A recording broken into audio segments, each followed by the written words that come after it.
sun is streaming, it's time to go. Settle down and enjoy the show. HasanAbi, he's the guy I watch on the daily. His commentary won't ever fail me. He's genuine and smart and sweet with a smile. So get yourself comfy, won't you stay for a while?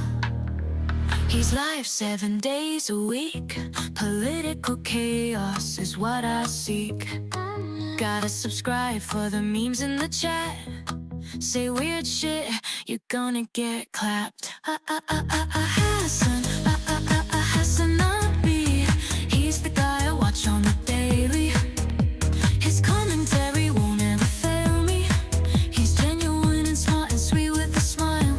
So get yourself comfy, won't you stay for a while? Politics, gaming, and maybe a guest. He's entertaining no matter your interest. I don't know if he's a commie, a tanky, or a champagne socialist, but he fighting power with the golden fist. HasanAbi, he's the guy I watch on the daily. His commentary won't ever fail me. He's genuine and smart and sweet with a smile. So get yourself comfy, won't you stay for a while? We about to seize the means of production. Watch the corporate destruction. Talk about the wage gap too. He'll make it easy if you ain't got a clue. HasanAbi, he's the guy I watch on the daily. His commentary won't ever fail me. He's genuine and smart and sweet with a smile. So get yourself comfy, won't you stay for a while? What's going on, everybody? I hope everyone's having a fantastic evening, fantastic afternoon, fantastic pre-noon. No matter where you are in the world, I'm Hasan Piker, and this is the HasanAbi broadcast coming to you live from sunny California, Los Angeles, folks. We're live and alive. And I hope everyone's having a fantastic one, no matter where you are in the world. His commentary won't ever fail me. He's genuine and smart and sweet with a smile. So get yourself comfy, won't you stay for a while? Oh, he's a jihadi daddy with a hot fucking body. He isn't a shill for the Democratic lobby. He's informative in a world where all is at stake. But none of that matters, cause it's the top of the hour break.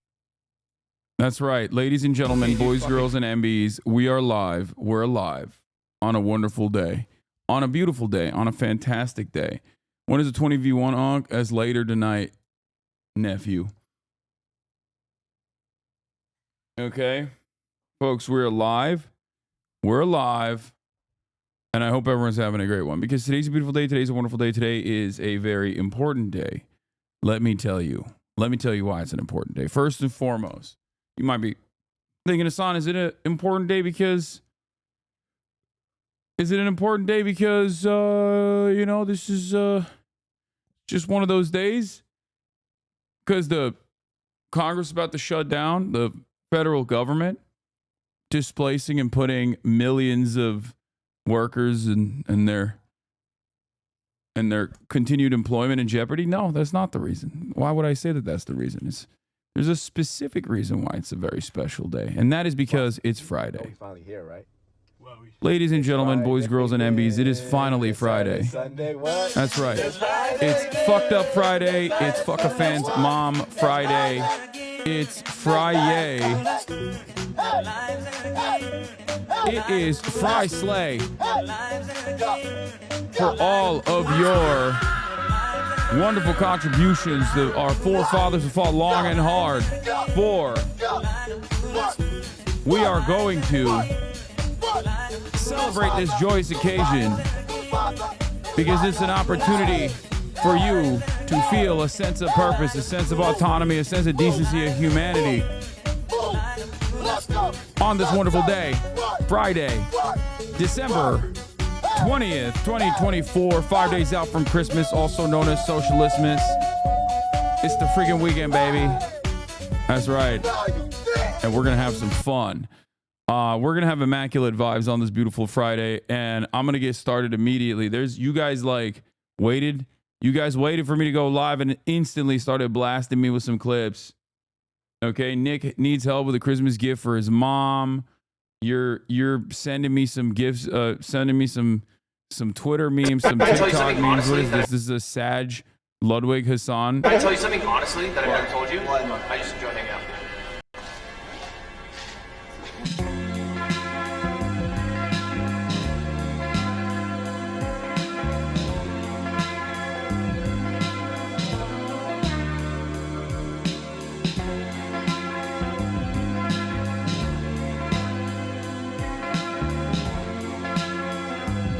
This makes me sad. This actually is it's like sad music. But it is kind of it does kind of make me sad because we never hang out anymore. We never hang out anymore. We just don't. And it actually makes me sad. Did he die recently? Yeah.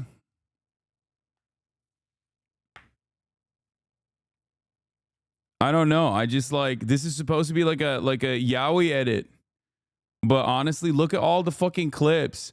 Us holding hands, us kissing. You know, us picking each other up. We used to hang out, man. And it just, we don't talk anymore. Have you seen this? Caleb Heron echoing your point. Oh, yeah. We'll talk about this in a second. Caleb is fantastic, by the way. Very funny.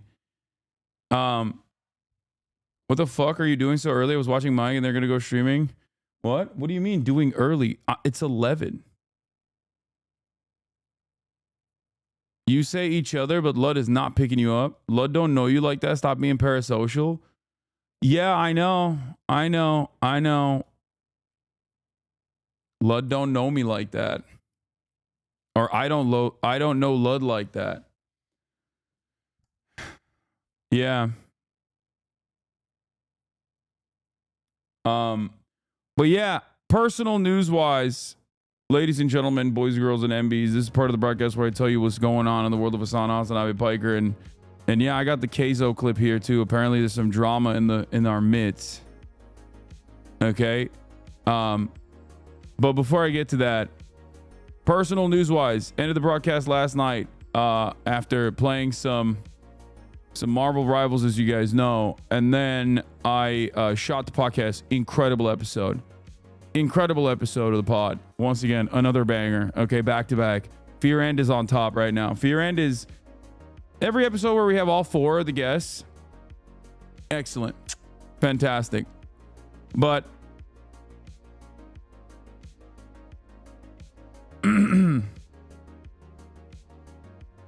also, but I suppose what I'm saying. What is this? Hasan Piker at Oxford would be funny if it wasn't terrifying. What?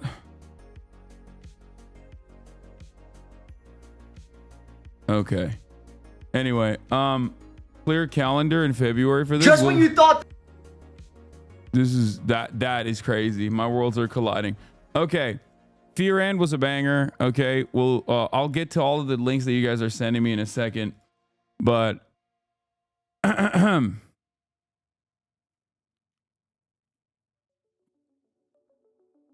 the fuck was I?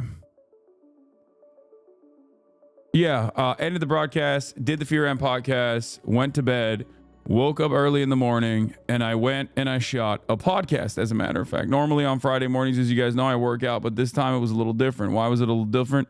Because I had something else going on. I had to shoot a podcast.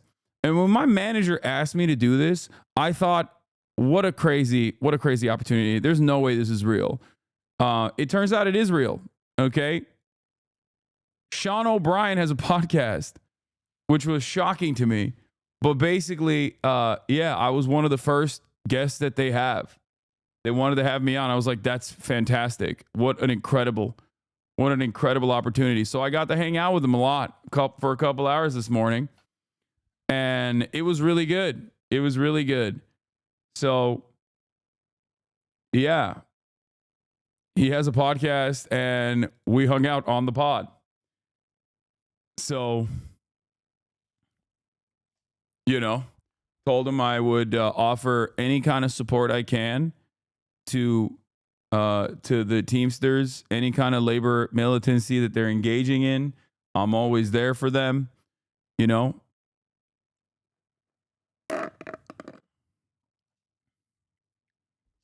So it don't matter. Even if we have disagreements on certain things, at the end of the day, even if we have disagreements, yeah, Sean O'Brien is built. He's built as hell. Look at how yacked he is. He's jacked out of his mind, dude. I was like, listen, I'm there for you. I will always be there. So I did ask him the Alex Press question. He already had watched it, by the way, which was kind of funny. He had already seen that. He knew that that question was coming. So, yeah.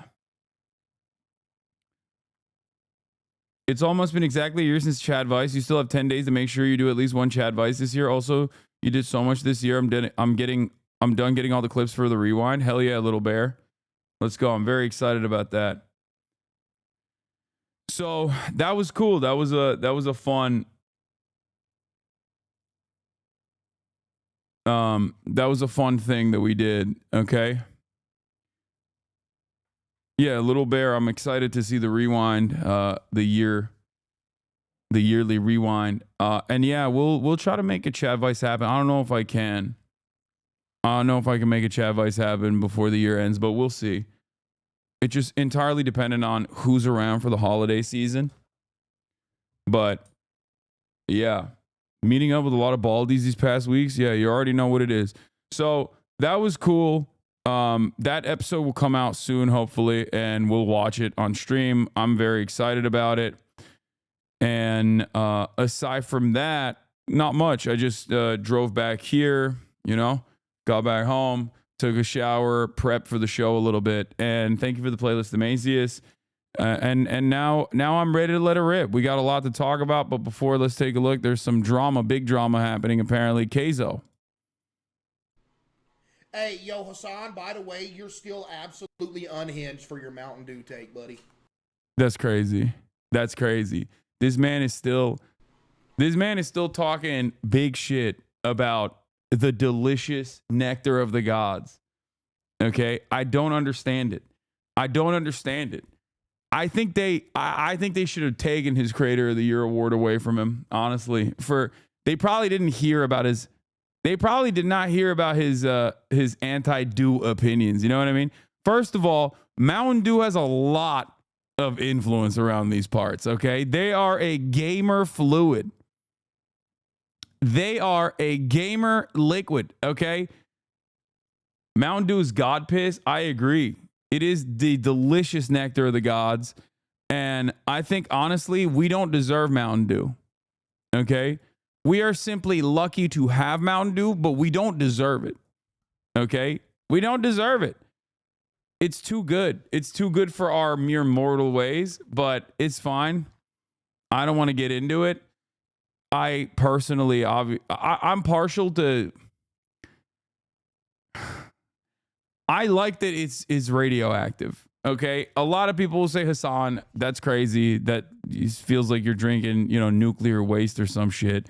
But I like it. Like, I think it's cool. It's like a mana potion. You know what I mean?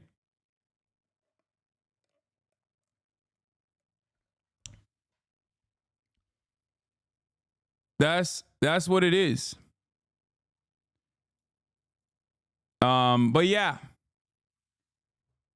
What is your favorite non-standard Mountain Dew flavor? Red, orange, blue, Baja. Non-standard, I think what was the one I used to drink a lot? I think it was the Zero Baja that I like, or watermelon. Ooh, the watermelon one was my shit.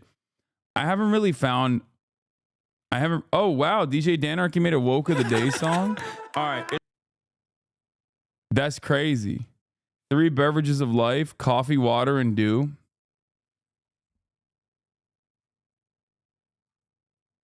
Live Wire's just Mountain Dew for breakfast.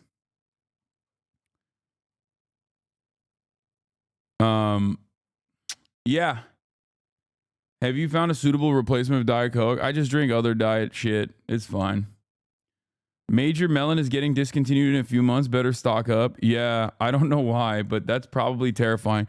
Anyway, we got my goat noticed me. He said, "Great spending time with you, Hasan the Hunt. Thanks for all you do supporting working people, brother." Hell yeah.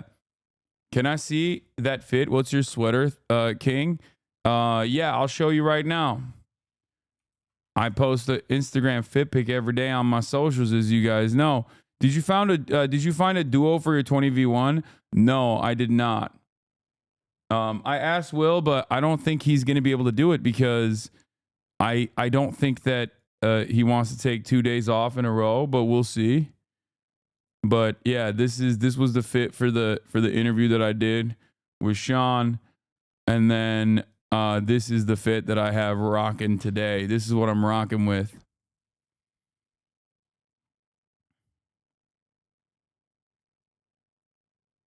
Did you get the Teamsters jacket? No, but they got my address, so he's gonna send me some stuff.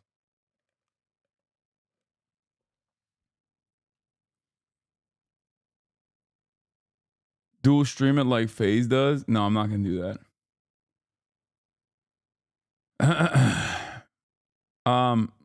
The kicks completed. Nicely done, sir. Thank you. Fear and anime crossover. He's so unavailable. That's why. I mean, and he's hot too. But but that's part of his allure. Right. Right. Number one, he's very attractive. But number two, he's got this mystique. He's mysterious. No. The Dandadan. They made me Dandadan. That's crazy. But he doesn't look you in the eyes when he talks to you. He ignores That's you. not mystique. That's autism. Okay. That's true. I think, but it's hotism. That is hilarious. That is incredible. Does this person not even know? This is so funny. This is hilarious that they don't know. Like, no one here is aware of who this podcast is. You know what I mean? Or what this podcast is. They're just Dandadan fans. That's sick.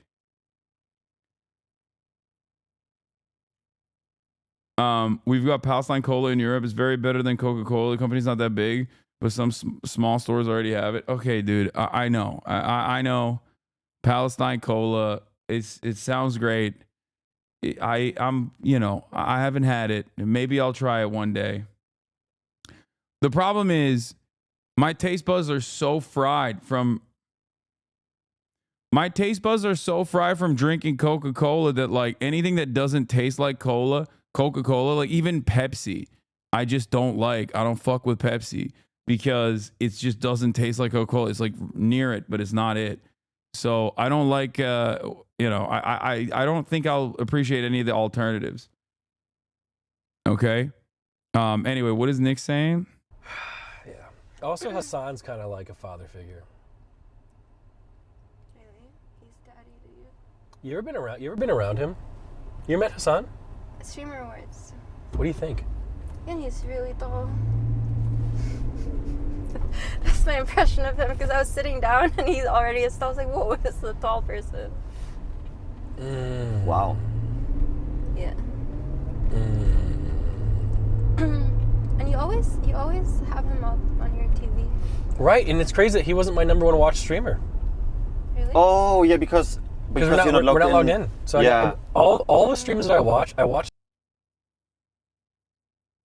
The Dr. Stone version of the soundbite. That's crazy. I wasn't his #1 watch streamer. That's crazy. What is this? Send her a 2-minute video with Hasan wishing her a happy Xmas. Oh, I would love to do that. Oh, that's the best idea I've ever heard. I can get Hasan to record a video when he's working out shirtless, and he can be like, "Oh, Nick's mom, he misses you. Hopes everything is well," as he's pumping iron, right? You know, what a great! Oh my God, that's the best gift anyone could ever get, dude. I would do that. You think you'd do it for me? Easy. Yeah, of course. That's not a bad idea. Of course I would do it. What do you mean? That's crazy.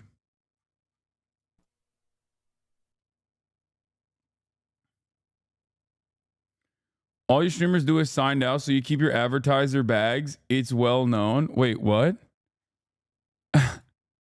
You think streamers want to watch ads, dude? What are you, crazy?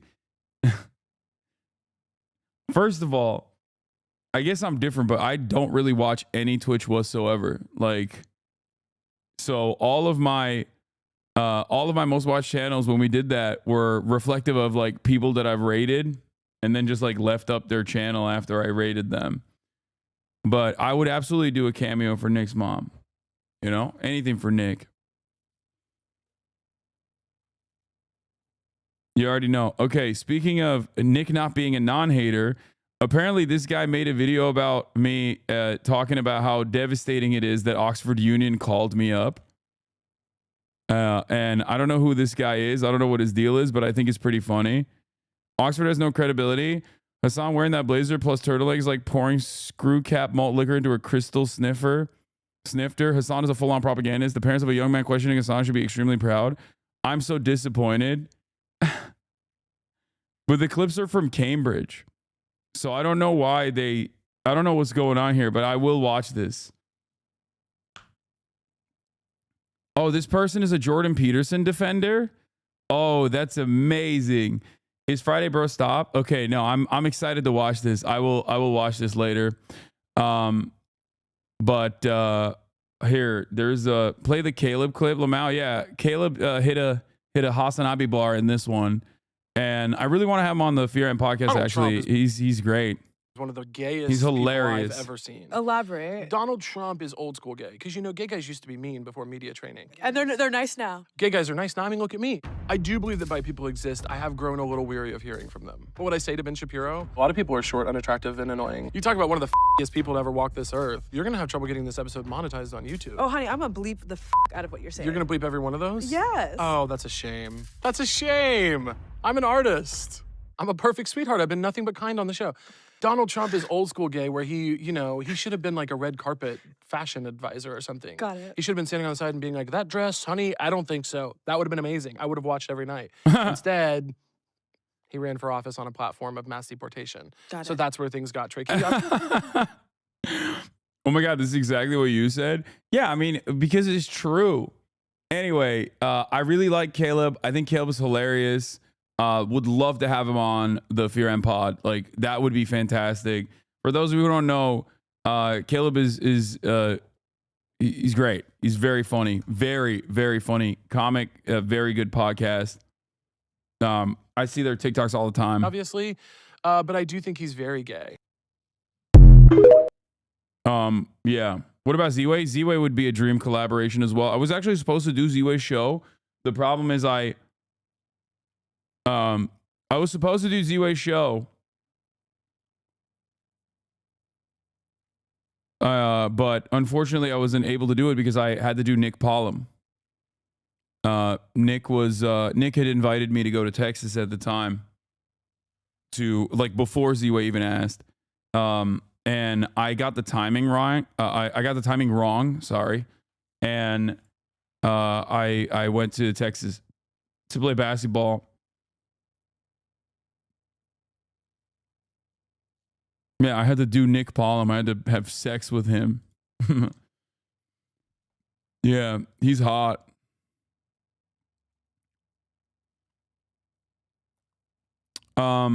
Anyway, yeah.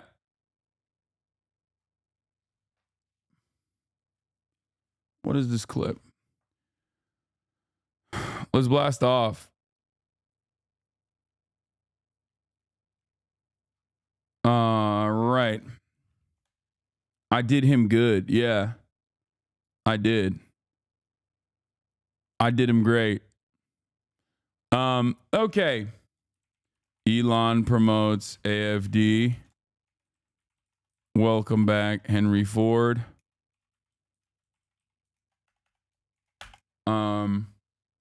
Oh, we got another giveaway. Daily merch giveaway incoming as you type your blast off. All right, ladies and gentlemen, don't forget, if you write !enter, you will be presented with an opportunity to potentially win a free piece of HasanAbi merch, Union made, American made. As a matter of fact, holy crap, the chat is going crazy. All right, let's get started. I'm going to talk about government shutdown looming. Government shutdown looms. LUIGI, MANGIONI, media blitz. Elon promotes AFD. Welcome back, Henry Ford. And more before I do Jason's 20v1 Riz show. Get in now. www.twitch.tv/HasanAbi. Do we have a blast off meme as well? Okay, everybody pressing enter. Wish we could do more, but we only have 3 left. Chat, you have the chance to buy merch to give away to chat. Type ! merch to find out more. Yeah, you can buy. Time's up, and the winner is Broth One Boy. You won. Broth One Boy, you won. Congratulations. He said no fucking way.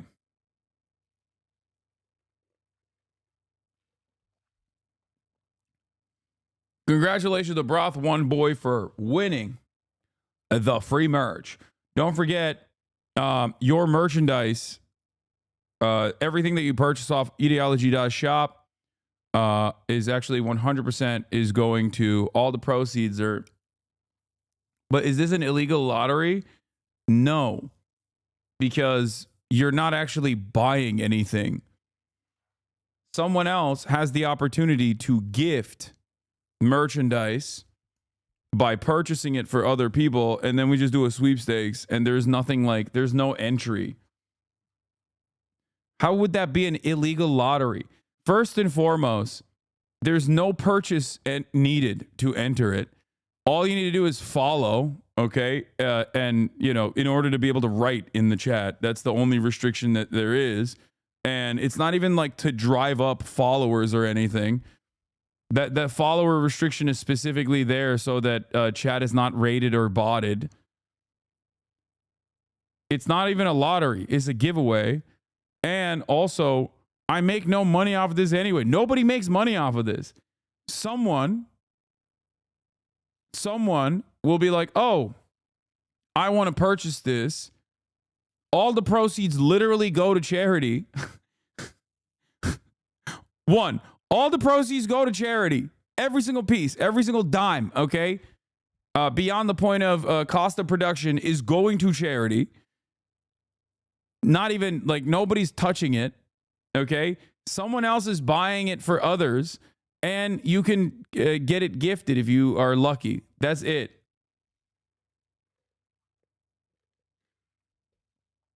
Anyway, but I will say that that's a good opportunity for someone. So what you're saying is this is a tax deduction? Yes, I believe it might be for you. I'm not entirely sure if it directly goes. If it's a, I don't think it's a direct. You're greedy, lol. It's not fair that I didn't win. You're greedy, lol.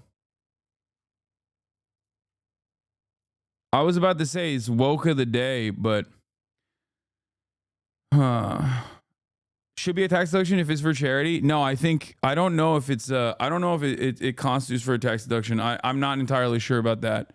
I will admit, because I didn't set it up. I have no idea. I don't think it's the same as like when we do the Tiltify donos. I think you're just straight up buying merch, and it doesn't qualify as a tax deduction. I don't think, because it goes back to Warren James, and then from Warren James it goes to the charity.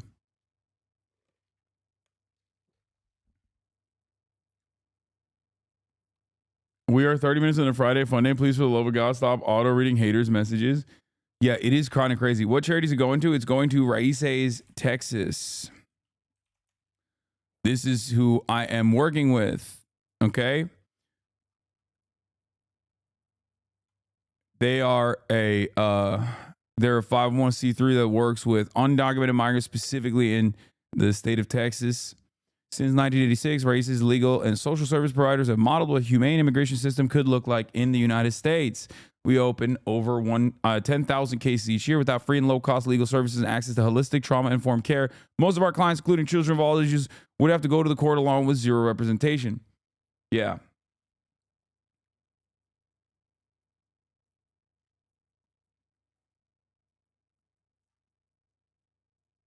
Raíces.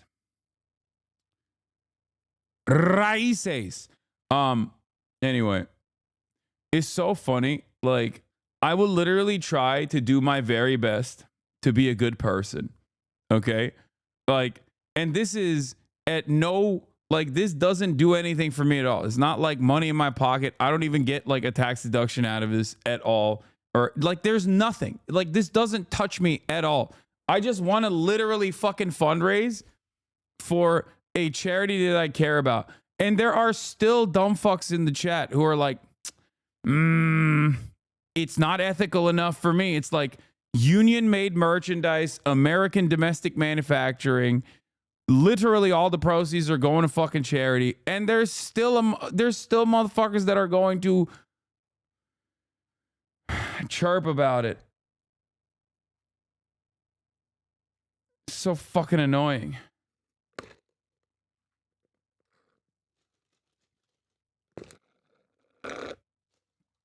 Anyway. Yeah. Why do you stream on a MAGA-owned platform? Because I'm MAGA, dude. Because I'm literally a racist Republican. I love Donald Trump. I am MAGA. Anyway, I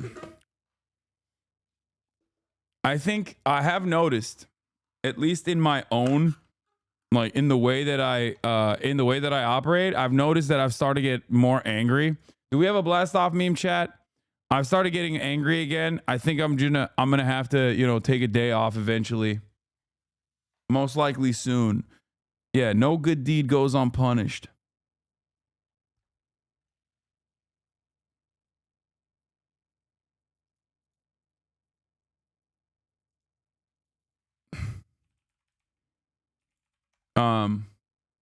Because I'm noticing that I'm like I have a shorter fuse, and I think people are taking advantage of that right now. I recommend taking off on January 6th. No.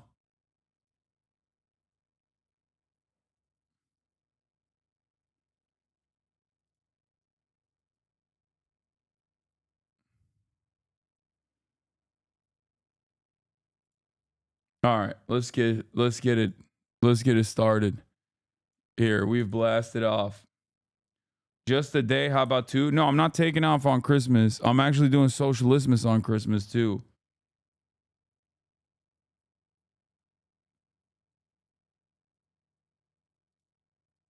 Oh shit, chat just bought more merch to give away, so now we have 5 more to give. This is gonna be a great cause. Ignore the chirpers. 1 more to give away after you get a meme. Sure, let's do another one. Let's do another one. All right, hit enter.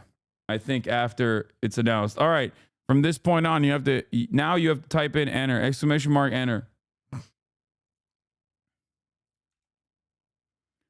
Also, I'm blasting off as well, which is not the best time to hit enter, but go retweet this fucking blast off as well. Go interact with it. Go like it.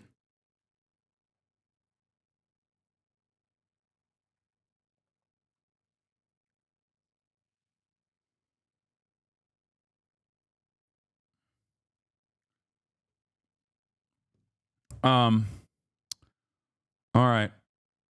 Meanwhile, to all the people who are chirping at me, here's the woke of the day song. All right, it's time. It's time. Clap for the woke of the day song. Clap. Yes. Clap. Clap. Clap. Clap for the chatter. You, my friend, are woke of the day. For woke of the day, your reward is a week-long suspension. But before I deliver it to you, what are your final words? I can't do it. I couldn't do it. God, I'm such a bitch. It's DJ Danarchy. This is he's a notorious, very famous leftist music guy. Yes! Clap for the chatter. All right, DJ Danarchy famously made all the Majority Report songs. Woke of the day song. Clap. Yes! Clap. Clap. Clap. Clap. Clap for the chatter. Clap. Clap. Clap. Clap. Well, oh, Warren James, congratulations. Random process. You won. Yo, I'm EU. How does this work? You go to the ideology.shop/pages/redeem to claim your prize. And then afterwards, I mean, you might have to pay for the shipping, but bought my wife through your shirt. She doesn't know who you are. Spreading the gospel. Latest shirts were sick. Hell yeah. Speaking of which, did you see AOC was on Majority Report? I did see that. I did see that. That's great. I love that. Woke of the Day song. Are you going to talk about Elon shutting down legislation? No, I'm not. I'm not going to talk about that. Okay. Scammed shipping.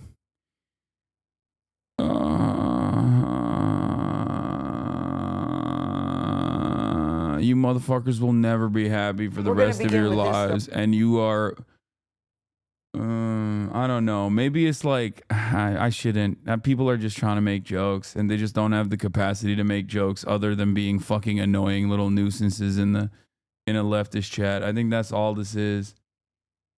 Hasan, I will go to Zach Fox's set in Paris if you read this. There you go. Now you have to go. Oh, the gifter pays for the shipping? Okay, never mind.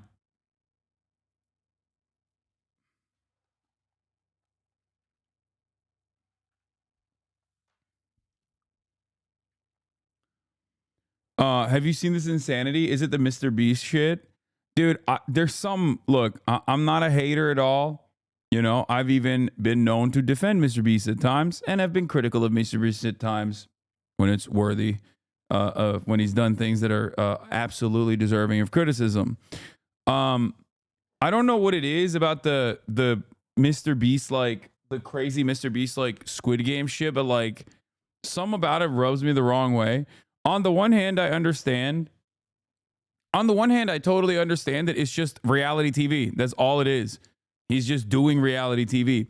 On the other hand, like, the entire point of Squid Games was that it's bad to get a bunch of poor people to basically fucking go on this journey where they put themselves in these, like, horrific conditions for the sake of our entertainment. And then we just kind of did it. Like, we didn't understand the point of the show. And it was very blunt. It wasn't like the show itself wasn't exactly subtle about the message. You know what I mean? It was very clearly like, this is bad and wrong. Like, the villains are the people who derive satisfaction from watching poor people suffer. And we kind of did that. Like, we're kind of doing that. Well, I guess people don't die in the Mr. Beast games. So there's that. And I think he, like, gives them money even if they, just for participating, even if they lose. But like I said, it's weird. It's just, like, kind of rubs me the wrong way. I don't know what it is. Maybe I hate being the fucking one friend who's too woke, you know?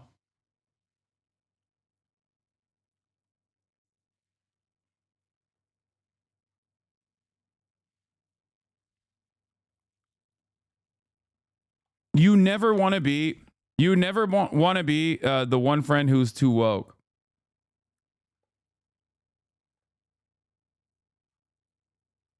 But on the one hand, it's just like regular ass reality TV. Like, what the fuck? It ain't no different.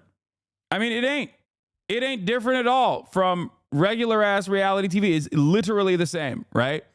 But also on the other hand, it's like, maybe it's because, like, Jimmy Mr. Beast Donaldson is like a content creator who I know, who I have met, who I've been around physically. It just, like, feels weird. And especially because it's like Squid Game. So I don't know.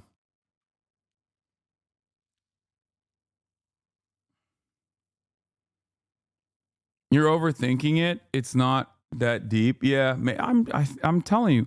Can I just say, I think it's okay to be like, something about it rubs me the wrong way and just leave it at that. Like, I don't think he's the most evil person on the planet or anything. I'm just saying it rubs me the wrong way, while also simultaneously recognizing that I think I have an unfair standard applying in this process. It's the most normal way. I think it's the most normal way to approach the subject matter. It doesn't have to be life or death. It doesn't have to be black and white. You know? That's it. That's all I'm saying. But I guess that puts me at woke of the day. That's what it does. I'm the woke of the day. It reduces the twist in the populist message of the original show. Sure, it's innocent, but it's counteracting the message the creators intended. I mean, nobody gives a fuck about that, okay? Like, I don't think Squid Games in and of itself was this revolutionary piece of work that was going to, you know, change global discourse. Like, I don't think like that's the case either. I just, you know. Anyway, here, let's blast off. Like I said, gives himself a 1 week ban equals vacation. Yeah.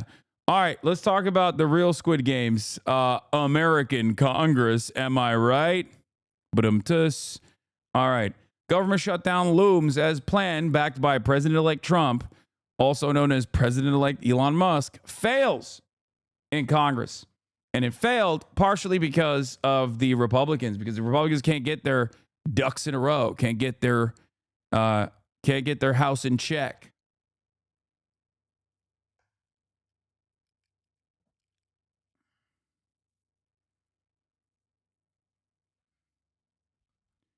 So it's a government shutdown just hours away if Congress cannot make a deal. Yesterday, a plan supported by President-elect Donald Trump was killed when dozens of Republicans joined the Democrats to vote against it. This is House Speaker Mike Johnson, his second attempt at a deal. The last compromise had bipartisan support, but was killed after opposition from Donald Trump and from billionaire Elon Musk, who the Democrats are complaining is having way too much influence. Scott McFarlane is on Capitol Hill with the very latest. Scott, good morning. This is such a saga. Oh, Gail, this is a potentially dangerous political standoff with hundreds of thousands of federal workers and people who need government services and government benefits hanging in the balance, and President-elect Trump thrusting himself right in the middle of it. The bill is not passed. Trying to escape a federal government shutdown ahead of the holidays, Congress instead slammed into a dead end. We will regroup and we will come up with another solution. After President-elect Trump and billionaire Elon Musk, who's been tasked with cutting government spending, blew up a compromise plan both parties supported to keep the government open. House Republicans tried a different plan last night, less expensive, still including billions of dollars in disaster aid for hurricane-devastated communities, but cutting priorities for Democrats, including health programs. And the new bill included Trump's demand to raise the nation's debt ceiling for 2 years before he even takes office. Trump championed the proposal as a success and good deal on social media. But the bill fell far short, with dozens of Republican members not on board. Not going to go vote for another debt ceiling increase without actual specifics on what the cuts will be. That's a non-starter for me. And Democrats almost all opposed. The Musk-Johnson proposal is not serious. It's laughable. It's just horrific that they have thrust us into this kind of chaos already. As the clock ticks down, it's federal workers who may end up paying the price. It brings on anxiety, especially during this time of year. Aaron Barker works for the TSA and is a union rep at Atlanta Hartsfield-Jackson International Airport. We are definitely praying and hoping, fingers, toes, whatever you can cross, that it does not happen. And he warns even though TSA officers are essential employees and remain on the job, there could be shortages if some don't show. It could be very bad. If it gets to a point where TSA workers have to choose between, am I going to feed my children, put gas in my car, or come to work because they're without a paycheck, that's definitely going to affect the way that passengers travel throughout the nation. Here's an ominous sign. The day So you were trolling me when you said you wouldn't talk about Elon? I often miss context clues. No, I am going to talk about Elon, man. What the fuck? Yes, I'm going to talk about Elon Musk. Of course, he is playing a formative role in this back and forth, in this process. Isn't it literally on the fucking, it was in my blast off tweet, man. Jesus Christ. Oh my God. Begins with both parties blaming each other for this impasse. And when he left the Capitol last night, House Speaker Mike Johnson was asked if a new plan would make it to the floor today. And he responded, "We'll see." Tony, we will see. Hardly inspiring, Scott. Thank you very much. For more on President-elect Trump's demands, let's... Okay, let's do some basics. Let's start up from the top. Okay? Let's start from the tippy top. What is a government shutdown? Well, here we go again. The government is heading toward a possible shutdown, and it's the third such threat in just 5 months. In fact, money for some government agencies will run out in just 2 days if Congress does not reach an agreement. But what does it all mean? As you guys know, Congress has up until midnight. This is a video from 9 months ago. The last time they passed a continued resolution funding bill to fund the federal government. Okay? This bill funds the federal government until today, actually, midnight tonight.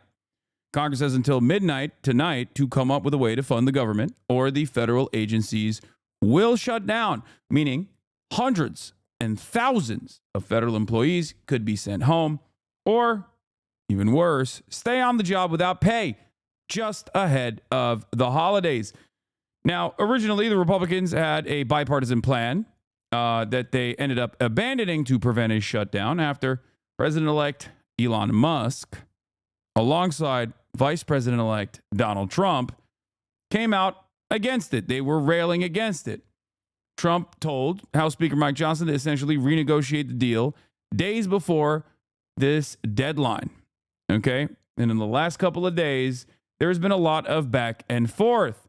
And the Republicans did that. They were like, all right, well, our God King Elon Musk wants us to renegotiate this, so let's put it together. And in the revamped continued resolution, they took out a bunch of funding for absolute necessities, funding for rural hospitals, funding for like child cancer research, just like insane stuff. Okay, things that you might look at and go, why is that in a continued resolution? Now that's understandable. We're like, why is that in the federal funds? Why is that in the federal funding bill for the government? And part of the reason for why it's because that's just how we fund things. The other reason is because continued resolutions are must-pass bills for the most part, obviously. And a lot of people add on things that they desperately need to fund into bills such as this one, because if you're oblivious to the way Congress operates, unfortunately, nothing gets passed in our legislative body unless it is unlimited funds to Israel, unlimited funds to the military-industrial complex, or, I guess, messaging bills that make it so that it's illegal to hurt the feelings of Israel. Things of that nature get passed, but everything else does not, which is why this has to get passed, and which is why a lot of people will add things on to these must-pass bills. And sometimes Republicans like to take things out that are necessary from these sorts of bills. All right? One of the many ways in which you can nuke a bill and force people to renegotiate. There's certain ways that they do this. One is a poison pill provision. Usually they'll add on like something so unacceptable and so insane to the bill that no one on the other side is going to agree to it. So then you go back to the drawing board. Other things that Republicans will often do is I guess it's the reverse of pork. Pork is what they consider unnecessary spending tacked onto this bill. Usually it's stuff like FEMA, additional funds for disaster relief, things that people need. Republicans would call that pork to say, that's just extra stuff that you want to add on there. Who needs that? Right? Except people do need that. But this back and forth obviously has pushed this otherwise the continued resolution bill that would fund the federal government into this weird limbo. But what does it mean if the government shuts down? A government shutdown happens when Congress doesn't pass legislation, either temporarily or more permanently funding the government, and such a measure isn't signed by the president. And the government shutdown would start if Congress doesn't approve this continuing resolution or a permanent spending measure by Friday. When the fiscal year ended September 30th, Congress passed a temporary funding bill to keep the government in operation, and that measure is expiring tonight at midnight. But you might be wondering which government agencies would be affected by this shutdown. Each federal agency has its own plans and its own budgets. They have their own ways of dealing with a shutdown, but basically any government operation deemed non-essential would just simply cease happening. They would stop it. And hundreds of thousands of federal employees' work would be disrupted. Like if you're in a federally funded, publicly funded research lab, for example, and you're no longer getting paid, you might have to abandon your research. Sometimes when you abandon that research completely falls apart. These are some of the many ways in which a full-blown government shutdown would devastate American society in relatively intangible and somewhat invisible ways. Okay?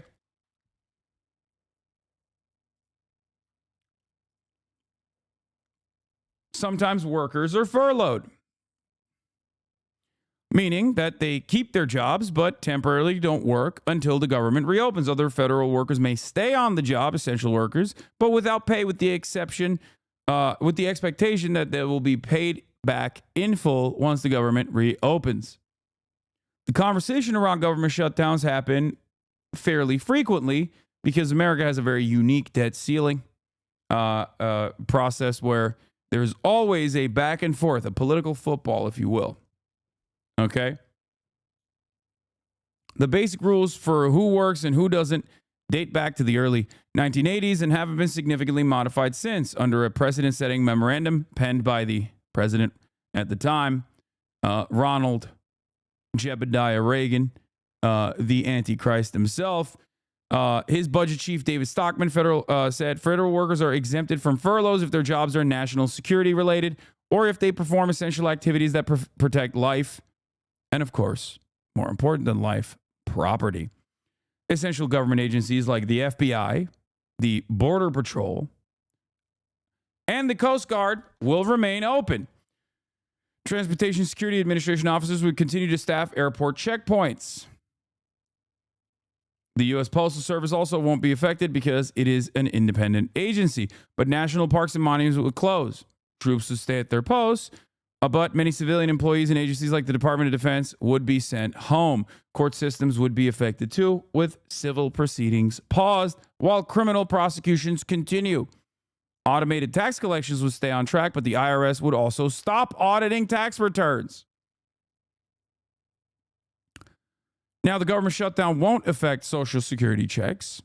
Recipients of both Social Security and Medicare would continue to receive their benefits, which are part of the mandatory spending that is not subject to the annual appropriations measures. Doctors and hospitals would also continue to get their Medicare and Medicaid reimbursements, so do not worry about that front. But it's possible that new applications won't be processed. During government shutdown in 1996, thousands of Medicare applicants were turned away daily. You might be wondering what a continuing resolution is, and that is when Congress is down to the wire on passing measures to fund the federal government, the term CR often comes up. It is a temporary spending bill that lets the federal government stay open and operational before Congress and the president have approved a more permanent appropriation. A clean CR is essentially a bill that extends existing appropriations at the same levels as the prior fiscal year, which was the original clean CR bill that was put up that Elon Musk and Donald Trump had issues with, apparently. Elon Musk especially had issues with it.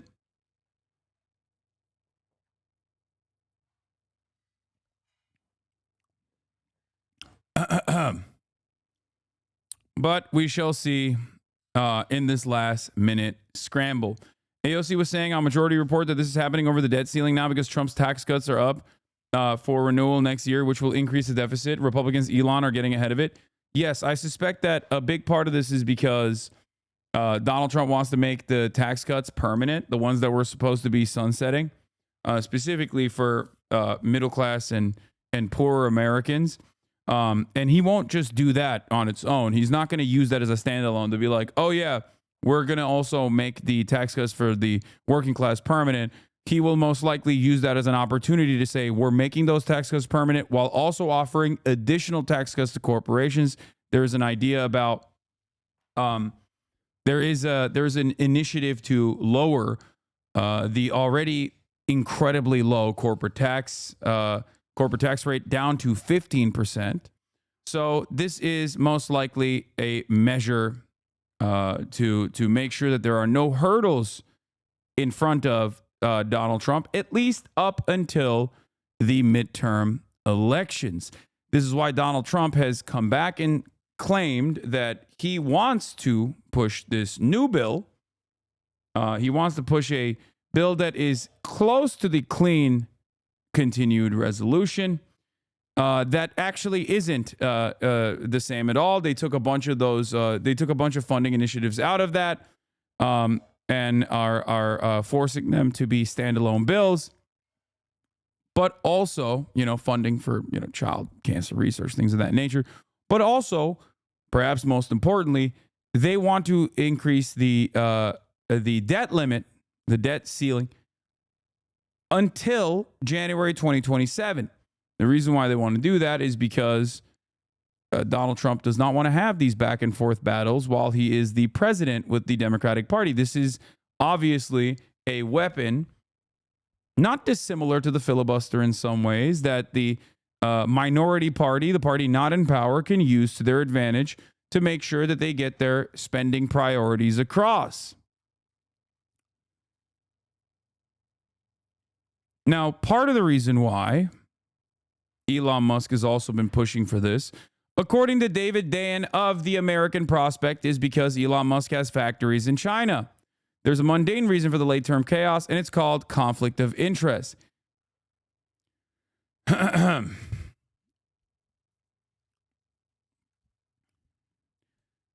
David says this is the first scandal of the second Trump term, and take a long look because it's going to look like all the other scandals. A conflict of interest among his impossibly wealthy advisors and aides, or for Trump himself, seeping over into policy.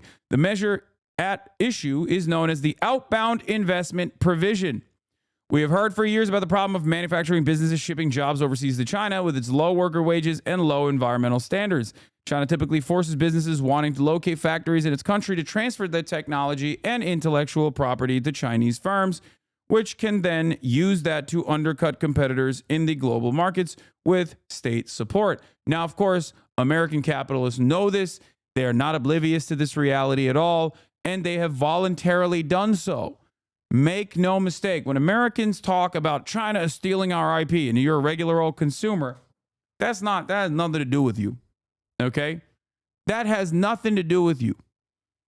American corporate oligarchs knew that this was a reality. It was a firm handshake commitment that they would take advantage of low wages in China and ship manufacturing overseas to China, make China the manufacturing hub of the global economy. And part of that was that they would give Chinese companies their intellectual property with the, dare I say, Orientalist, racist notion that these barbaric Chinese workers would never be able to keep up with American technological innovation. And well, it turns out in 2024, China has not only kept up, but as in some of the key sectors that they have been focusing on since 2015 under the leadership of Xi Jinping, they've actually become sector leaders. And now that those chickens are coming home to roost, the American labor force is completely gutted and destroyed because our capital owners have voluntarily moved manufacturing over to China, and China has developed at a rapid clip with a much better redistribution of the foreign capital that has come into the Chinese marketplace. China is now no longer just a global competitor, but actually a global dominator in key sectors. this is part of the reason why American manufacturers or American capitalists are very frustrated, very scared. It was a gamble for them. It was a gamble for them, and the Genghis Gambit actually worked in China's favor. Now, Congress has been working itself into a lather about China for years now, and they finally came up with a way to deal with this issue.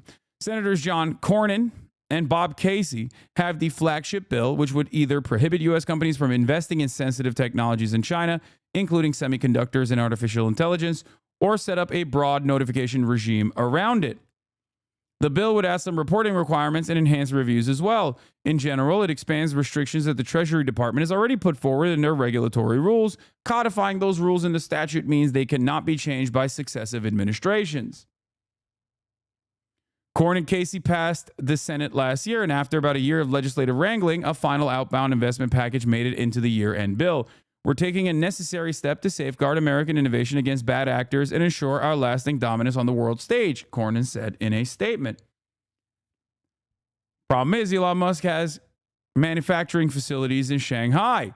Elon Musk's car company has a significant amount of outbound investment. A Tesla Gigafactory in Shanghai opened in 2019. Maybe a quarter of the company's revenue comes from China. Musk has endorsed building a second Tesla factory in China, where his grip on the electric vehicle market is completely loosened amid domestic competition. He is working with the Chinese government to bring full self-driving technology to China. In other words, importing a technology they may be seen as sensitive. Musk has battery and solar panel factories that are not yet in China, but he may want to build them in China in the future. You can argue about whether the U.S. should be restricting investment in China, says David Dayen, but it's incontrovertible that a billionaire who has a bunch of investments in China and wants to make more all of a sudden disrupted a normal congressional process that was going to restrict that investment with a bunch of lies from his media platform. And lo and behold, when the new funding bill emerged, the outbound investment feature was dropped. In fact, all traces of provisions related to China were removed from the bill. Now, whether you agree with continued investments into Chinese development and Chinese manufacturing or not, does not change the fundamental problem at play here. A billionaire with a clear conflict of interest was able to take a legislative provision that has been on the docket, a bipartisan legislative provision that has been on the docket that is trade protectionist or somewhat isolationist, okay, and nuke it into orbit. What's even funnier about this is that this is supposed to be our global enemy, okay, our universal enemy, the number one enemy of all time, the Chinese government. And yet, the otherwise reactionary Republicans are completely oblivious. Normally, if you were to turn around and say, what the fuck? This is a limiter on American corporations that want to work in China. This is restrictions that already exist through the Treasury Department that we are codifying through the legislative body to ensure that our really sensitive IP is not falling on Chinese hands. This is something that Americans talk about all the time. American corporate leaders talk about it all the time. Oh, China is stealing our lunch money. They're stealing our innovative products. They're stealing our technology. And with all of this unrestricted xenophobic sentiment running rampant, despite the fact that, you know, Americans are hypocritical and self-centered, people are oblivious to this. And it's actually the same dynamic that I've talked about quite a bit with respect to who's a good billionaire and who's a bad billionaire. Now, I have a principled stance on this. I don't think that any billionaire is quote-unquote good. I don't think anyone is good or bad. They're just operating on self-interest under a capitalist system. And the reality that billionaires even exist is a significant failure of policy in my assessment. Okay? Having said that, however, Republicans don't understand the world in that way. And neither do Democrats, really. Liberal Democrats and liberal Republicans both have a different partisan approach. They think some billionaires are bad and scary, and some billionaires are good and champions of the people. Now, I wouldn't even say that the Democratic Party is so on board with like good billionaires and bad billionaires to the same degree that the Republicans are. Republicans are severely anti-billionaire when they've decided a billionaire is a libtard. They hate Bill Gates, and they claim that Bill Gates is vaccinating the children because Bill Gates wants all the kids to be gay and autistic.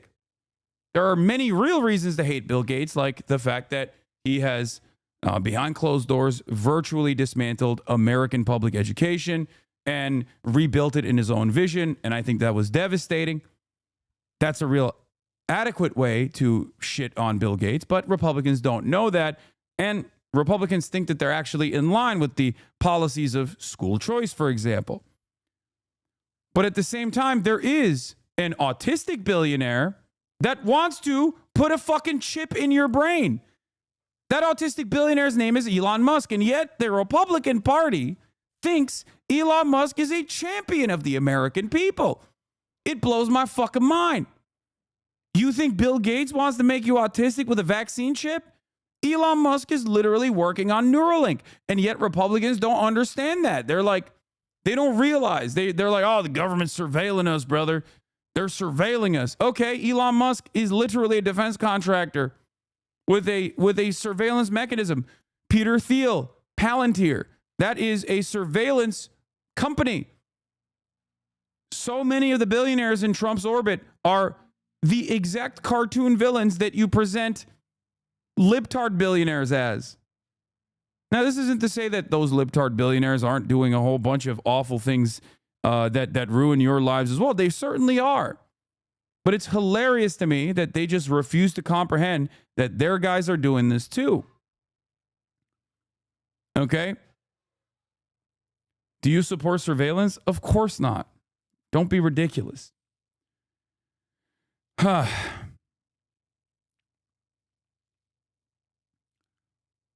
Anyway, so that's the Elon Musk part of this equation that I wanted to briefly touch on. So on the one hand, the major point of contention here is obviously to eviscerate the debt limit until 2027, January 2027, so that Donald Trump can do whatever the fuck he wants to without any sort of setbacks that the Republicans, or not the Republicans, that the Democrats can use to their advantage when Trump becomes the president. But there's also other provisions that were taken out of this bill, specifically so that Elon Musk can continue working unrestricted in China, continue operating in China. Just so people understand. So, that's what a government shutdown is. Now, you might be wondering, okay, what is the debt ceiling?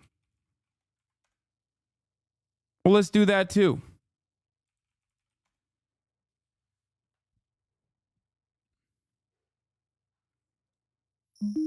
The American government spends more than it collects in taxes and must borrow the difference. For years, investors have gladly lent money to the federal government by buying treasury bonds because they are confident the United States always pays its debts. But what if it didn't? The threat is real. Under the law, Congress must periodically raise what's called the country's debt limit, or the government won't have enough money to meet its obligations, such as paying interest on bonds or delivering checks to contractors, soldiers, or Social Security recipients. The debt limit is easily misunderstood. Raising it does not authorize new spending. It simply allows the government to borrow enough to pay the bills Congress has already approved. Not raising the debt limit is like ordering an expensive restaurant meal and then refusing to pay when the bill arrives. The United States has always avoided a crisis by raising or suspending the debt limits, about 80 times since 1960. But the risks look higher this time. House Republicans see the debt limit as leverage. They are Why are you playing lib-ass videos? I mean, it's an explainer on what it is and why it exists. I don't know why you're frustrated by this. It's a 2-minute video. You'll be fine. Okay. Now, should the debt limit exist? I don't agree. I don't think it should, and seemingly Donald Trump doesn't think it should either. Having said that, however, while it does exist, it is a very valuable political weapon for the Democrats to use. And the thing is, the Republicans don't want to do that, and they never will do that, as a matter of fact. But overall, the United States is the only country with a debt limit. The United States is the only country with a debt limit that is close to the debt it has. There are some other countries that have a debt ceiling, but it's it rate adjusts year over year, and it's so high that it's virtually impossible to reach it. Yeah, Denmark has one, but it's 200% of its GDP. Are threatening to raise it only if President Joe Biden and Democrats agree to spending cuts. They did not hesitate to raise the debt limit when Republican Donald Trump occupied the White House. Since then, the federal government's debts have grown even larger as Presidents Trump and Biden spent heavily to support the American economy during the COVID-19 pandemic. The government reached the $31.38 trillion debt limit in January. The Treasury Department can use accounting maneuvers to delay the day of reckoning, but not indefinitely. Democrats and Republicans may not be able to resolve their differences and raise the debt limit before the clock runs out. If that happens, the government might have to prioritize spending, paying some bills but not others, and making agonizing choices such as who gets paid first, a Chinese bondholder, say, or a senior who relies on Social Security. But the result could be a blow to the United States' reputation for honoring its debts and could risk triggering a global economic and financial catastrophe. I think it's funny because it's just like a made up, in my assessment, especially in a country like the United States of America, is a completely made up limiter that we've decided must exist. And it's yet another political hurdle where both parties can use it wield it as a weapon against the other, because the threat of a shutdown is severe, right? And nobody wants to be responsible. Nobody wants to be held responsible for the shutdown. Part of the problem here is that the Democrats are currently in office. I mean, they own the White House. Joe Biden is the president. However, as we all currently understand, Joe Biden is not really alive. He's basically in a vegetative state. So the Republicans are kind of holding the bag, so to speak.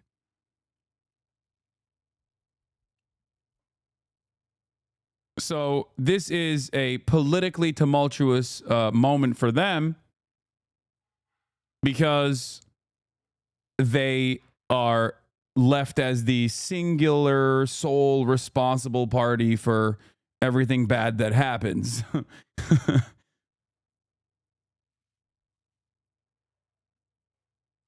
So that's it.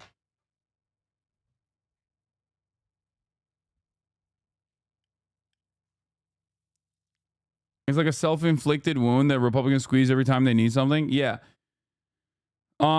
They certainly don't mind it when, Donald Trump is president, of course. So I do want to cover I also want to cover the Joe Brandon video as well. Like not the video, sorry, but the Joe Brandon coverage that came out of Wall Street Journal yesterday, talking about how they managed this geriatric man's declined mental faculties.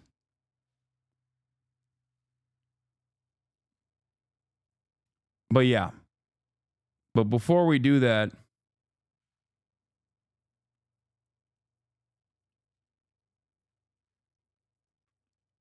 President-elect Trump discusses possible shutdown in an exclusive interview. Bring in Robert Costa, who spoke with the president-elect by phone yesterday. Bob, good morning to you.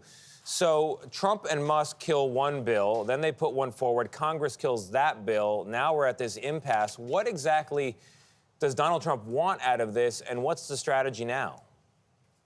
Good morning, Tony. When you step back and look at this spectacle, it can look like a spending fight. But for President-elect Trump, it's about more than that. When I spoke with him by phone yesterday. Yo, you were against raising the limit yesterday. What happened, brother? No, I'm in favor of nuking it. But also, as it stands, I'm not in favor of nuking it currently. I'm not in favor of nuking it without any assurances. I'm certainly not in favor of nuking it, or rather, not even nuking it, but passing a increase simply for the Republicans to be able to push their agenda when the Democrats are not in power. Do you understand?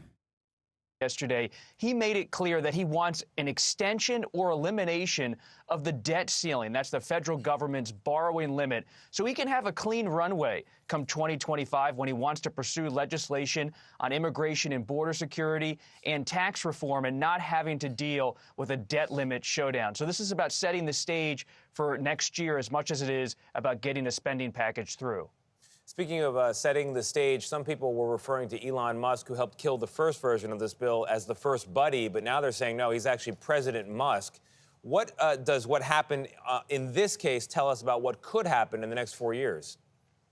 It's intriguing. There's a bit of a divide in President-elect Trump's inner circle. Some privately tell me Musk is flying a little bit close to the sun, but others say he put a lot of money into this campaign. He's friendly with President-elect Trump, and right now he's trying to help Trump enact his agenda on Capitol Hill, and that Musk is pretty safe at this moment. And Musk has spent a lot of time building relationships with members of Congress as he tries to get that caucus going, DOGE, the Department of Government Efficiency, come next year. Hey, Bob, before you go, yesterday, a Georgia appeals court disqualified Fani Willis and her entire office, actually, from overseeing Trump's election interference prosecution in that state. How did the president-elect react to that news?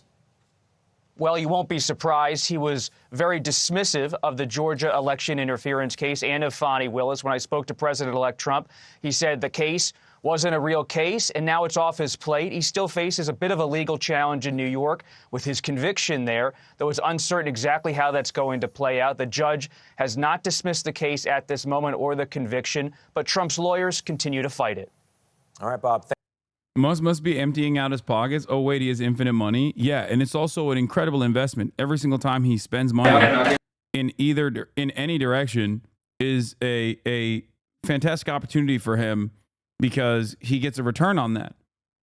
Musk's net worth is entirely reliant on his companies or the way that people speculate about his companies.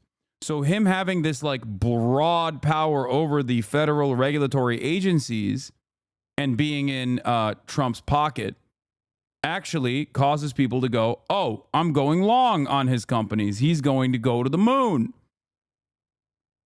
That also contributes to his net worth. That's precisely the reason why he added billions of dollars to his net worth since the election. There's also, exactly, promised federal contracts at play here. Not only does he rely heavily on government subsidies, but he also gets regulated by the government regulatory agencies. He can now demand more subsidies if he wants to. He can do whatever he wants. We've basically made the richest man on the planet the God King of the United States of America and therefore the planet. And it's, I guess, a more direct relationship than the indirect one that already existed. Okay? These guys already controlled the federal government. They already controlled the regulatory agencies by way of revolving doors from, Congress to K Street, Wall Street to K Street.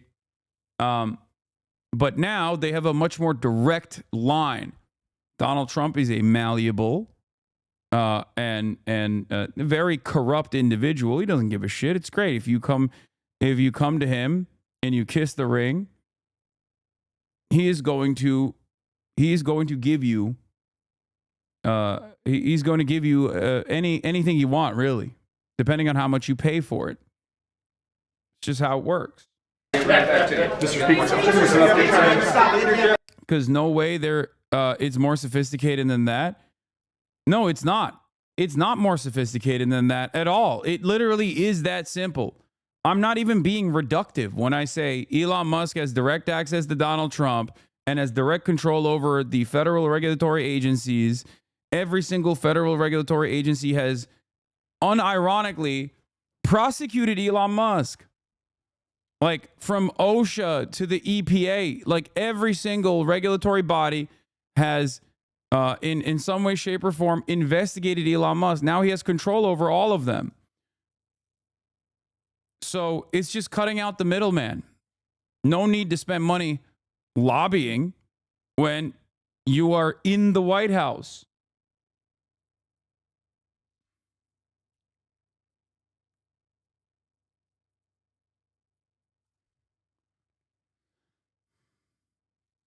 Yeah. This is why I always say in China, the government controls corporations. In America, the corporations control the government. In China, when the richest man tried to tell the government how to function, he had to go on a long vacation, and then his company was taken away. Food for thought. Yeah. Where is Mr. Alibaba? Nobody knows. He had to go away for a while and then come back and sing the praises of the leadership. Where is Jack Ma? Someone might ask. He went on a long vacay. I can't give you the update yet. I got one more detail. I got. Wait. I will say this much. I do enjoy watching Mike Johnson sweat a little bit because he is such a little freak. Okay? He is such a little freak. So personally, I do appreciate him sweating and on the political chaos and instability caused by his own party. So, it's wonderful. Let them fight, I say. Republicans who are so one note and so one speed and so hyper invested in running obstruction are, once again, obstructing themselves. We have a unified Republican conference. There is a unanimous agreement in the room that we need to move forward. I will not telegraph to you the specific details of that yet because I've got a couple of things I got to wrap up in a few moments upstairs, but I expect that we will be proceeding forward. We will not have a government shutdown, and we will meet our obligations for our farmers who need aid, for the disaster victims all over the country, and for making sure that military and essential services and everyone who relies upon the federal. That's so funny when they talk about that stuff because, like, okay, you think like we don't need rural hospitals to be funded? Like, there are so many things that the Republicans advocated to cut out of this CR bill that are just as necessary as the things that they're pointing to. And the irony, of course, is that Mike Johnson would have been super happy passing a clean resolution or a clean CR bill that was basically a continued resolution that already had concessions made that the Democrats had given to the Republican Party, including limiting the funding of the IRS. Like, the Republicans literally clawed back IRS funding in the previous CR, in the previous continued resolution. So Democrats had already played ball with these Republicans, which is precisely the reason why Mike Johnson wanted to pass that with ease. And then Elon Musk came out and tweeted 122 times over the course of 24 hours about how devastating this was, about how angry he was that this continued resolution was going to go through. And they shut that shit down. Federal government for a paycheck is paid over the holidays. I'll give you the more details here in just a few moments. Have you talked to President-elect Trump about this? Have you talked to the President-elect, Mr. Speaker? Please heads up. Puts up his hands. Make way. Sir, is there a vote this afternoon and what time? Very likely, yes.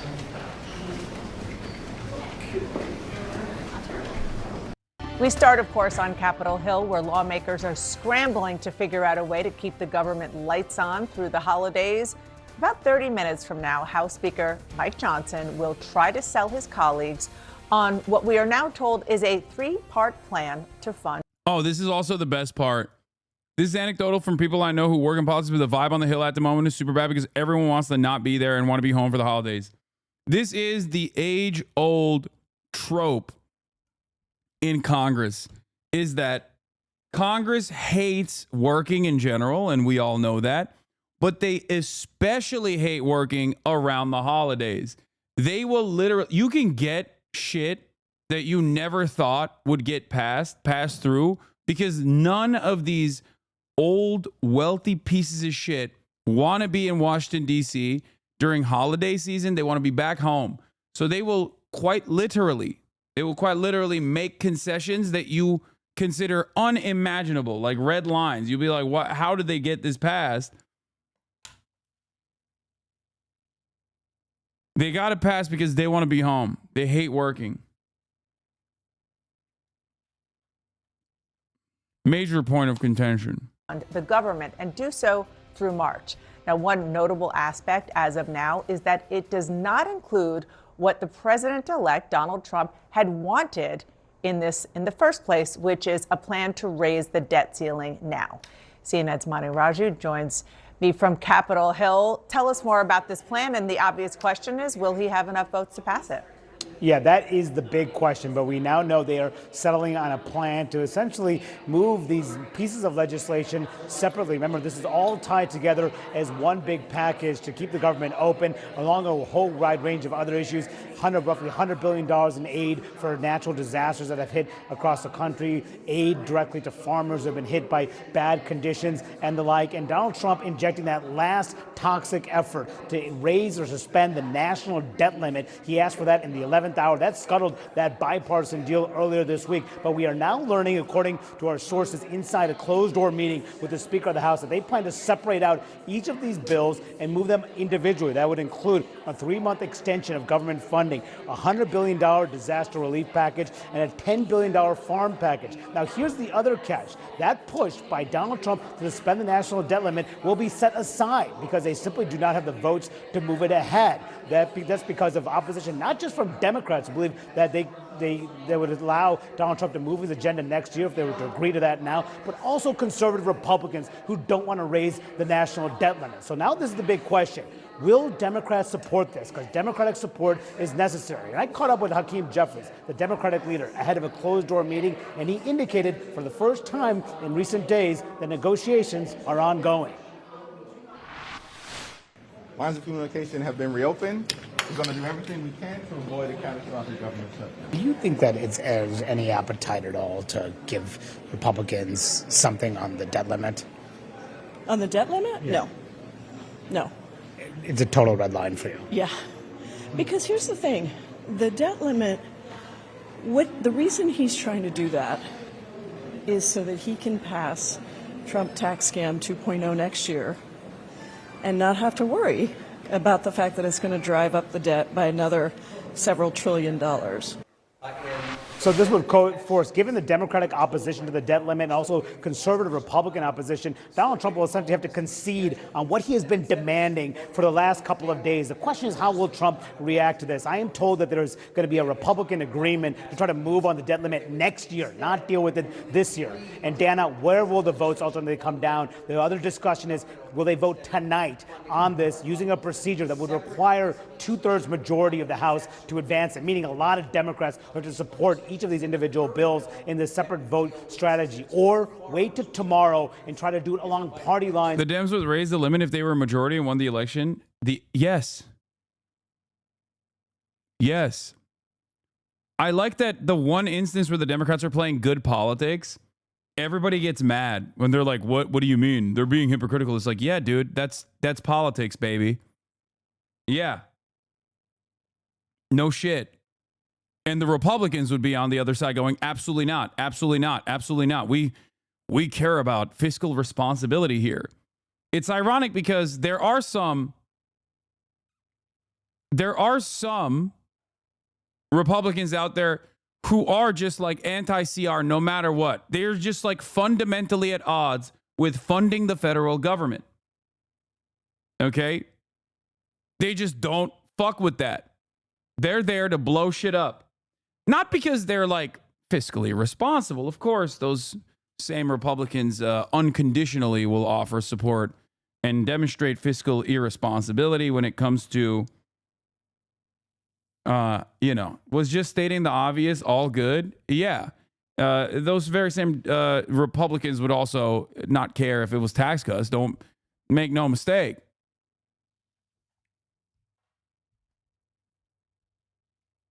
But yeah, they can play good politics when it doesn't affect my ability to buy food. Yeah, you're right, man. Well, don't worry. Your ability to buy food is going to go away anyway, regardless, when the Republicans are in power. Okay, so for the time being, I think it's important for the Democrats to hold strong on this in an effort to force Republicans to concede, without offering up, you know, unlimited spending to the Republican Party. It's so funny when people are just like have no capacity to see beyond themselves, where they go, you don't understand. It's affecting my ability to eat. Okay. Hopefully I'd have a different job and not rely on a government check. No, I understand. But this is not on the Democratic Party. This is on the Republican Party. My point is the Republicans were down with a continued resolution of the clean CR bill originally. Elon Musk and Donald Trump blew it up. And now you're going to fucking yell at the Democrats for not immediately showing their bellies? Get out of here. Go yell at the fucking Republicans. I'm not even like a partisan person, as you guys know. The reason why they want to maintain this as a weapon to wield against the Republican Party is so that they can still continue adding funds to necessary programs while Donald Trump is the president. The current CR bill is not bipartisan, yes. But the clean CR was, even though there were already many, many concessions that the Democrats had given to the Republicans to pass it. Mike Johnson would have loved passing that clean CR. And he was close to doing it. Until Donald Trump and Elon Musk were like, nope. Absolutely not.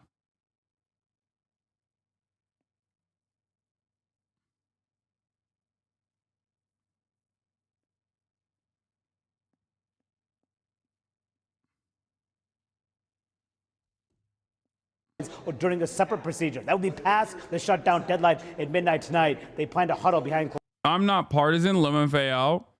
I mean, it's true. If you ask many other content creators online, they fucking cry all the time about me even going to the DNC, despite the fact that I got kicked out of it for all of my unjustifiable criticisms of the Democratic Party.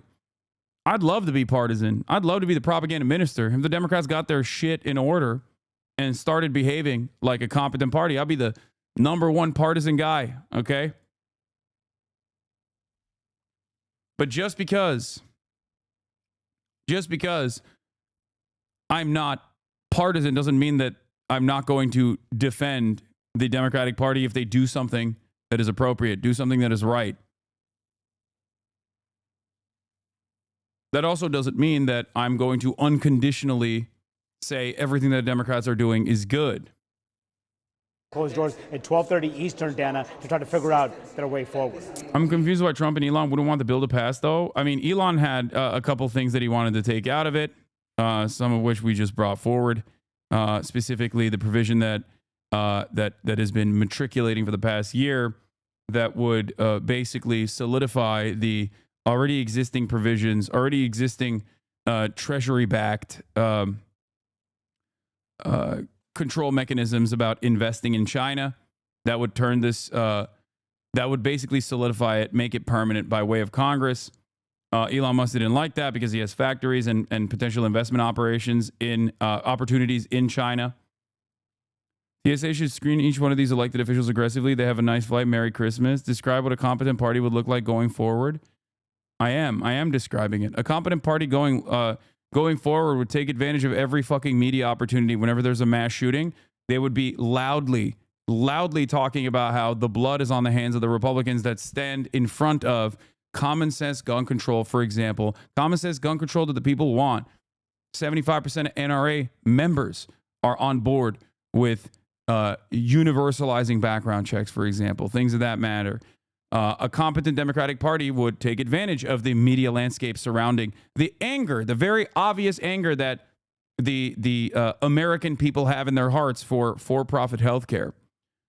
A competent Democratic Party would not be beholden to their corporate benefactors in the insurance industry, and instead would be beholden to their voter base.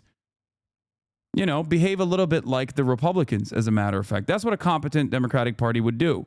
They would play politics in the same way that the Republicans do. They would be shameless about it. Except the Democrats only demonstrate shamelessness when it comes to, I don't know, pardoning Hunter Biden. They only do it for dumb shit. They don't actually do it for, good things. They don't actually do it to enact a legislative agenda that would be helpful. You're a partisan for what you think the Dems should be, not what you are. Yes. You're a partisan for a party that doesn't exist. The DNC thing pisses me off. Been a Biden appointee and older Dems are so out of touch. You're a partisan to a party that doesn't exist. I mean, it's true, though. It is true. I would be a partisan for a party if it existed. That's what I'm trying to say. Make no mistake. I would love for the Democratic Party to abide by not just my wishes, but the wishes of the broadest majorities of American people. Even if the American people are oblivious to what actually helps them, that is still ultimately up to the Democratic Party to communicate how that would be helpful for the regular American voter. Doesn't matter. This kind of stuff transcends party lines. In the words of Tim Walz, feeding the hungry, okay, feeding the starving, and offering shelter to the poor is not a partisan issue. Okay, it might be the Democrats that enact agendas like making sure that Democrats in the state of Minnesota, at least, enact the agenda that ends up funding school lunches, right, for free, paid for by the taxpayers. But ultimately, Republicans have children that have to eat as well. And that's it.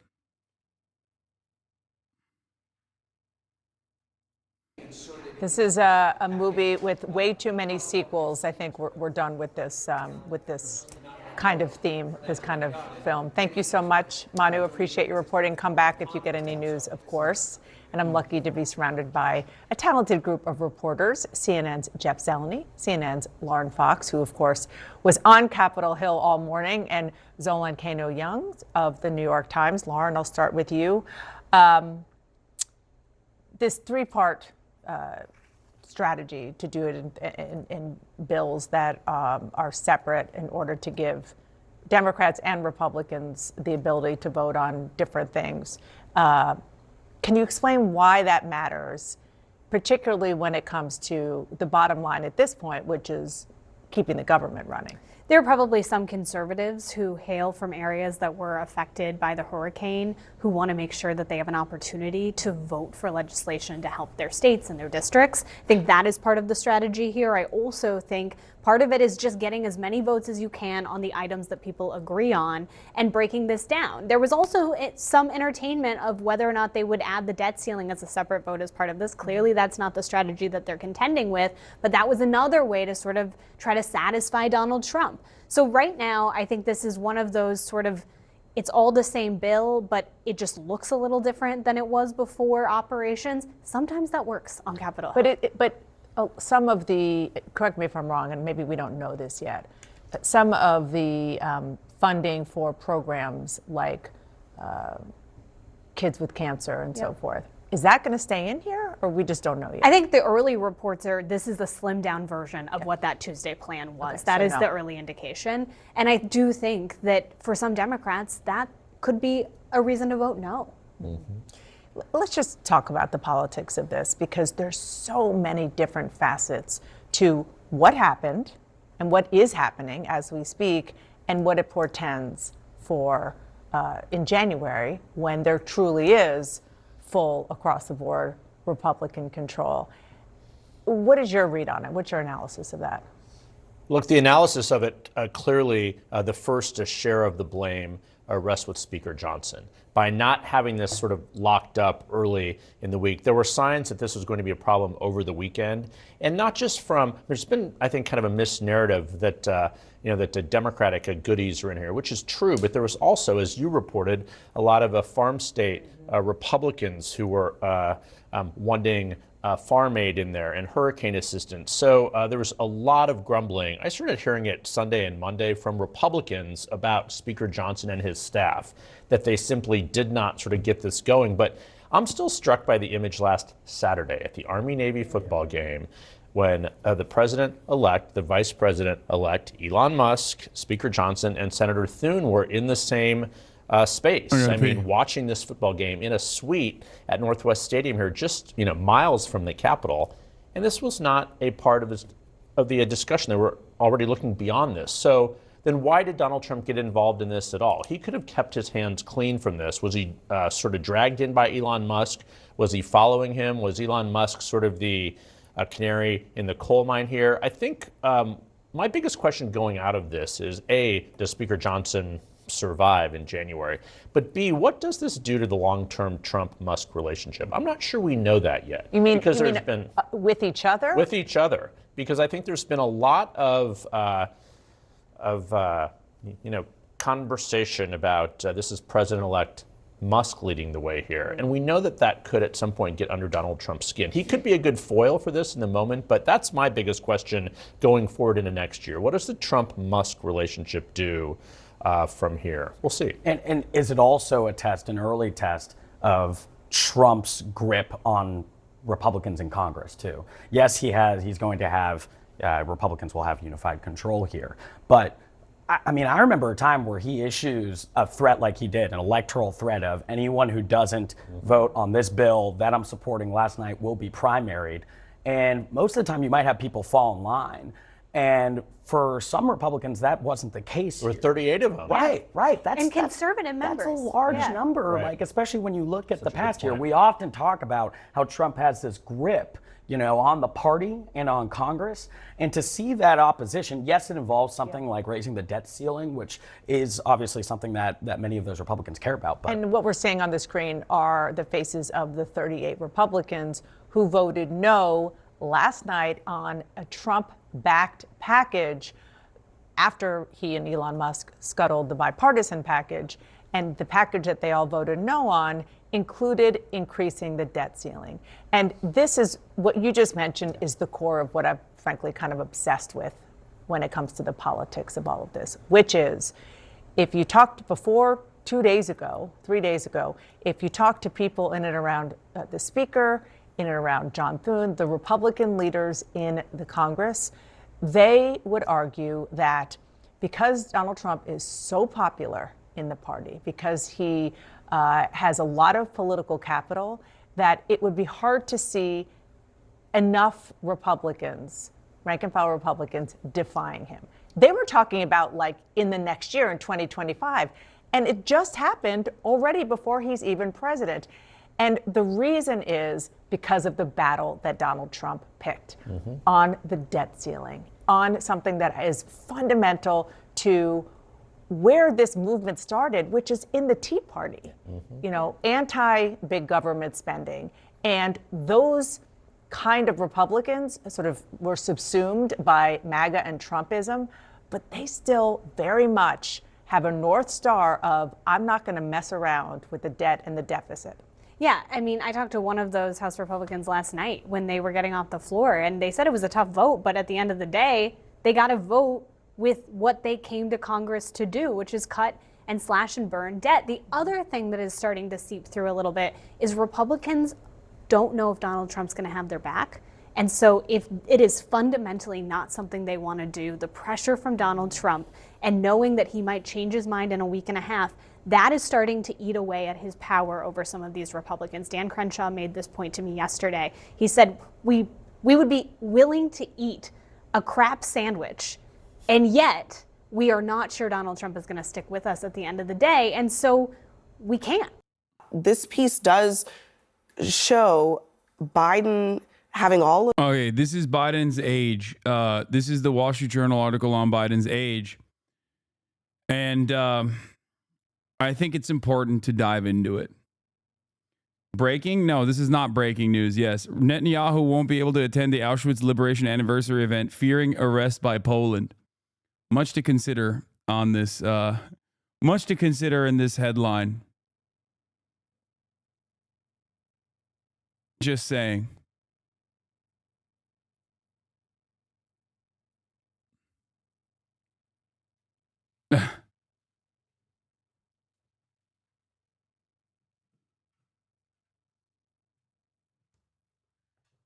History might not repeat, but it often rhymes is perfectly poignant. It works. It works so well here.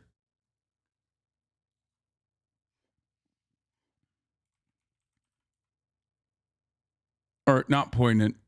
Fuck.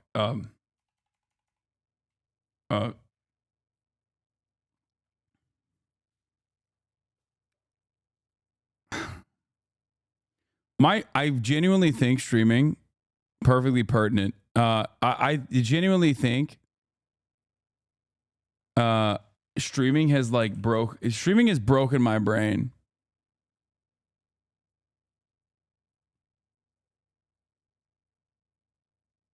I'm not even kidding. Like I think it's like made me a dumber person. Don't fucking say W Poland chat for fuck's sake. Their president is a straight up Nazi lol. I mean, this is extremely rare. I mean, it's not even extremely rare. Honestly,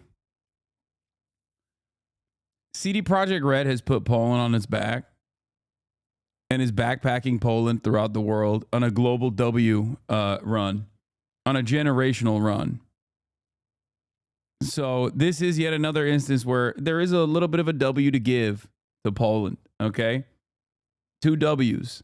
Honestly, W Poland, man.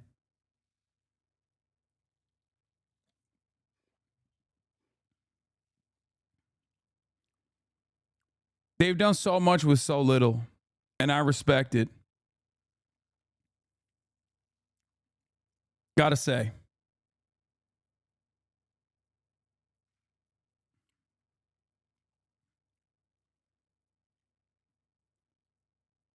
Poland been different ever since Uzi took a walk there? It wasn't Uzi. It was Lil Yachty that took a walk to Poland. It was Lil Yachty. And you're right. Poland has been different since they got the walk.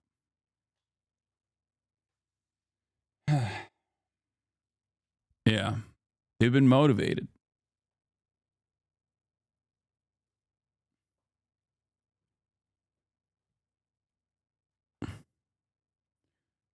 Prime Minister Benjamin Netanyahu will reportedly avoid traveling to Poland for the next month's events, marking the 80th anniversary of the liberation of the Auschwitz Nazi concentration camp, fearing he may be arrested. The major event is planned for International Holocaust Remembrance Day on January 27th and is expected to be attended by dozens of leaders and heads of state, including Britain's King Charles. According to Polish outlet,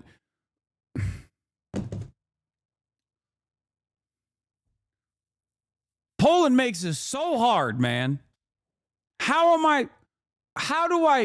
What the fuck? According to Polish outlet, Israeli authorities haven't contacted their Polish counterparts about attending the event, and officials in Warsaw believe the reason is related to Poland's stance that it will adhere to the ICC's arrest warrant for Netanyahu over possible war crimes in the Gaza war. The report also says President Isaac Herzog does not plan to attend the event. Easiest to read Polish word in the language.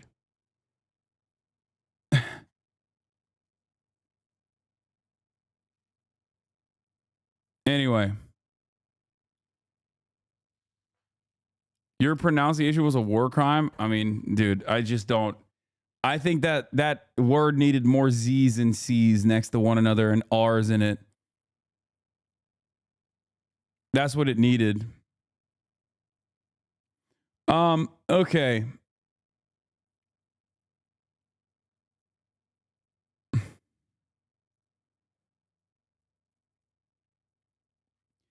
So let's get to it. Is Biden quiet quitting in his final days in the White House? Now, this is a media coverage over the Wall Street Journal article that came out yesterday that dove into the way that Biden's handlers have managed his obvious mental decline. You a hater. Wasn't Japan the only country you glaze and the rest you've been hating, bruh? Just keep it real. You a hater, bro. First of all, I love the idea that there are countries that I glaze unconditionally. You should probably tune in when I talk about, you know, imperial Japanese war crimes that the current Japanese government refuses to acknowledge. And you will develop a better understanding that I am a generational hater of all countries. Okay? It is entirely dependent on what we're talking about.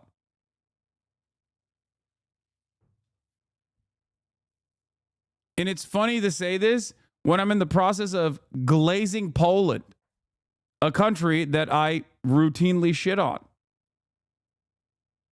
So, you know, make no mistake.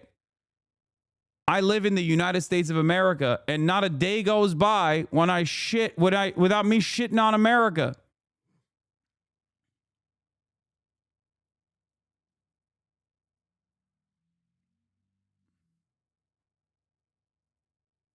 Anarchist Piker hating the state for real, for real.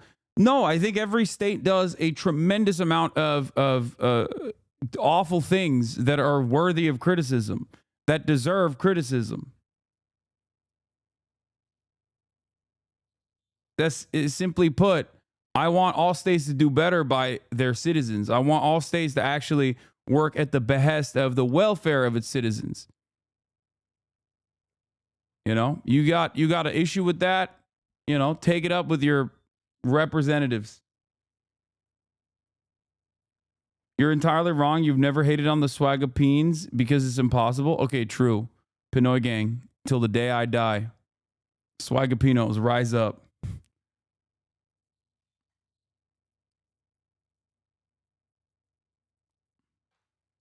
All of these sort of walls up. Yeah. And the walls kept getting higher and higher as the years went on. This is the biggest scandal in America. And the level and volume of people who dedicated themselves to lying. What's the point of being a hater like you are? I don't know, man. Are you happy? Don't talk about my Polish country, you glazing. I don't know. You just a hater. Keep it real. What's the point of being a hater like you are? I don't know. Are you happy with your government? Polish chatter? You think it's good? You think things are going well? You got everything you want? You know? I don't live in Poland. Wait, why the fuck are you defending Poland if you don't live in Poland?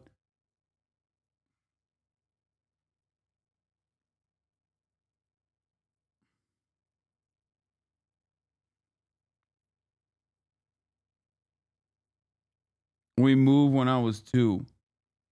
Okay, well, whichever country you live in now, are you happy with your country? Are you happy with the way that things are going? You think, you know, you'll retire at a reasonable age? You think you'll own a home? Kinda. Okay, even kinda means that there's still room for improvement, don't you think? I've never met a single person that has ever been like, no, I love everything that the government does. Everything. There's nothing better can happen. Even liberals have issues. And they're the most like good things are not possible ass people I've ever met.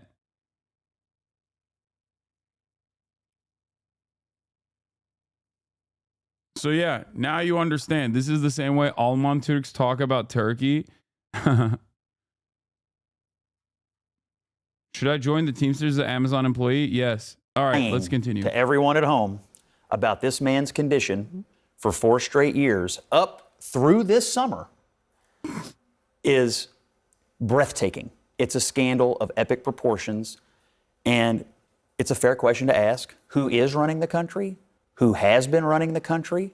And as I said earlier, if you're worried about Donald Trump's advisors having influence, for the last 4 years, apparently this president, duly elected, but this president was not capable of fulfilling the duties of the office. And his staff and the White House lied about it and kept it from the American people. It's an absolute scandal. Look, I'll say 2 things. One is that I think Joe Biden, despite all this, had a very successful tenure. You may disagree, but I think on policy as a Democrat, he had a very successful 4 years. But there's a bigger problem here. And that is that I think Democrats are at the point where Republicans might have been right after the Bush election or after the Bush term was up, which is that I think Democrats are starting to mistrust their institutions. And this goes back to a bipartisan effort to lie us into the Iraq War, not just by George Bush, but also by a lot of Democrats. It has to do with the fact that Barack Obama did not hold anybody accountable after the 2008 crisis, which also happened on George Bush's watch, but he became president. He never threw. I guess they're slow walking themselves into some semblance of recognition. You know?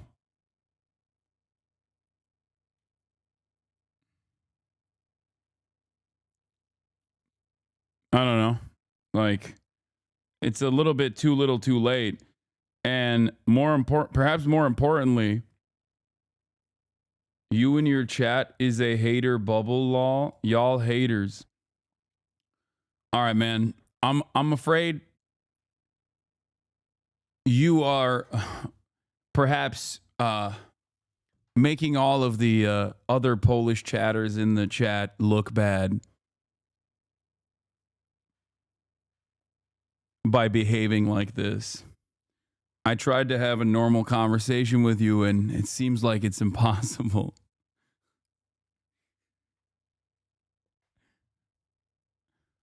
Yes, Tupac for life.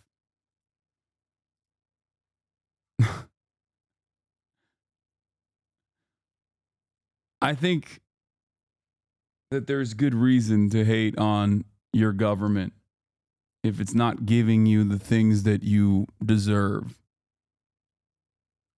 Threw a hostage on the tarmac from Wall Street. You saw the rise of Bernie Sanders as a result of that. And you saw a lot of institutional Democrats, me included, saying, no, no, no, this is not the time. We have to stick with the institution. And I think you have a lot of Democrats now, me included, who are pretty sick of the institution and trusting people in the institution. And You're a Democratic strategist. What do you mean?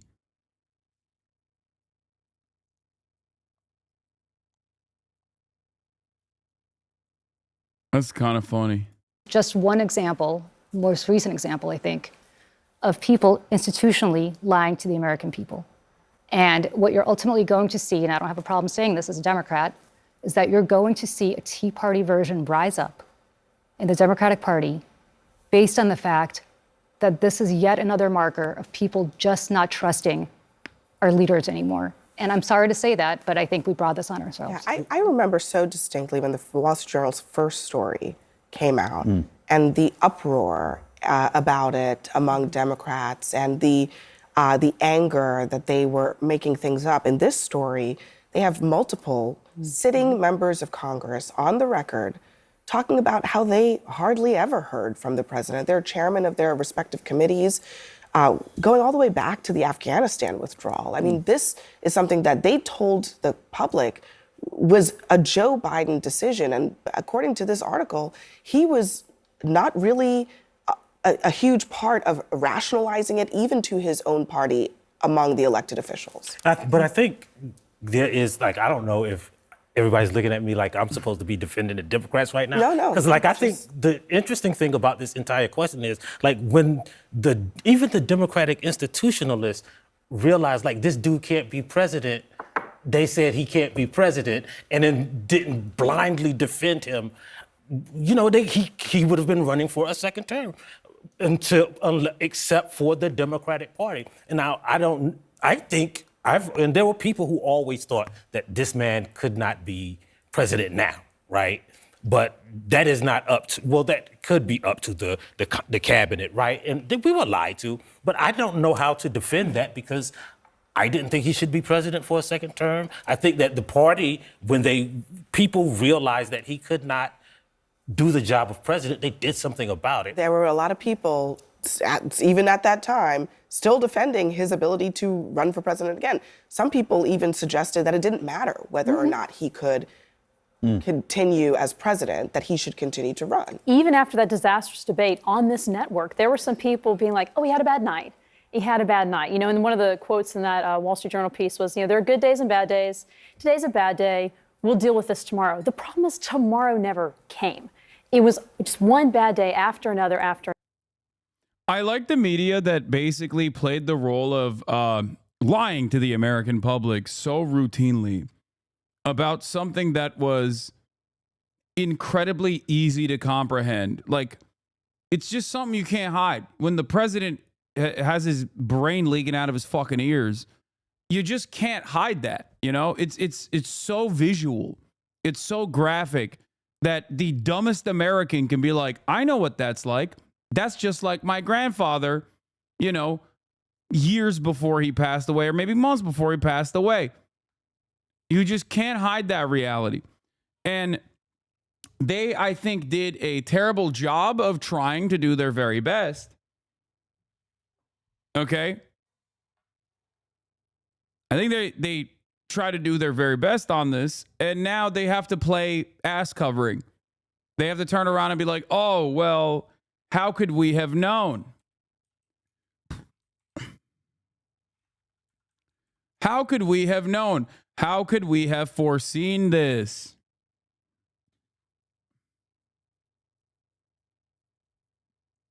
What? Why are you not hyping up the Neuro Subathon? What the fuck? I have no idea what you're talking about. Why do chatters randomly come in here and just like ask me the dumbest fucking questions of all time? What are you saying? I have no idea what you're talking about. You must stop getting randomly woman guide. You're right. Anyway, would you say this is relatable to the FDR polio cover up? Do you mean as in FDR was like hid the truth that he was in a wheelchair? No, it's not, because FDR hid the fact that he was in a wheelchair and couldn't walk because the American public, he thought, would see him as a weaker candidate. It had nothing to do with his brain capacity. This is far more consequential. I don't give a fuck if the president's in a wheelchair. Okay? I care if the president's brain is working. FDR, on the other hand, his brain definitely was working. It's just that he was worried, and because he correctly identified that Americans would consider him to be weak if they saw him incapable of walking. Very different.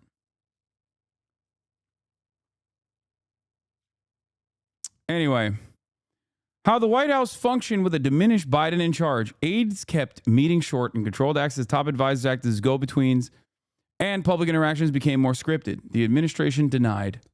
Biden has declined. So let's take a look. During the 2020 presidential primary, Jill Biden campaigned so extensively across Iowa that she held more events. She held events in more counties than her husband, a fact her press secretary at the time, Michael LaRosa, touted to a local reporter. His superior in the Biden campaign quickly chided him.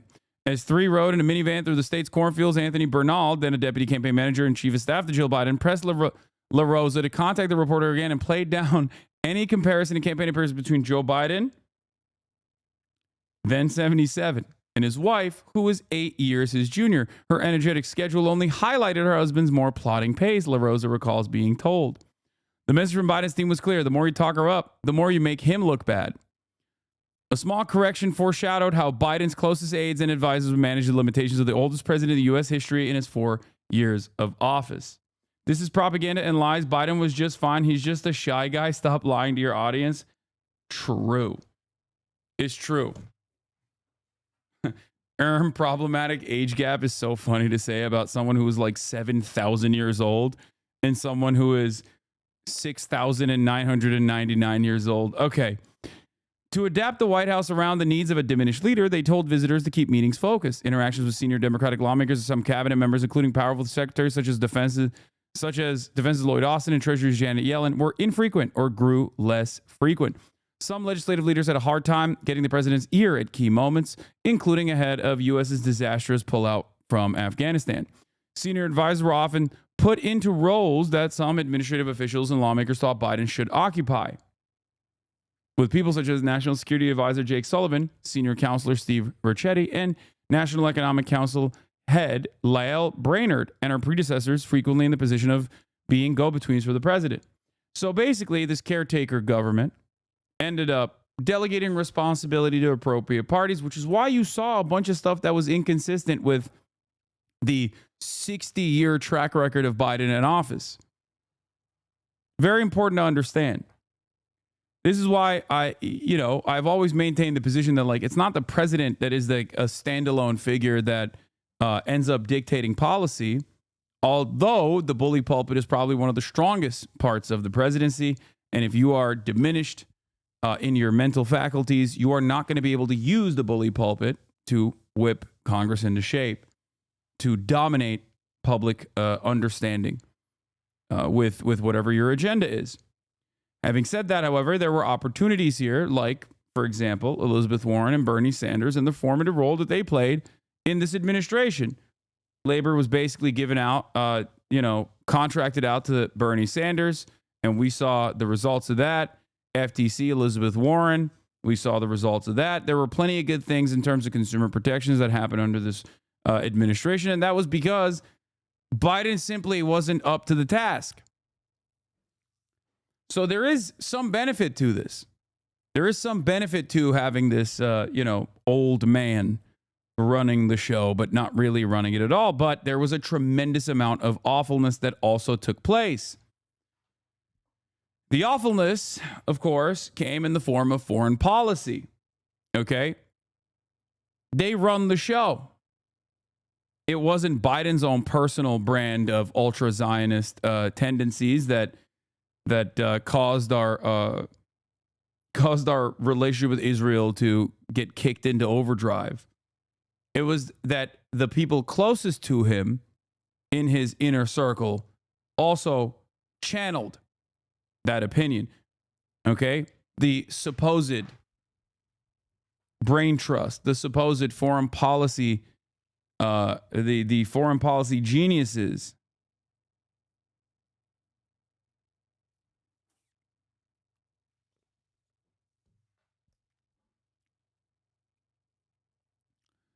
Presidents always have gatekeepers, but in Biden's case, the walls around him were higher and the controls greater, according to Democratic lawmakers, donors, and aides who work for Biden and other administrations. There were limits to who Biden spoke with, limits on what they said to him, and limits around sources of information he consumed. What outlet published this article? Wall Street Journal. We're reading it for free off of archive.ph.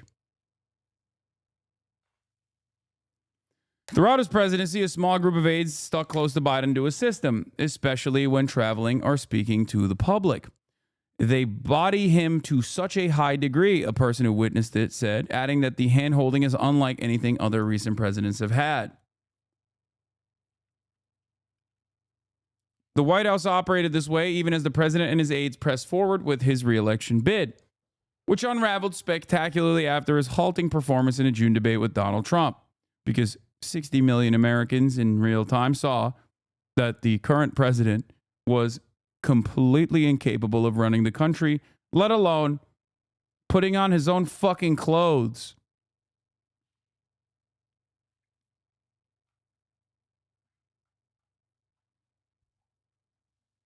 Okay?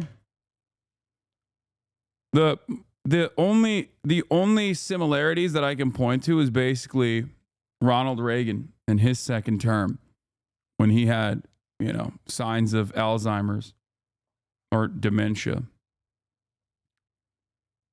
Here's me calling out Morning Joe.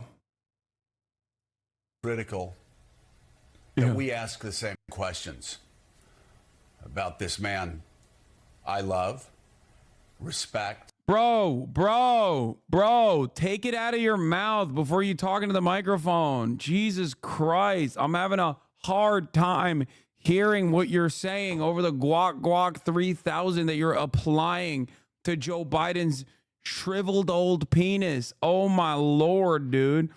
He's got tears. He's got tears because it's jammed up his fucking throat. He's gripping, dude. Holy moly.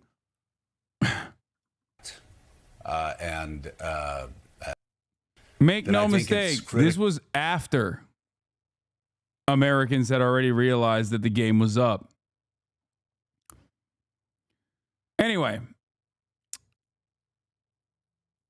Vice President Kamala Harris replaced him on the Democratic ticket and was decisively defeated by Trump in a shortened campaign, leaving Democrats to debate whether their chances were undercut by Biden's refusal to yield earlier.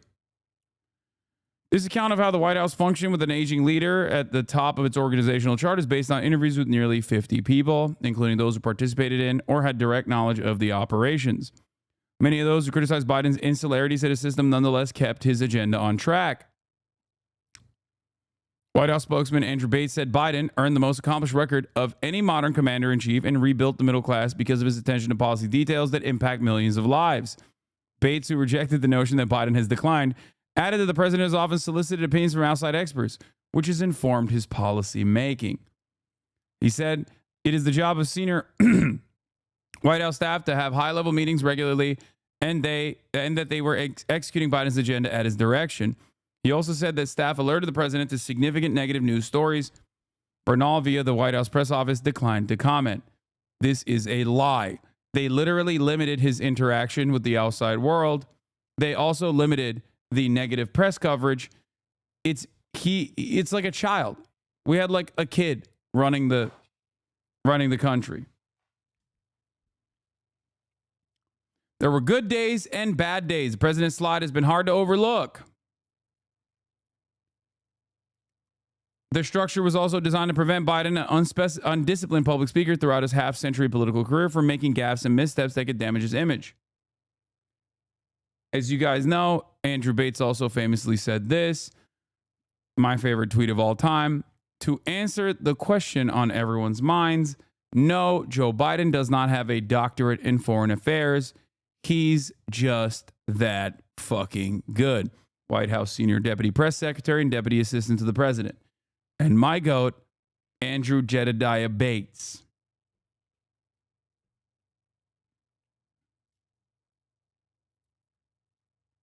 We beat Medicare. Okay. So this entire article details how they limited Biden's public interactions, how they sheltered him from the truth, and how because Biden was woefully incompetent and genuinely demented, that basically most of this administration's achievements and most of the steps that they took were not directed at the top by Joseph Robinette Brandon. What is happening with this piece? What the hell? But instead, they were handled by specialists that were placed in front of him.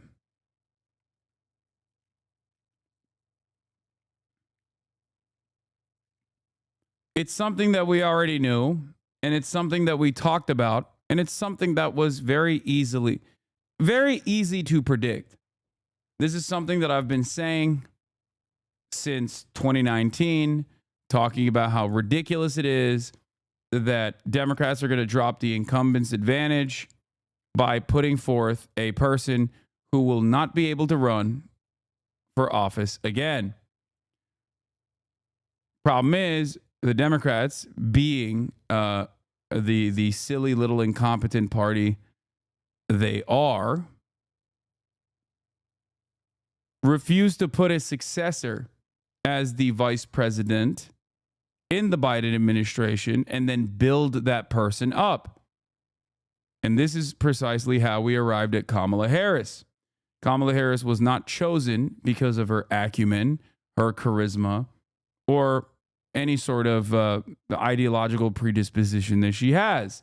Kamala Harris was chosen not to outshine Joe Biden, first and foremost. Kamala Harris was also packaged as a simple identity politics slot. Joe Biden actively said, I'm going to pick a black woman. Yes, here is something I said in 2020. One truly wild thing that we haven't really talked about is Biden's stated interest in being a single-term president. Like we're just going to throw away our incumbent advantage because Joe's going to be a vegetable by the end of his presidency. Truly incredible stuff. Joe Biden chose to look at the smears that the Republicans oftentimes apply to any person that is not white or a man, DEI, and adopt it and say, yes, I'm doing a DEI candidate. Now, this doesn't mean that Kamala Harris didn't have the bona fides, right? I think that, you know, she has, her resume is decent. Maybe not for presidency, maybe not for vice presidency, but it's still, she's a competent person. Problem is, that's not what she was chosen for.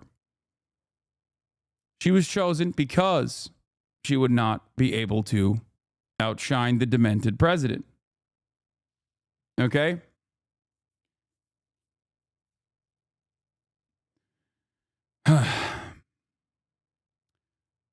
A lot of this stuff unfolded when he also had the special counsel interview him, Robert Hur, right? That was his name, I believe.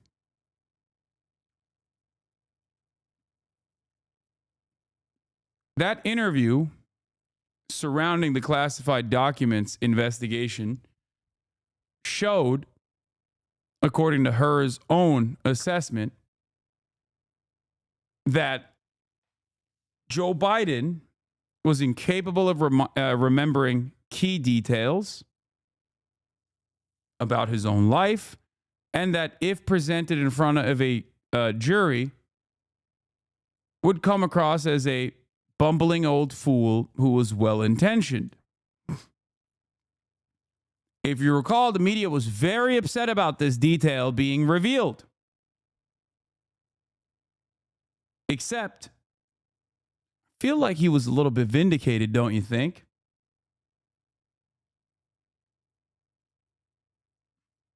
He was. He was vindicated because he was right that Joe Biden was a doddering old fool. But they insulated him nonetheless and had a relatively adversarial relationship with the media, despite the reality that the media played ball with the Biden administration, in my opinion, with the exceptions of the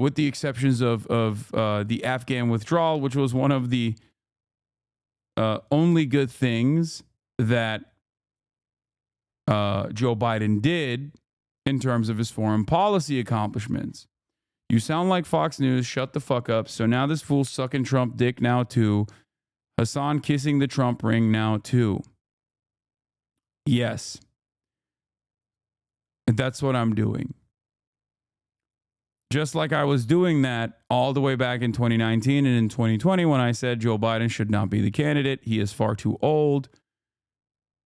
That's what I was doing. I was kissing. I was bringing up every mistake that I talked about in this campaign cycle, even in the Kamala Harris truncated campaign. It was actually done not because I wanted a more competent Democratic Party, because I understood that Trump's fascist second reign would be devastating for not just the United States of America, but for the rest of the planet. But it was actually because I was secretly hoping that the Democrats would hear what I was saying and do the exact opposite so that they would lose to Donald Trump. You found out my schemes, chatter. You figured it out.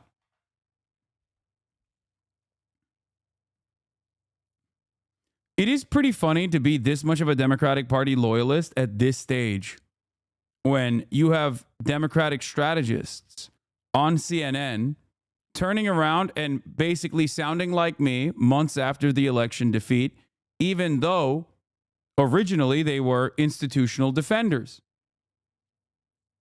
Kind of interesting, don't you think? They're coming to that recognition as well. Weird.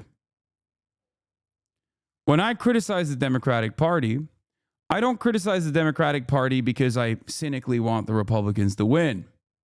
I criticize the Democratic Party because I want them to be a competent counterbalance to growing fascism in this country.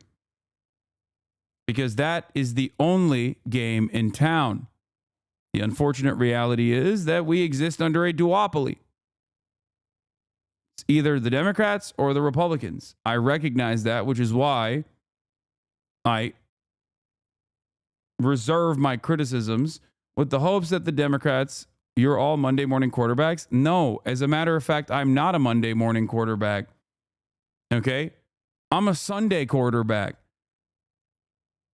I'm calling out the plays while it's happening. There's a difference between claiming that this is analysis in the aftermath of a resounding defeat. But the irony, of course, is that I quite literally was doing this analysis while the failure was happening, warning that this would be a dangerous gamble. Also, I showed you a tweet from 2020 that is far before the next NFL season started.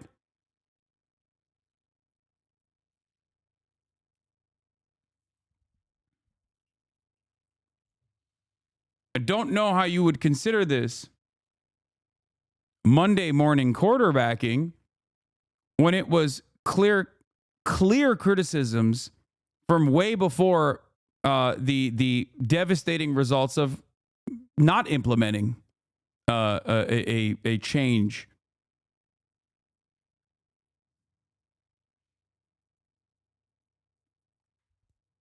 Wild that you fail to comprehend this and still angrily lash out.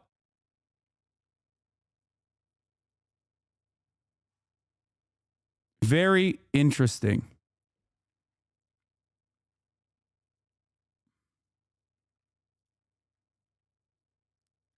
There are definitely a lot less liberals who operate like this nowadays. But it's always cool to see one that, you know, still has that dog in him, where the real fight is actually not pushing the Democrats to actually legislate in a competent manner or fight in a competent manner, but instead to call out those who correctly called out the Democratic Party and refuse to learn a single lesson from this electoral defeat.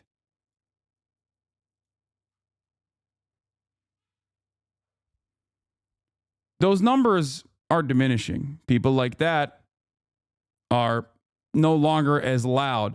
Part of it is because they believe whatever they saw in mainstream press. Okay? And they were horrified with the reality they thought they existed in when they obviously had to inevitably reckon with the reality that actually does exist.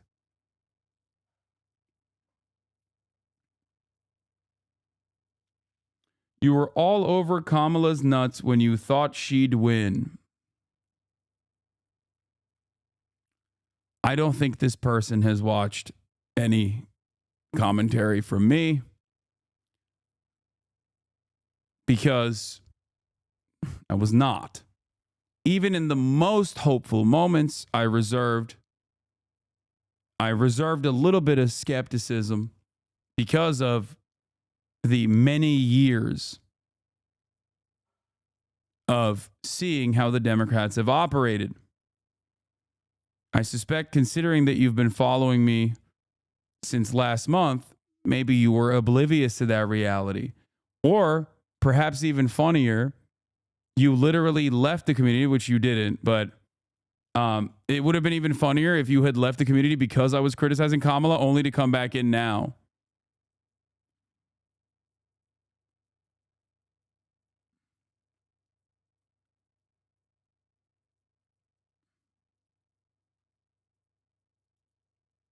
The woke agenda has ruined everything in NA. It's true.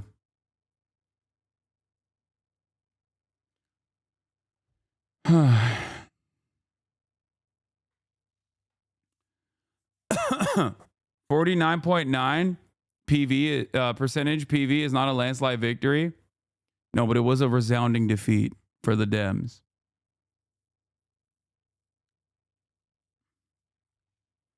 Yeah. A lot of the people who are still chirping and still angry at the fact that, like, the Democrats keep bringing me up as a Joe Rogan of the left.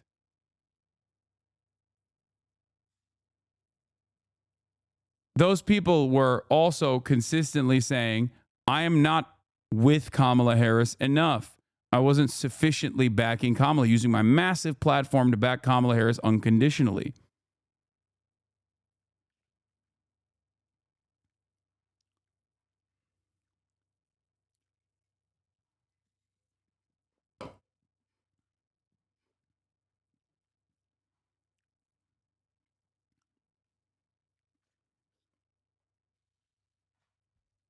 Yeah.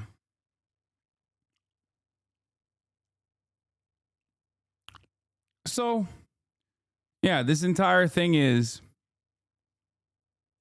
this entire article is vindication. And all of the media coverage surrounding this Wall Street Journal reporting is basically them engaging in the age-old process of ass covering. To be like, oh, well, we couldn't have known. Or, oh, well, you know, maybe he wasn't that bad. Or if he was that bad, well, it's really fucked up that they didn't let us know that he was that bad. It's not our fault. And the irony of the story is that Joe Biden's mental faculties being diminished wasn't a secret. It was something that even the dumbest Republicans were aware of. Ewok Bandit, thank you for the 10 gifted subs. Or another, and this kind of shielding President Biden, lying to the American people, telling them don't believe your lying eyes, is yet another reason why President Trump was so successful. Because people just don't trust what they're being told. When they see clearly there was a decline in President Biden, and you're told don't believe your own lying eyes, nothing to see here, people go, all right, what else are they lying to us about? He also, in this lame duck period, has, I mean, look, we talk about all the time how Democrats ran on Trump being a threat to democracy, but just listen to what has changed between January of 2024 and just yesterday. Trump's assault on democracy isn't just part of his past. It's what he's promising for the future. I think it's pretty crazy when you have a Roy Moore strategist openly communicating on CNN instead of being shunned out of every public space. Roy Moore famously is the former Alabama Supreme Court Chief Justice who ran for the Alabama Senate seat and actually lost to a Democrat. Why did he lose to a Democrat? Because he was outed as a pedophile. That is wild. That is wild that like a Roy Moore staffer goes on CNN and gets to do commentary. What is going on? The media keeps saying we are hemorrhaging support.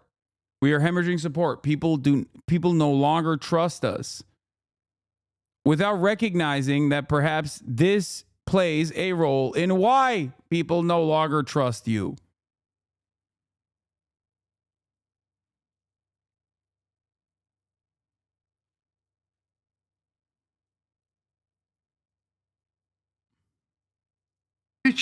He's being straightforward. He's not hiding the ball.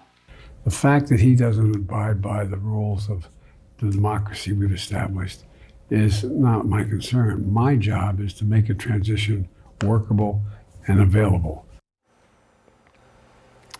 That's hard to watch, and I've got nothing for you. I got no excuses for certainly. I think all of America sees what's going on here. I will say I was at the White House this week for a Christmas party, and Joe Biden talked for about 10 minutes. He cracked some jokes, and he was pretty lucid, and it was a good. But it certainly was not prepared, in my opinion, to run the country. I do think we need to go back to the conversation that was happening on the campaign trail, and that's about Republican former Georgia lieutenant governor talking to a Republican strategist side by side with a Republican pedophile campaign strategist. Okay. A campaign strategist for a Republican pedophile. This is what CNN is at. This is the grouping that they thought. This is the grouping that they thought would provide reliable commentary. They're giving it to the Republicans. They're like, well, you guys called this out, so here's your opportunity to have this conversation. There are a shit ton of people. There are even Democrats who called this out. Have Castro on. I don't care that these guys are, never Trump Republicans or whatever. I just don't give a shit. There are even Democrats who called this out early on. Fuck it, have Dean Phillips on. You know what I mean? Have Cenk on. Have members of the left on this panel. Yeah, Fidel Castro. That's what I'm talking about. Age limits. I think we've got to start figuring out what that looks like. Boardrooms that have billions and billions and billions of dollars of investor money does that. And I know we talk about voters need to have the right, the opportunity to cast those votes, but I do think age limits on that position, it is the most demanding job anybody's ever held in their entire life. I'm not for age limits because I do think voters, that's something you can easily. There are 3 Republicans on here. I just want you to understand. There are 3 Republicans on this panel. And like 2 conservative Dems. What is this panel? Who is this panel for? Like, it's kind of funny because like all this stuff is not actually working to chip away at Fox News's base, Fox News's audience. Like Fox News audience members are not going over to CNN and being like, well, these are our guys on there. Let's watch CNN now. Like they still think it's the Clinton News Network.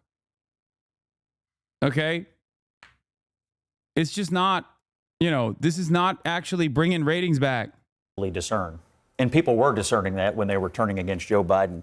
I just have to ask when the accountability is going to come for every single person who sat in front of a television, who held some position of responsibility and lied their rear end off about what they were seeing behind closed doors. People came on television and said, oh, I'm with him all day and he's really engaged and he's doing the job and he's running circles around us and these videos are cheap fakes and on and on and on. Brazen lying by people who work for our government and they lied to us about it. What do you have in mind in terms of accountability? I don't know, but if I were in Congress or I noticed a few months ago, everyone on CNN is either a Republican, a former Republican, not by their choice, or a Democrat who really wishes they could be a Republican. Yes, it's not just CNN, it's MSNBC as well. Many of the panelists in mainstream media are occupied by former Bush communication strategists, campaign managers for Republicans. They rarely ever have. It's most of mainstream media. Fox News is dominated by current Republicans, and every other mainstream outlet is dominated by former Republicans and also current Republicans alike. It's crazy. It's actually wild. And it's not, you're all kissing the ring now. It's disgusting. What? Brother, I don't think you can understand. For all you ring kissing clowns, Fox lied about everything. You're all kissing the ring now. It's disgusting. I don't think you understand anything that's going on. I'm going to be honest with you. I'm sorry, but I think you're a little confused and maybe your brain is short-circuiting a little bit. And it's understandable, especially if you just ate a fucking steady mainstream media diet of thinking Kamala Harris was doing Brad Summer. And then when your expectations were not met with the reality of a resounding defeat, you are now looking desperately to lash out at anyone and everyone. CNN, MSNBC, ABC, you all sucking Trump's dick. If you think I'm sucking Trump's dick, you're unfortunately mistaken. I'm going to be nice. I'm going to be as nice as I can, but you should probably stop hallucinating. Okay?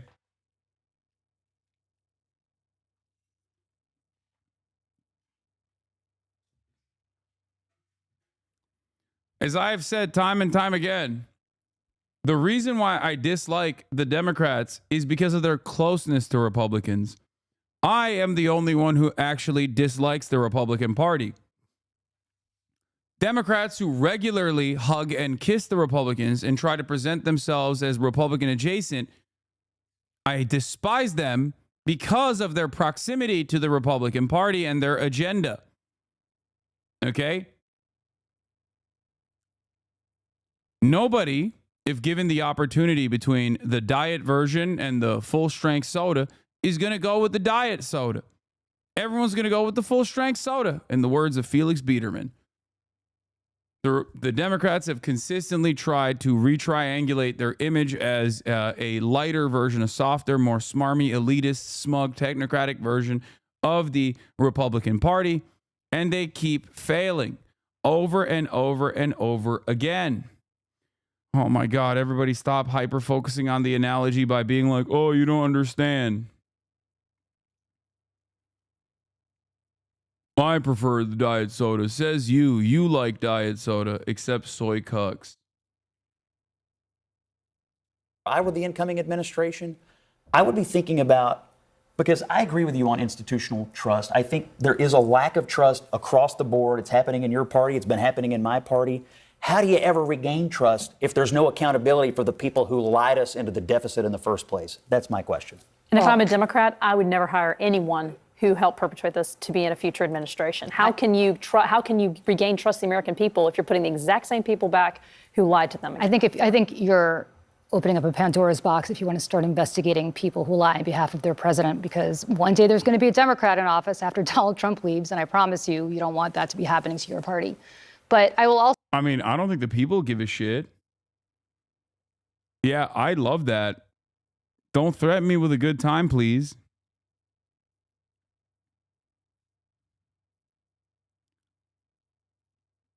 Also say, to your point... I don't agree with that. You don't? You Because- think Donald but Trump's been honest and the people around him have been honest? Here's what I think. If you go to work for the government and you stand up at the podium like Kareem has done and knowingly and fully lie to the American people because you know full well what you see behind the scenes and what you're saying in front of the podium, I mean, maybe the accountability is they never get hired again. Like it was But the largest inauguration crowd in the Is that as history. consequential as this? I'm But just asking. it's a lie. But it's a lie. It's a lie. That's so funny that they got the Republican strategist dunking on them. It's crazy. I mean, he's not even wrong. This guy is gaslighting Wolf. He's not wrong. Yes, Trump and members in his orbit lie all the fucking time too. So bring up a better point than the inauguration numbers. Okay? Talk about how Donald Trump denied the election results. Donald Trump has never had a moment. Donald Trump contradicts himself in the same sentence half the time. The best thing you got there is inauguration crowd sizes? Like, what are we doing? Are you fucking insane? Like, even when they have controversy, it's still managed controversy. It's like, it's done on the boundaries of things that are relatively, they're marginal, they're inconsequential. That actually hates Republicans, okay? I'm gonna say it. I'm saying it, dude. I think Democrats don't fucking hate Republicans as much as I do, okay? They love saying, oh, I guess you want to vote for Trump then. But like, dude, you don't fucking hate Republicans. You want them in your party. You desperately advocate for them to come to your party. You literally have them at your convention. You have them at your fucking convention. You have them come and speak at your convention. You literally have their loyal soldiers come speak at your convention. The border guards, the fucking cops. Like, you love them. You want to fuck the Republicans. You want to hug the Republicans. You want to kiss the Republicans. You want to be Republican. You want to be Republican. You're just a fucking Republican. I hate Republicans. You don't. You want to fuck them and you want to suck them. Okay? So stop with this bullshit. I was in a hotel room after the this was the final night of the DNC when I was saying this. Okay. My neighbor in my hotel room came to my door and complained. Even said, I actually agree with a lot of the things you're yelling about, but can you please pipe down? That's what he said.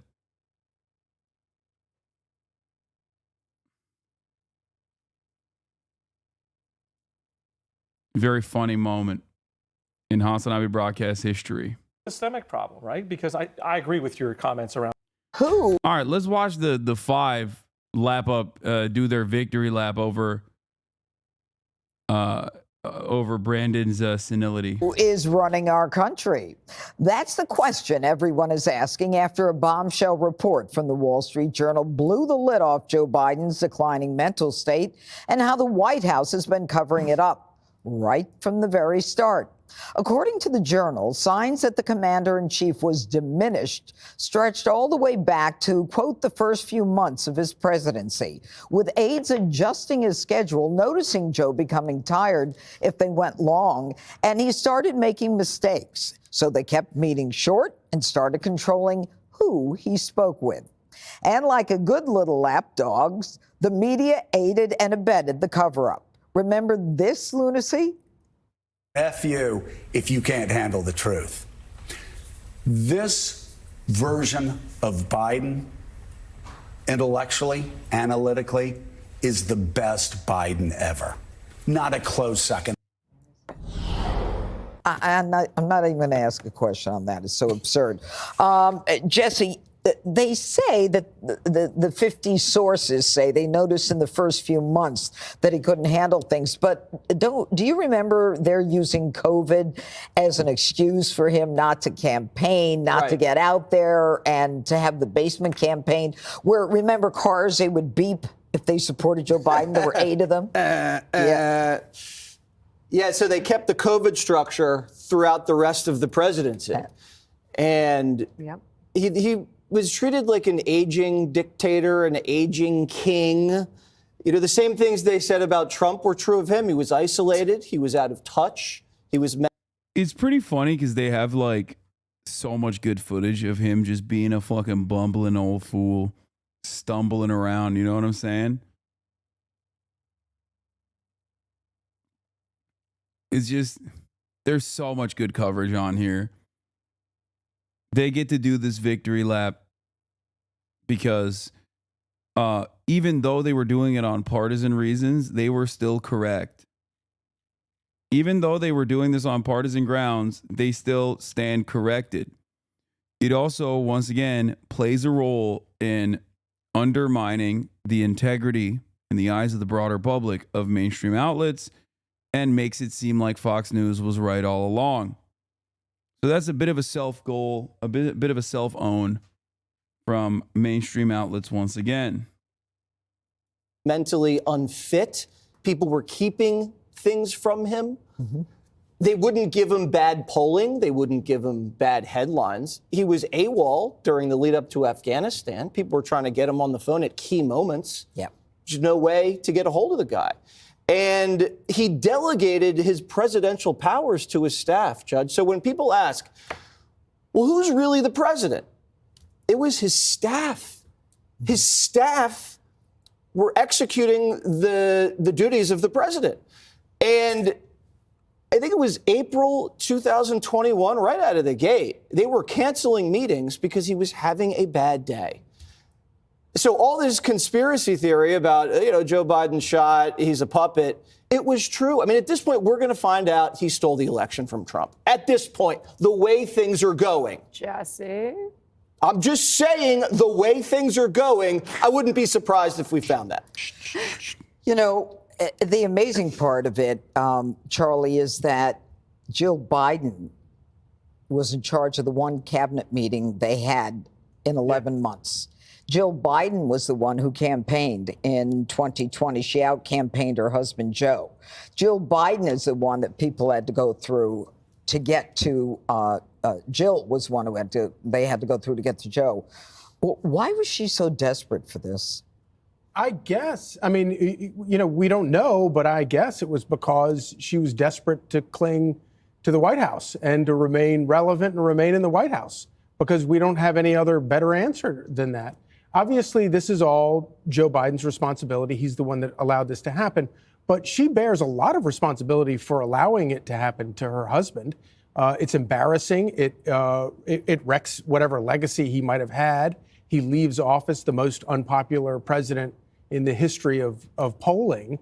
And I also think that, and I hope that the people that are around him that lied to him, lied to us, lied to everybody, and kept this Weekend at Bernie's charade going all this time, don't escape scrutiny, and people don't forget that they what they did to us. They talk about destroying democracy and taking democracy away. Yeah. There's no greater example of destroying democracy and taking it away than actually having the person that got elected be. I mean, they lied to him about.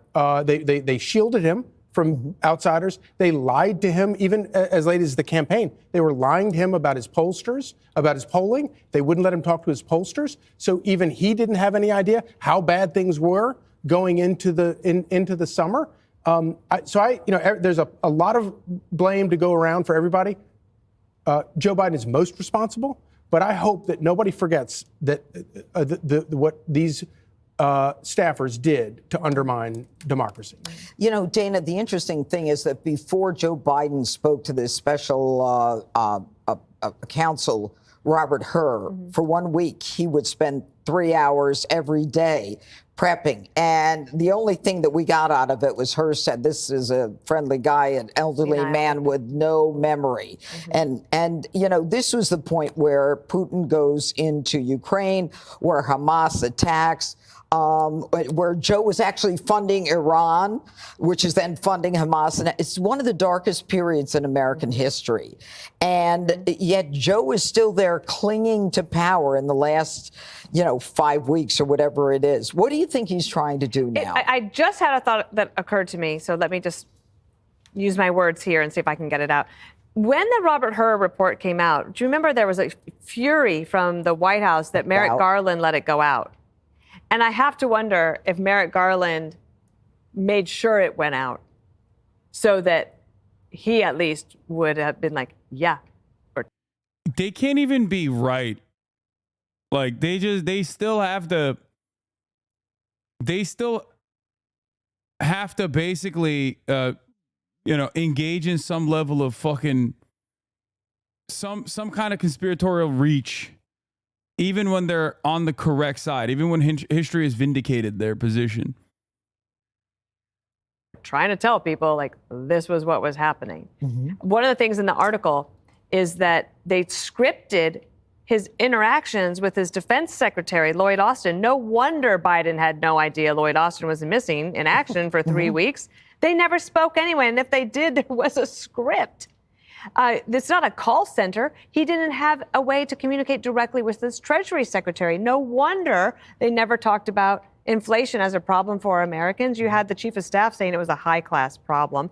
Then you think of those historians who would visit the White House, including writing speeches for Joe Biden, and telling him, you could be bigger than FDR. They weren't trying to have historical analysis. They were trying to make history with somebody who couldn't make his own decisions. Think of these people also. Annie Linsky of the Wall Street Journal wrote a piece 2 weeks before the debate between Biden and Trump, where the charade is exposed. And the White House came down on her like a ton of bricks. And she had said, like, I wrote this not because I wanted to hurt Joe Biden. It was like more in sadness than in anything. I'm having to write this. I have 40 sources, and I'll never forget that. The spokespeople from the White House just trying to destroy her reputation and her life. What sweet justice for Annie Linsky and her co-writers there. The last thing I would say is Kamala Harris is absolutely complicit in the cover-up. Exactly. And that's where I was going to Jessica. What happened in this White House was something that I don't think America has seen ever. We all knew what was going on. We sat at this table and actually thought about what was clearly the cognitive decline of a bobbling, dithering man. And then we were. How much blame would you assign to Biden versus the staffers over the genocide? I still assign all the blame to Biden. I don't give a fuck. I don't give a fuck that Biden was mentally diminished. It's the same with George W. Bush. George W. Bush is still the signatory. Okay? George W. Bush, regardless of how stupid he is still signing off on all of these war crimes. I don't care that it was Dick Cheney that was the mastermind. I hate both of them. And also the staffers suck too. Make no mistake. I'm just saying that there is no abdication of responsibility. Okay? Anyway, this is boring. All right. We have some breaking news. A car has plowed into a German Christmas market and has killed at least one and injured dozens of people. They're saying the number is in the 50s. And this just happened when I started the broadcast, so I didn't want to get into it without some verified information coming out of it. Apparently, the number of dead is 2 now. Hopefully, they don't show the video because I've seen it all over the timeline. The official number is now at least 2 dead, including a small child, and at least 50 injured. Earlier reports said at least 11 dead, up to 80 injured. Yeah. Earlier reports came from breaking news and breaking 9/11 or whatever the fuck. That wasn't. When a car drove into a Christmas market in this city in eastern Germany, Magdeburg. Christmas markets in Germany are a festive, seasonal thing. Many people in the community will come. They'll buy Christmas gifts or eat food. Oftentimes in the evening, many people in the community are there, so it would have been a very crowded event. We're hearing. Yeah, I saw a lot of people. My Polish friend told me about this as it broke. A lot of people online are essentially immediately calling for a race war. Yes. Germans are already very primed into. Germans are already very primed to be like, this is what happens when you have Islamic migration into Germany. The suspect who drove the vehicle apparently was a doctor from Saudi Arabia who's been in Germany since 2006. So, oops.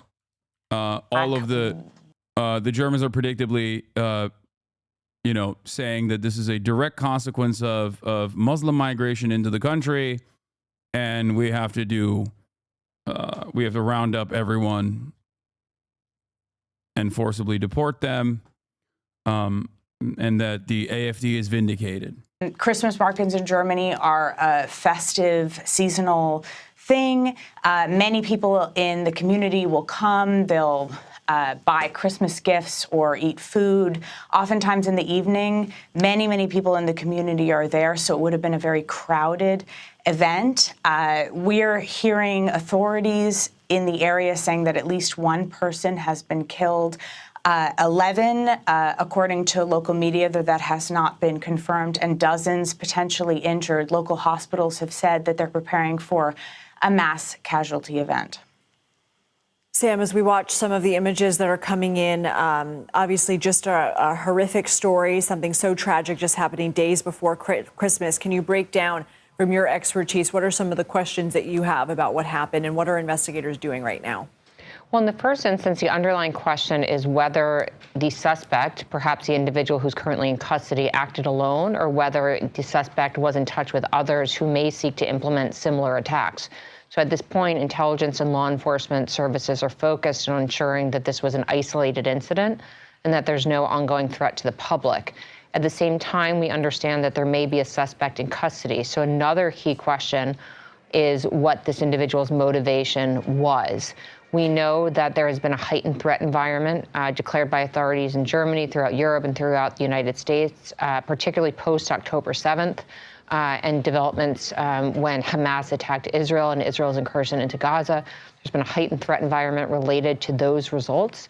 At the same time, we know that Germany has suffered vehicular attacks against Christmas markets in the past, including an Islamist terrorist attack in Berlin in 2016. All that said, we do not know the suspect's motivation at this time.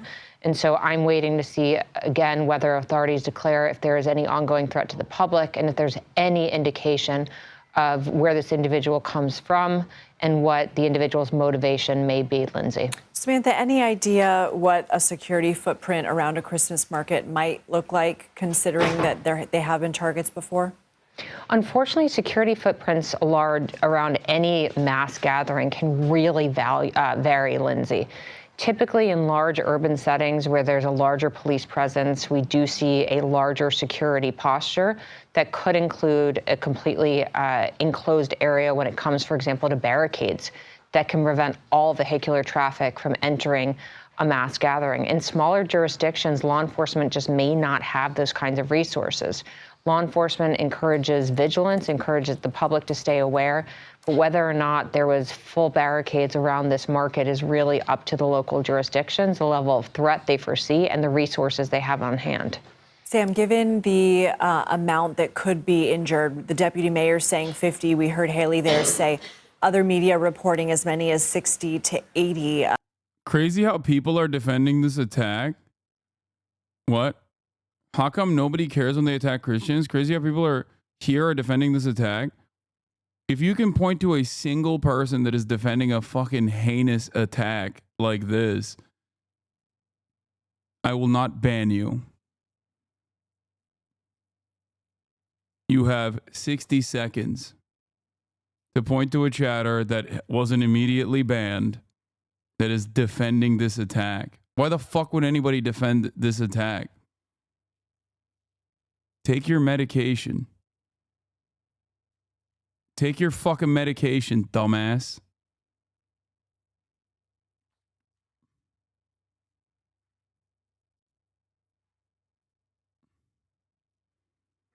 I like that so many people just like fucking hallucinate at this point. Like,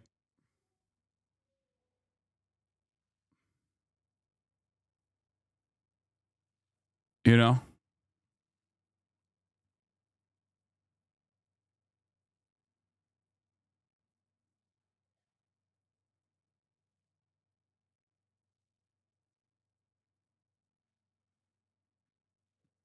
All right. Well, I guess he doesn't have he was unable to figure it out. Here, take a week off. I believe that's from the AFP news agency. What does that tell you about the nature of what authorities believe was a deliberate attack, just in terms of the crowd size that vehicle was able to plow through? Well, it tells me that this was a very densely packed area. So while we don't know the exact size of the actual gathering, it does look like, unsurprisingly, it was a very dense environment, which is quite common at a Christmas market. These mass gatherings don't have to be spread out over a large geographic space. It's a density of people that could be vulnerable to something like a vehicular attack. But if the death count does continue to rise, it will be the deadliest vehicular attack on a Christmas market in Germany, Lindsay. And these are images that I am seeing for the first time along with you. Haley, it's just so tragic to see police lights and ambulance lights in the foreground with Christmas lights in the background. Haley, as this is still such a fast developing situation and we're working to gather more information, what questions are you asking? I think that a lot of people who are watching this situation are thinking of the attack that happened in 2016 when a truck drove into a Christmas market in Berlin. 13 were killed in that attack, dozens were injured, and it really challenged the sense of security that a lot of Germans had around those Christmas markets, and frankly, a lot of Europeans had around mass gatherings. And I think this has probably reignited that feeling in a lot of people, gathering to celebrate the holidays, gathering to be in crowds together around, certain events where people all congregate in a certain place. I think that challenges now people's sense of security doing those things. We're watching, obviously, this situation. Dozens have been injured. Hospitals. No, the guy is taken alive. Since it was a doctor from. Are we just going to pretend the Elon tweet isn't a part of the story, or the fact that we are 2 months out from the German election? It's not a matter of pretending that Elon Musk tweet is not a part of the story. This happened after Elon had tweeted that. Elon was tweeting his support for AFD, saying AFD can only protect Germany, hours before this terror attack happened. Okay? So the idea that this is the idea that this is like somehow linked to Elon Musk is silly. Elon Musk is a Nazi. Elon Musk is a fascist. The AFD are neo-Nazi fascists.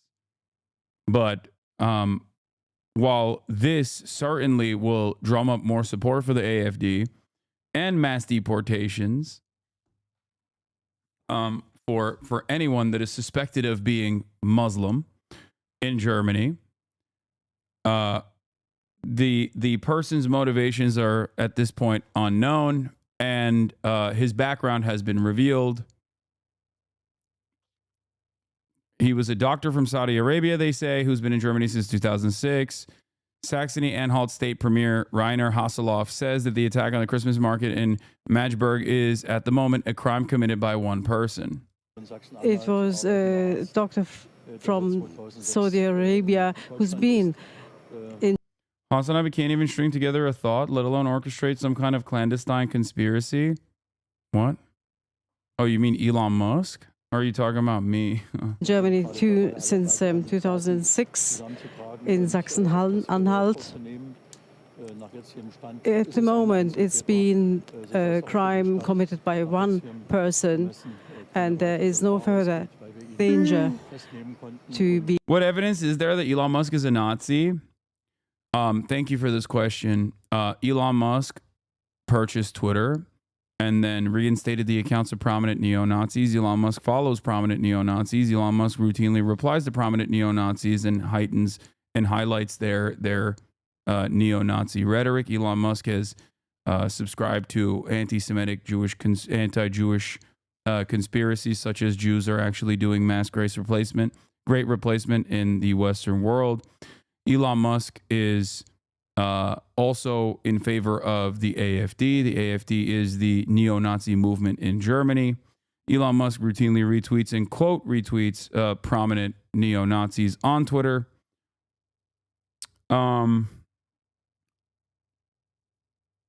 So, you know, at this point, the only thing he hasn't done is grow a Hitler mustache and Sig Heil. So that's pretty much it. But don't worry, he's pro-Israel. So I guess he's not a neo-Nazi after all.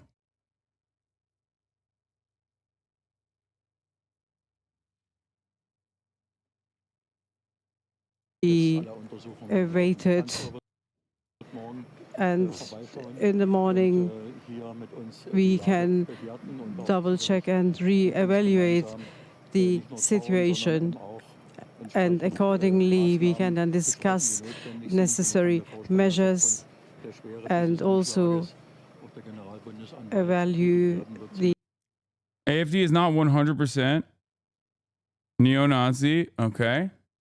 Yes, they are.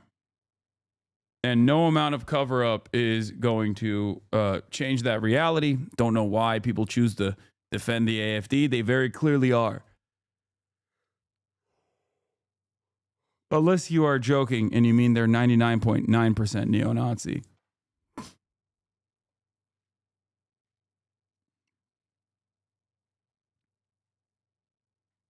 The severity of the attack together with the prosecutor. So what? Correlation is not causation. That's a logical flaw. The injured will be taken. What are you saying? Correlation does not equal causation. What did I do here that was even?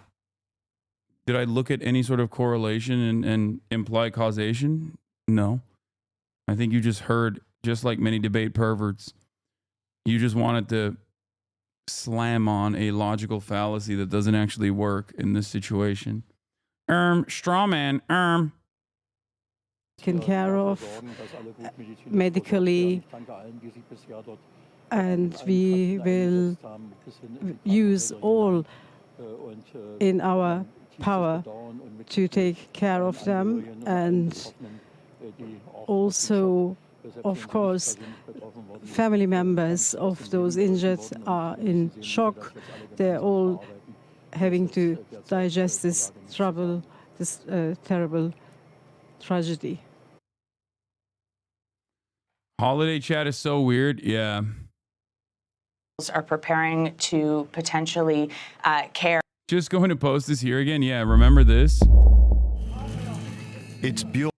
Remember this, chat? Why an AfD politician is accused of whitewashing Nazi crimes? It's Bjorn Hooker who is widely regarded as the AFD's most influential figure. Bjorn Hooker is... It's so funny because then they'll turn around and be like, well, what about Pegida? They're worse. They're worse than these guys or whatever. And it's like, yeah, dude, there's always going to be more aggressive versions of the more normalized version of neo-Nazi movements. It's just like it doesn't really change the dynamic at all. Extraordinary within the AFD because he is really a quite old-fashioned right-wing extremist. He's not just a radical, he's not just opposed to immigration, he is really one who favors rewriting German history. Wir Deutschen, also unser Volk, sind das einzige Volk der Welt. We Germans are people to have planted a memorial in shame in the heart of its capital. Hooker is a former history teacher who for years has been pushing the boundaries of political speech. In 2017, he criticised Berlin's Holocaust. Does the AFD have a lot of support, or are they fringe? If you were to ask me this question 4 years ago, I would say they're fringe. Okay, now they are no longer fringe. Holocaust Memorial, arguing that Germany should reverse the way it remembered its past.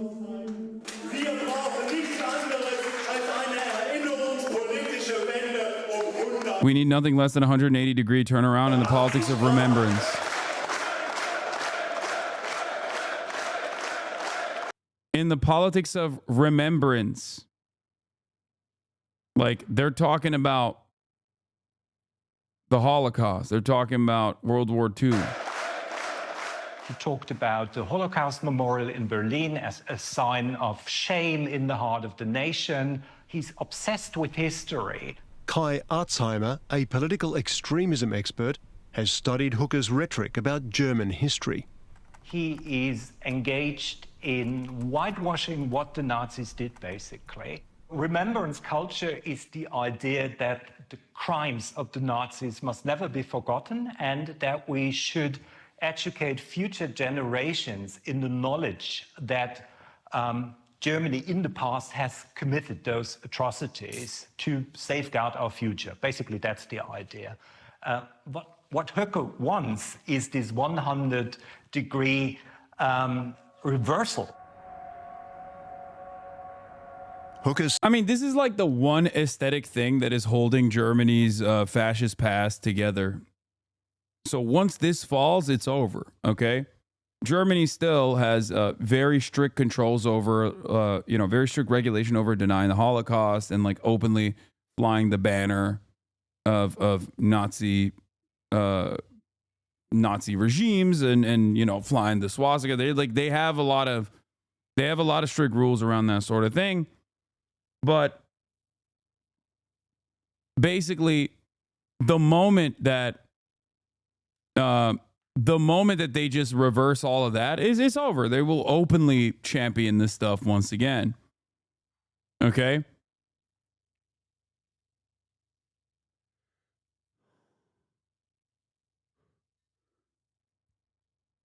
Basically, this is the one thing, like the remaining, the thing that stops the dam from breaking in its entirety, openly breaking, is that they still are like ashamed of the Holocaust. Once they drop that, it's over. It's just like we're back to business as usual. Statements about the Holocaust Memorial were widely criticized, including by some members of his own party, amid calls for him to be expelled. And for the record, for Americans that don't understand, like, German patriotism in liberal German society is regarded as like a shameful thing. Any sort of like patriotism outside of FIFA, the World Cup or whatever, is under normal German existence, at least for the past couple of decades, was seen as like a form of bigotry.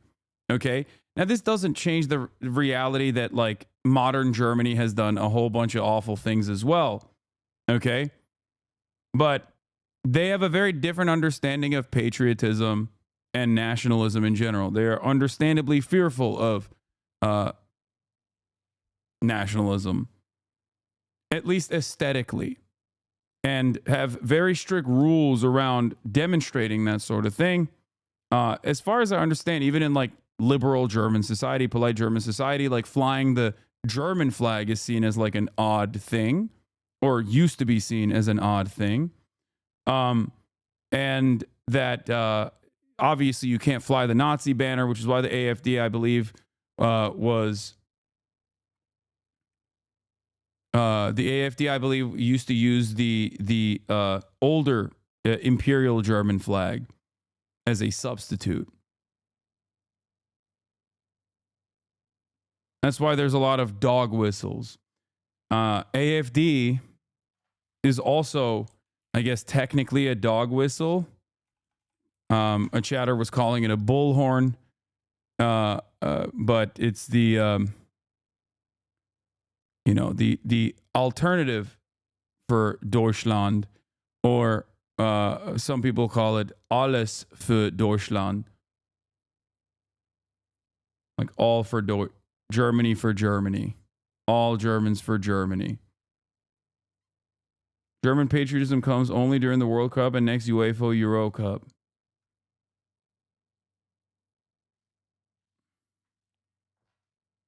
From the AfD, he stated that he had made a mistake and that he had learned many lessons. But he continued to court controversy. In 2021, Hooker gave a speech which included a slogan used by the Nazis: "Everything for Germany." Alles für unsere Heimat, alles für Sachsen-Anhalt, alles.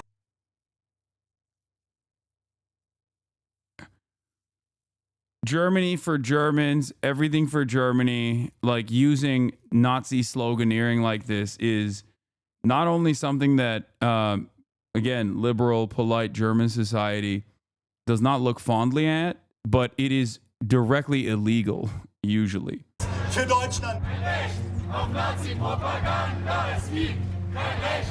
Under German law, the phrase is illegal, and Hooker was charged with knowingly using a Nazi slogan. He later called the Nazi era horrific, but claimed he wasn't aware of the slogan's history. Come on, dog. He's a literal history teacher. Get the fuck out of here.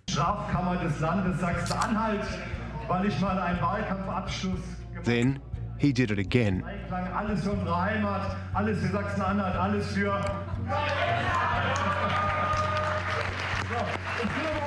He went to Gera in front of a public audience, and he made everybody scream, "All for Germany," after he already knew that he was on criminal charges for this. Look, any misunderstandings? Oh, he didn't know what that means? Let me remind you, he's a history teacher, a certified history teacher. Yeah, and I think he knew what it meant. Damned well what this phrase means. You've been charged with issuing a Nazi comment, "Everything for Germany." You've been charged with a criminal offense because that's a crime. Sie haben völlig recht. It's a Nazi saying. Sie haben völlig recht, dass die Meinungsfreiheit in Deutschland sehr, sehr stark eingeschränkt ist. Wenn ich in einer Rede, in einer Wahlkampfrede, die Liebe zu meinem Land ausdrücke und in der bedrohten Lage, in der Deutschland ist, Patrioten auffordere, alles für dieses Land zu geben, dann ist das kein Nazispruch. Trump hat mal gesagt, American first. Which is also, ironically, the American Nazi movement's original slogan. So, yeah, that's not exactly a good defense. Donald Trump also said immigrants are poisoning the blood of this nation. Also another Hitlerian invocation. I mean, what are we doing here, you know? Yeah, look at this other Nazi. Look at this other neo-Nazi, you know? He's saying it too. Why can't I say it? denke, dass es völlig legal ist und völlig legitim ist, selbiges auch für If you guys are the only people that are even more annoying than the fucking anti-Deutsche left and right here is fuck this fucking despise Germany's politics. Yeah, it's really bad. German politics is so fundamentally broken, and I think it's because it was the wounds caused in German society and the crimes that German society were complicit in was left unaddressed, especially in Western Germany as well. And that America basically came back and was like, let's just put all the Hitlerian guys in charge because they are the best communist killers. And basically, it feels like it always has felt like they just didn't really learn the right lessons from the Holocaust. Like there's a deep sense of psychological shame, but also not only is there like this deep sense of psychological shame, but they've left it unaddressed in very meaningful ways. They haven't really changed course. They just basically covered it with a blanket. So that nascent fascist movement was always slated to come back inevitably. And when you have decades of center-right politics dominating the country with virtually no real leftist opposition, well, were there any types of clues in that? Everything from the you location inevitably of where arrive this at this happened, problem. the date, the time, the particular festival. Add to that economic volatility, add to that diminishing material conditions in East Germany as well. Okay. Once the wall came down, USSR is gone. And you know, their ongoing reconstruction efforts have been an overt failure, which will inevitably cause fascists to take advantage of that chaos. Representatives' vote is expected. All right, well, that's it. We missed it. We missed CNN talking für Deutschland zu fordern. Und Ähnliches habe ich getan. Das hat nichts mit einem Verbrechen oder einer Straftat zu tun. Shortly after our interview, Hooker was found guilty and fined more than $30,000. Think harder. You know why this is happening? What? We did try to ask you. What? Meanwhile, let's get to the meat of the issue. You support a Nazi and the wire will show that. I'm using this at you statement. We did try to ask you. Think harder. 48-month subscriber. That's crazy. That's a new one. That's a very long-term community member kind of collapsing in real time. The German spy chief has instead of inside, I mean, here, we'll watch this as well. Here. Told the BBC that the far-right Alternative for Deutschland party poses a risk to the roots of democracy. The AfD regularly rejects accusations of extremism, but the BBC has found clear links between significant party figures and extremists or even former neo-Nazi networks by investigating just one event held in the East German city of Cottbus. Our Berlin correspondent Jessica Parker has this report. In Germany's east, the far-right Alternative for Deutschland. Yeah, the funniest was this when they tried to plot a coup to put forth Heinrich the 13th from an old aristocratic family to assume the role of the German monarch. Like, that was kind of funny. That was very stupid and kind of funny. What's still stupid but not funny and very scary was also the fact that Germany had to destroy one entire military unit because every single person in the unit was a Nazi. Like, that shit was crazy. That was not funny. That was actually pretty scary. When they were just like, oh my God, an entire fucking unit is just they're all Nazis. Deutschland is popular, even aiming for power. Yeah, Army Special Forces were fucking straight up Nazis. And Jean-Pascal Homme is a regional parliamentary candidate. The AFD is proactive on social media, but also on the ground, and it feeds this idea they want to promote, that they are of the people and taking on the establishment. But, as the BBC has found, Jean-Pascal Homs held links with several groups now classed by domestic intelligence as extremist, networks accused of anti-migrant, anti-Muslim. Also, another one of my favorite, like, funniest German Nazi moments is that one of the prominent leaders of the anti-COVID lockdown movements in Germany was a vegan Turkish neo-Nazi. What the fuck was that guy's name? That was really funny. He was like one of the biggest like Q defenders. Yeah, and he was literally Attila Hildmann. Attila Hildmann, ja. Jawohl. Yeah, motherfucker was Turkish, bro. Like, what are you doing? Like, what the fuck do you think is happening? Like, what?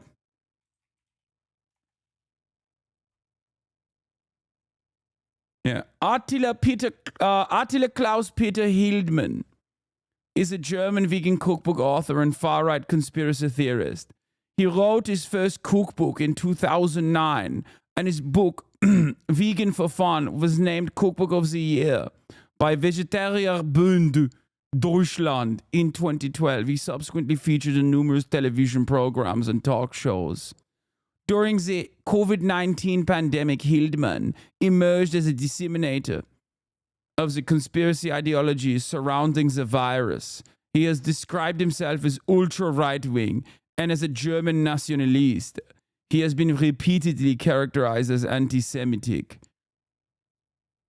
and has been on the run since 2024 when German prosecutors issued a European warrant for his arrest. Attila was born in West Berlin and is of Turkish descent, but was raised by German adoptive parents.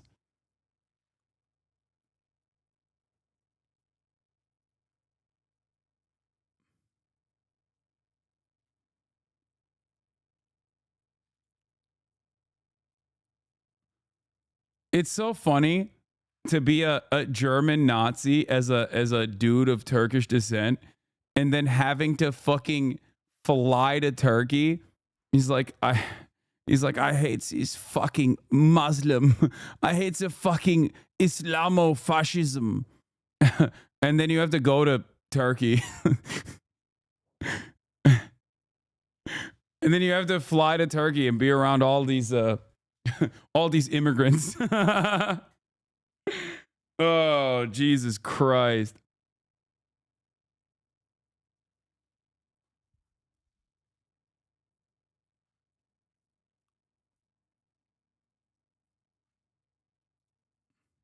Ideology.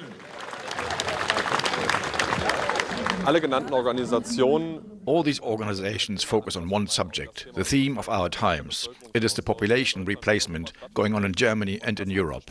To voice that and to fight that politically is not extremist. You don't think the Great Replacement theory is extremist? I mean, it's a far-right conspiracy theory. No, the Great Replacement is happening. I can see that in my own city. I do not say it is... Elon must be like, you have said the truth. You have said the absolute truth, my good sir. Organized from up high, I say it's happening. It was at this office back in March that Jean-Pascal Homm helped organise an event. The speaker was an MP called Matthias Helfferich, who once described himself as the friendly face of National Socialism, also known as Nazism. Matthias Helfferich insists the years-old leaked messages were satire. His talk here in Cottbus was on remigration, a code word, say many, for mass deportation. Yeah. Remember how Germans are like, oh, we don't say deportation. That's like Nazi policy. We believe in remigration, which is just deportation. They just repackaged it. So it's so funny to watch them like try to dance around the liberal safeguards that have been placed on language, while still absolutely unconditionally channeling the same policy agenda. They just had to like find new ways of saying the same thing. Deportations. Remigration ist die politische Vision einer vertrauten Heimat. In this video, he talks about remigrating millions to preserve the land of the Germans. Und aktivistischem Vorfeld. In the audience in Cottbus that night was Benedikt Kaiser, another influential figure. He works for an AfD MP, but over a decade ago, Mr. Kaiser was pictured at neo-Nazi demos. We've approached him for comment. Became more and more right-wing extremists. This spy chief claims that extremism within the AfD poses a risk to democracy. Spy chief? Wait. Wasn't that the guy who was talking about the AfD earlier? What do you mean? When I'm speaking about a German oak, a big, strong, old tree, it can take a blizzard, it can take a storm. But once you have an enemy that goes for the roots, and that's exactly what's happening right now, going for the roots of our democracy, it's very dangerous because it goes to the vital parts of our democracy.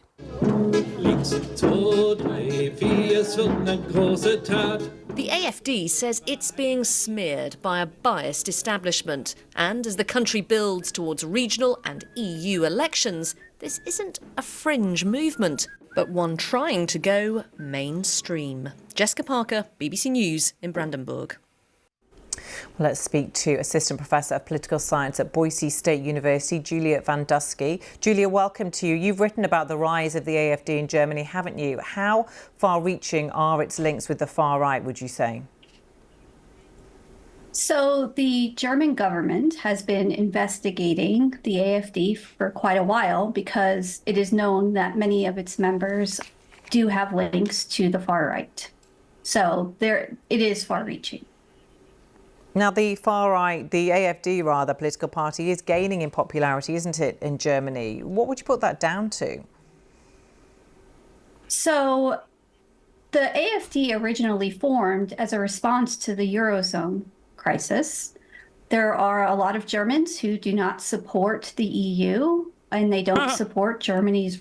Dude, Germans not supporting the EU is so fucking funny. It's just like, dude, what are you talking about? That's you, man.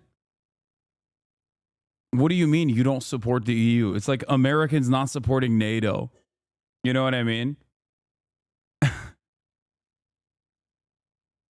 Like if you're like one of these dumb like hog patriot Americans and you're like, I hate NATO, I'm like, what are you talking about? It's everything that you wanted and more. Is the same as like hog Germans who are like being like hating the EU. It's like, you are the EU. What do you mean? You don't support NATO? Yeah, because I don't support American imperialism. If you support American empire but hate NATO, that makes no sense. If you support Germany being a dominant force on the planet, but then also simultaneously say the EU is bad, that makes no sense. I'm anti-NATO because I'm anti-American empire. How is this hard to comprehend? If you're pro-American empire, of course you should be pro-NATO. Why would you be anti-NATO?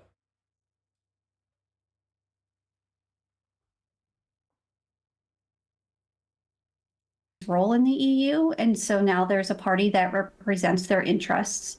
They're more popular in East Germany amongst older people who had been socialized under a completely different political system. They lived under communism and an authoritarian regime. So politically, they're a little bit different than West Germans. So it's not surprising that the AfD is a little bit more popular there. And what do you think it means for the future? Yeah, that's why it's more popular there. It's not like the wealth disparity. It has nothing to do with the wealth disparity and everything to do with the fact that they lived under a communist dictatorship, authoritarian rule. That's why. They're just primed. They're just like genetically more open-minded to that sort of thing. Like if you're an academic if you are an academic who literally has browsed through countless amounts of historical reference points and data, and this is what you present, what are we doing? Like, what a fucking ridiculous approach. Yeah, no wonder we never arrive at the truth.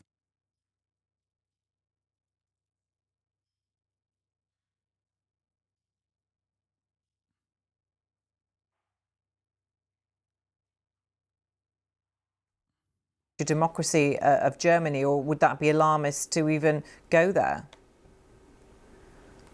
Currently, I don't think the AfD is going anywhere. However, I don't think they're big enough currently to ever form a government in Germany. They're still quite small. And the other parties, the mainstream parties, are unlikely to form a government with them. So in the short term, they can make a lot of noise. They have a platform in parliament, but I don't think they're going to have a lot of influence over policymaking. Okay, Professor Julie Van Dusky, thank you very much for joining us with your analysis.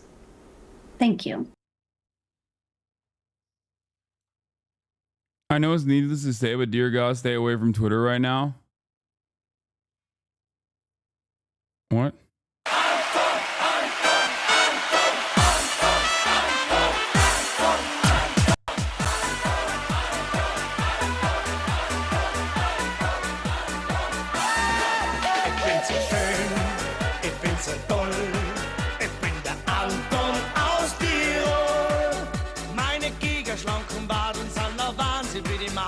DJ Ötzi, Anton aus Tirol.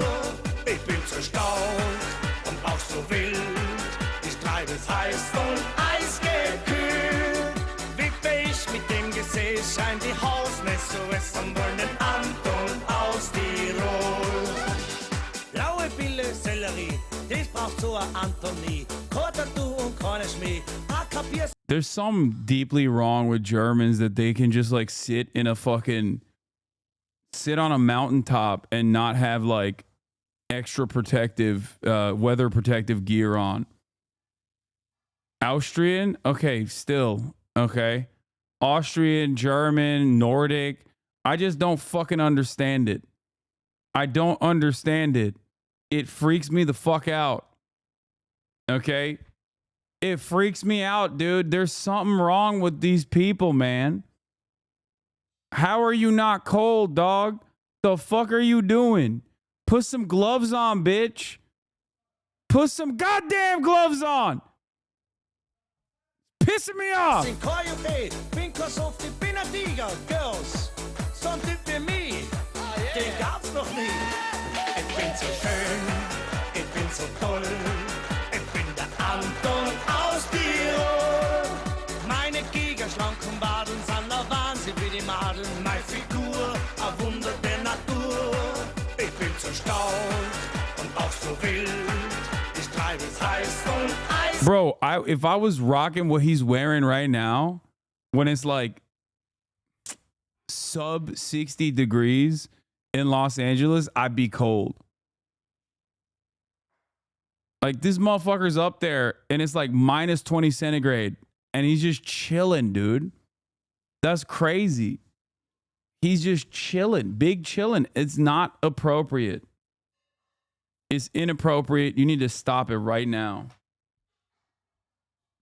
What's your reason for why so many Eastern European countries became so reactionary and anti-communist after the fall of the Soviet Union? Like, you have East Germany and the mess it's in. Poland also. The leader during the USSR collapse was a staunch anti-communist trade union guy.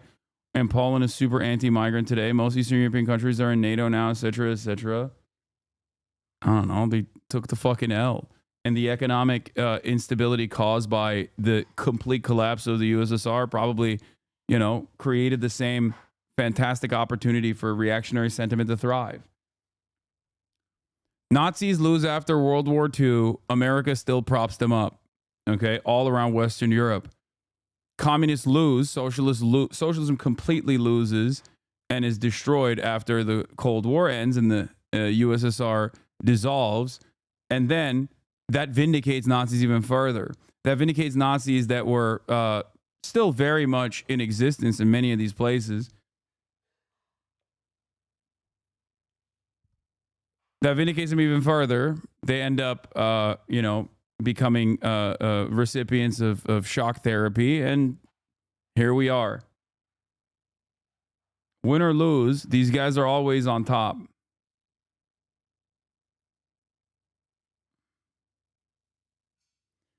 You shouldn't ever speak about Eastern Europe, bro.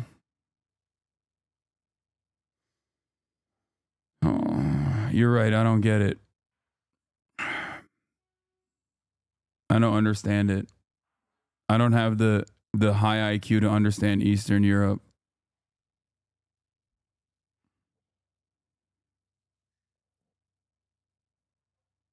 It's actually some other reason.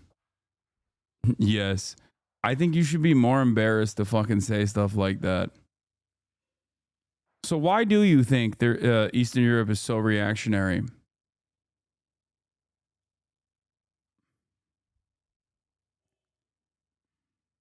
Go ahead. Enlighten us, Eastern European chatter.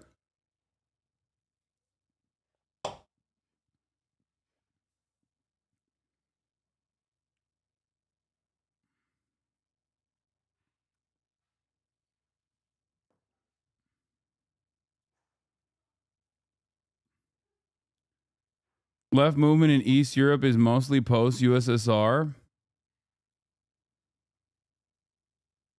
Okay, continue. Are you saying that there is no left movement under the USSR? Is that what it is? I'm not. I'm confused. My infantile mind cannot comprehend.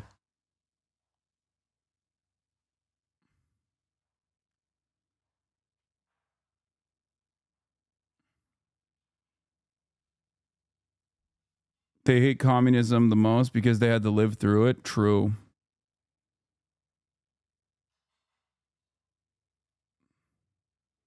That's right. They know what real communism was like. That's why they hate it.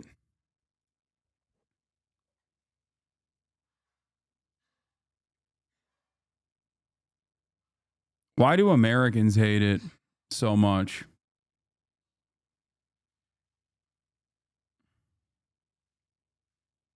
Have they also lived through real communism?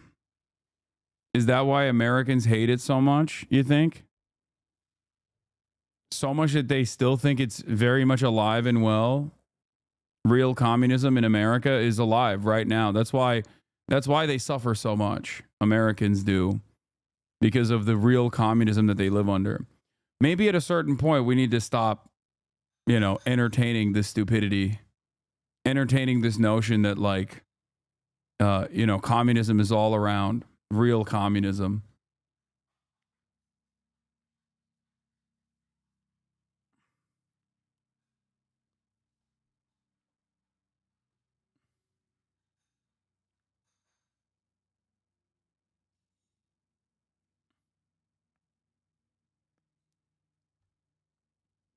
I do think that the failures of governance from the USSR factored into the anti-communist, anti-socialist nature of Eastern Europe. That part I do agree. That part I do believe. I think that that is an inception point, but I think that the other things that I mentioned still remain. The other issues that I mentioned still remain very much so at the forefront of why so many of these countries became reactionary. But hey, Eastern European asses, they're still hating from a 90% home ownership rate. You know what I mean? Like, they'll be like, oh man, I fucking... I hate this socialism nonsense from my apartment that I own. It's fucking bullshit, dude. I hate that. Here, let me get on a working public transit system real quick to go hate more efficiently at the public square in the third spaces that were built.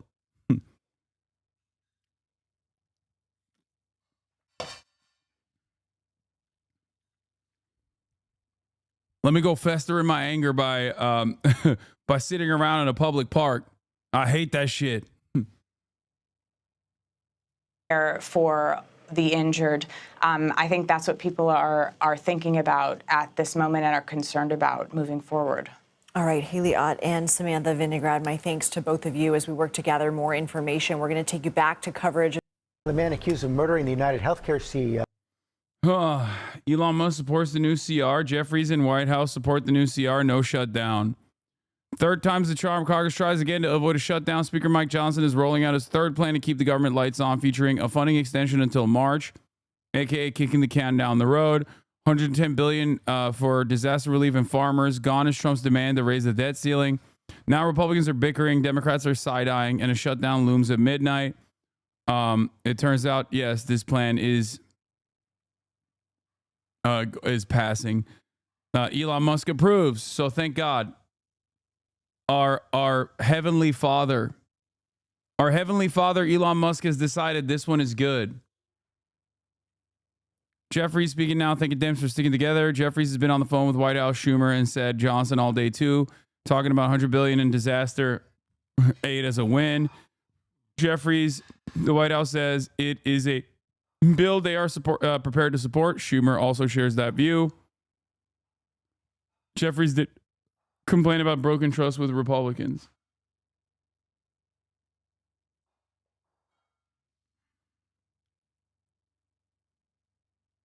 Yeah, isn't there someone you forgot to ask meme, but with Elon Musk? Thank God he finally consented. The speaker did a good job here. It went from a bill that weighed pounds to a bill that weighed ounces. Ball should now be in the Dem court. Thank God. 11 dead now at Christmas market. Covered that yet? The number currently is 2. And I did cover it. I just got done. I didn't even actually get done covering it. But we sidestepped for a second to talk about the breaking news from the disaster that was averted.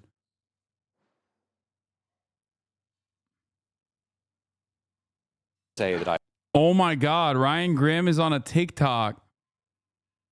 Ryan Grimm, get off my TikTok For You page. You are not a hot white girl. My TikTok For You page is supposed to be hot white girls, cats, and Call of Duty Dragon Ball Z.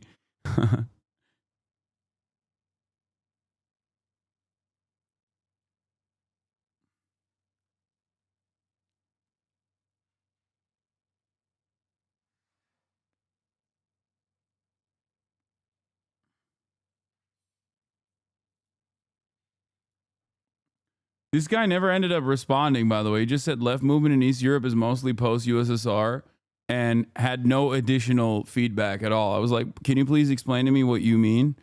And he's like, nah. I actually... How about you watch the video? What video?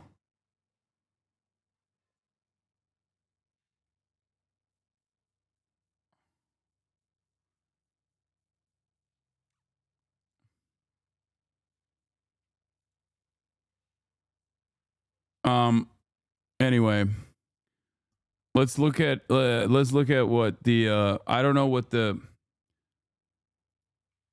meat looks like for this this new bill. I don't know what they kept out of it, but I guess seemingly the biggest point of contention that was cast aside is the extension. Is the January 2027 extension for no debt limit. That one they just took out of it, and I do feel like it's still very much like a Republican move to ask for a lot more and then turn around and dial it back. Ask for 10 things. First, you go to the table and you extract concessions out of the Democrats. Then when that continued resolution bill is about to be passed instantly, because there were already concessions that the Democrats had given to the Republicans in the previous continued resolution, They turn around and say at the last second, no, we shouldn't pass this. And then they say, we want 10 things. Okay. Take out like eight funding mechanisms out of the continued resolution, and then demand one thing that's like insane, right? And then they take out the insane thing, and they're still left with the 8 other things that they got out of the bill. And then the Democrats actually make it seem as though they won a massive victory here and are willing to concede. Democrats highlighted casualty of the spending fight, funding to combat pediatric cancer. But hey, look, they were graceful in their loss. Once again, you notice that? They get to drive a big blow to the heart of the Republican propaganda machine. Here are the 6 bipartisan policies that were taken out of the spending bill after Musk torched it. Okay, bidaka baba.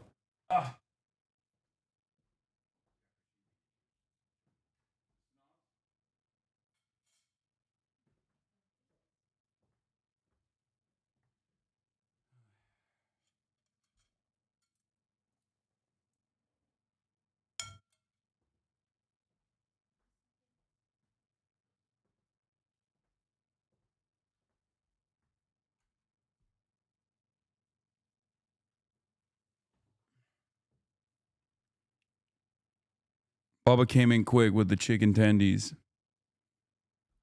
Isn't Biden still president? How is Elon Musk involved here? No, Elon Musk is the real president, okay? Make no mistake. Okay, here are some of the things that were taken out that the Republicans wanted to take out, or Elon Musk specifically was advocating to take out of the bill. And this is still something that Jeff is reporting off of what the aides are saying, so we don't know the full details yet. My understanding per aides is that these are also out of what's about to be voted on. Provision aimed at ensuring food stamps are replenished for Americans whose benefits are stolen, probably as many as 300,000 affected. Number 2, a series of changes to the operations of pharmacy benefit managers, middlemen in the medicine business that negotiate drug prices with pharmaceutical companies. E.g., attempted to end spread pricing, where PBMs charge a health plan for more for a drug than what they pay to the pharmacies to dispense it. So they took out the pharmacy benefit managers a part of this equation, which is ironic because it literally only serves like United Healthcare at a pivotal time when everyone seemingly is paying attention to how shitty United Healthcare is. Congress acted again on this bipartisan provision, because the for-profit healthcare sector is so corrupt and so gross and so bad at making pricing infinitely worse that even Republicans were like, yeah, we got to deal with this. Okay. So even this otherwise reactive bill was torched. Great stuff there. Fantastic.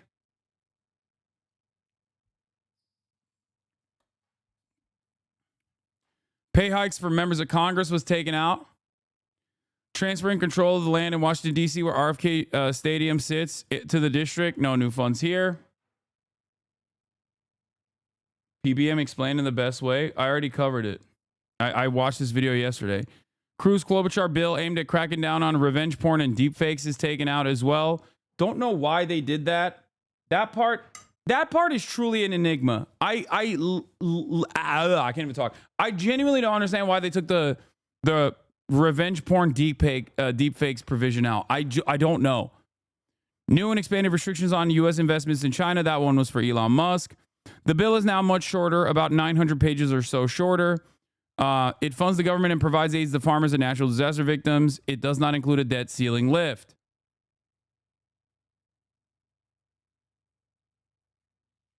Is it because of Elon and Grok? Is that why they don't they have the deep fake provision taken out? That seems so stupid. Like I don't even understand that. I truly don't understand that at all.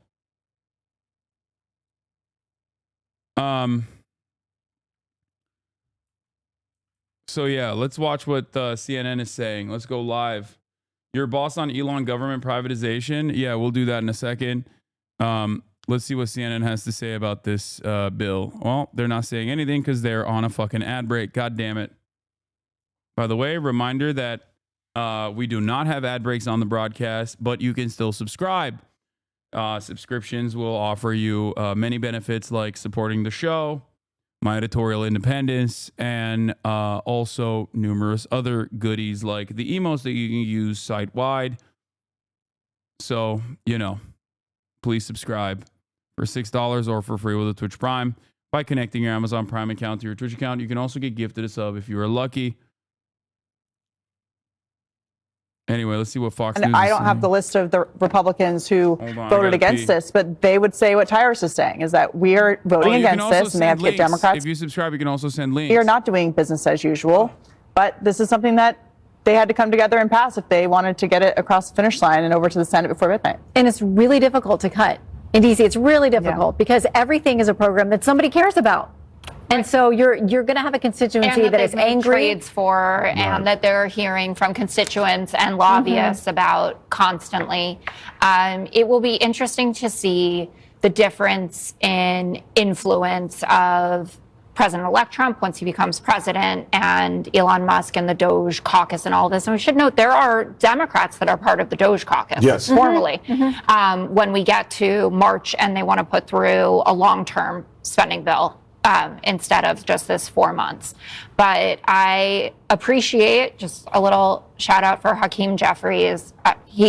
We'll see over time if he lives up to Nancy Pelosi's legacy, but he keeps very good control of the Democratic caucus and they fall in line with him. And he says, no, we're going to go no on this. We want these changes. Fine. We're going to go yes on this. And everybody lines up with him. And that makes me happy because it's going to be a difficult few years with opportunities to get stuff done with such a slim majority on the Republican side. Well, but Charlie, now we get to do this again in March. Exactly. Yeah, exactly. Sorry, everybody. That's what's going to happen. This is not the worst it's going to be. It's going to get much worse. But I do think it's interesting, an important thing to sort of take a step back and recognize that the only principled fight going on anywhere on spending is within the Republican caucus. In the House and in the Senate, but it's within the Republican caucus. And the Democrats are playing, as they always do, and they're very good at it, and I don't necessarily blame them for doing it, but it's all political. And they're playing political games, they're playing mind games, and a smash and grab pork fest that is the only thing that lines them up to get to go along with these things. And I think that, you know, the only interesting argument, principled fight going on is among Republicans. Well, look, the one thing they're going to have to get used to, the previous administration didn't remember anything and never held anybody accountable. I have all the confidence in the world that President Trump won't forget all of this and he will hold people accountable. And there will be, like I said, this administration didn't fire nobody. There'll be firings. There'll be people who are going to get up out of their seats. So I'm looking forward to it. All right, as you're looking at the vote now, and as Chad Pergram told us moments ago, 363 in favor, 34 against. That's well past the 2/3 they need to get this thing moving. It now heads to the Senate. Of course, we will talk about all of this on Fox News Sunday this weekend and see if the government is indeed funded by then. Who anchors that? And I anchor the show, Charlie. Shannon, We happy gotta go. birthday. Oh, thank you. Thank you. 29 again. Yeah. That's it for us. Have a great night. For the 5th time. Good evening and welcome to Washington. I'm Rich Edson in for Brett Baer. Breaking tonight, we are now less than 6 hours from the deadline to get a funding bill through Congress before the start of a partial government shutdown. But it appears that may be averted. House members apparently will pass the latest version of a stopgap measure. Why are we listening to the great value Dave Bautista? How dare you? Blitzer, and you're in the Situation Room. We're following major breaking news right now. The U.S. House of Representatives appears to be on the verge of approving a bill to avert a federal government shutdown. The pared-down plan winning support from both Democrats and Republicans after Donald Trump set off a scramble here in Washington when he tanked a previously negotiated bipartisan deal. Let's get right to our chief congressional correspondent, Manu Raju, who is up on Capitol Hill. Manu, update our viewers on the very latest. Yeah, this is on the verge of passing, Wolf, averting a scare at the last minute. A government shutdown just on the horizon in a matter of hours. But now the House is poised to pass this bill well over the threshold, the 2/3 majority needed to pass this bill that would keep the government open up until mid-March. Right now, it's a 366 to 34 vote. That's well over the 290 votes that would be needed, assuming all members are here and present. So that, and right now, it looks like it's broken down. A lot of Republicans in favor of it. Well, 170 Republicans voting in the affirmative, just 34 voting against it. And the Democrats, more Democrats have supported this. In fact, 196 Democrats. There's not a single Democratic no vote. Now, this came all after a scare over the last several days, and then the aftermath of Donald Trump intervening late and scuttling a separate bipartisan deal that had been reached. It appeared to be on a glide path to becoming law. Trump demanding major changes, including to include an increase of the national debt limit, something he wanted off the table. So we would have to Come on, CNN. deal with it in the next Congress. That is a God damn it. Got cooked. deal with it in the next Congress. That is a All right, whatever.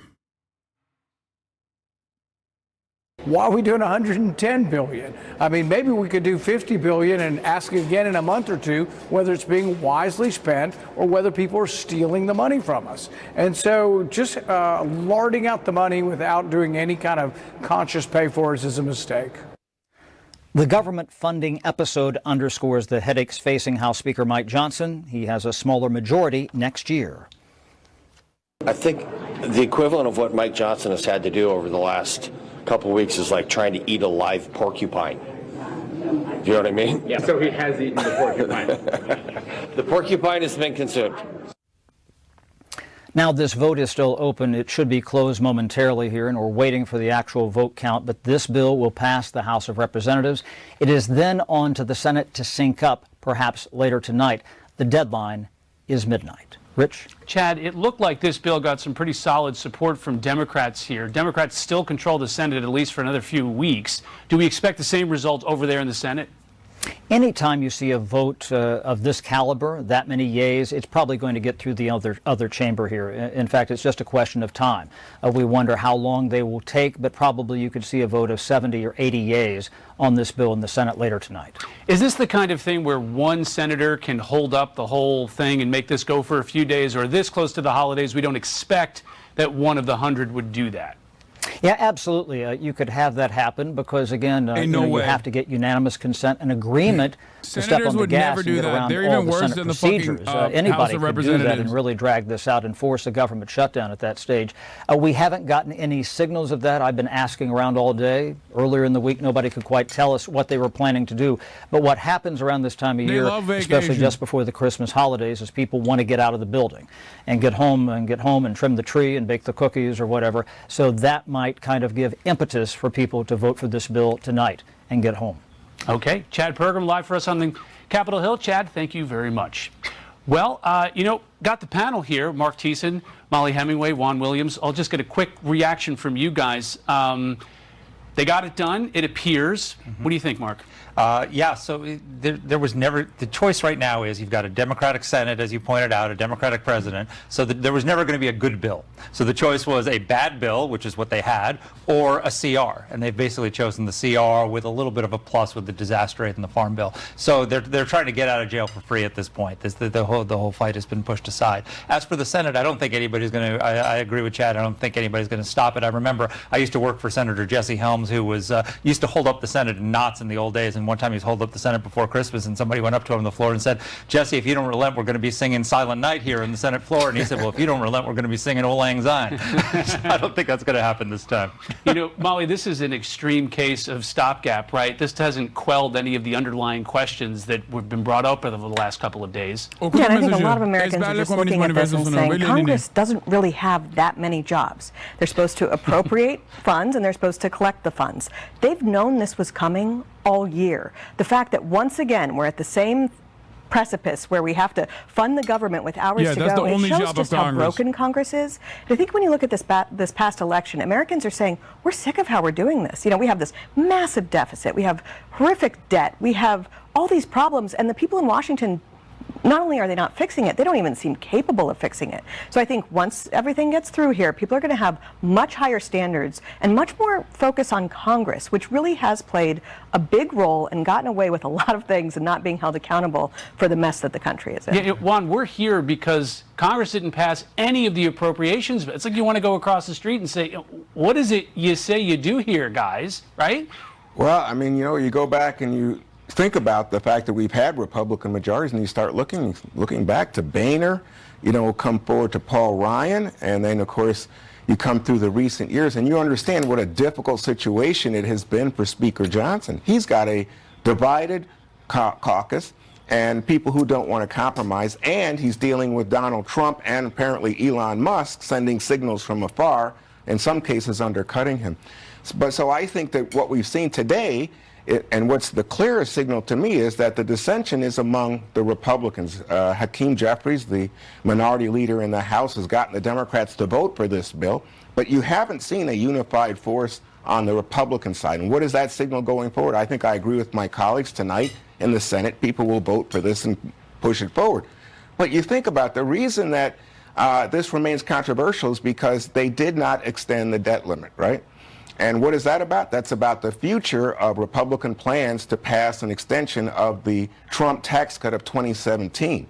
And if you don't have that extension, then how do you do it? Where's the money coming from? What's the offset? What's the Trump agenda going forward? And will it have the support necessary on the Hill? Well, to this point, I mean, I do think they are going to have to raise the debt limit. That's just something you have to get done. But you look at what's happened in Washington, D.C. in recent decades. I mean, Mitch McConnell was talking about not shutting down the government. When he was elected first time in D.C., I think we had 1.8 trillion in debt, and now it's 20 times that.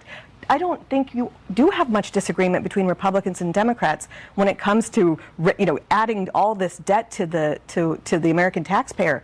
But people are looking for change, and not just, you know, party-wise. They're just looking for people who will be serious and help the country with some problems. One advantage Donald Trump has coming out of this, out of the dissension in the Congress that Molly points out to, is that because they didn't pass a budget this year, he's going to get 2 reconciliation bills next year. Normally, the president gets 1 budget reconciliation bill, but because they didn't pass a 2025 budget bill, he gets that reconciliation bill, and then he gets another one later in the year. Yeah. So he has 2 shut bites at the apple to do an all-Republican bill on taxes and spending. So he could come in, because of all that division, he could come in the first weeks of January and pass a tax cut for eliminating taxes on tips, eliminating taxes on overtime, Social Security, and all that, and just get that done in a few weeks, and then come back and do tax. Guys, you want to know what? Because Senate parliamentarian.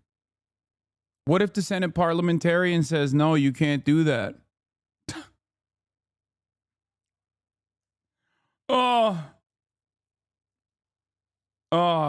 under on how fast that person would get fired.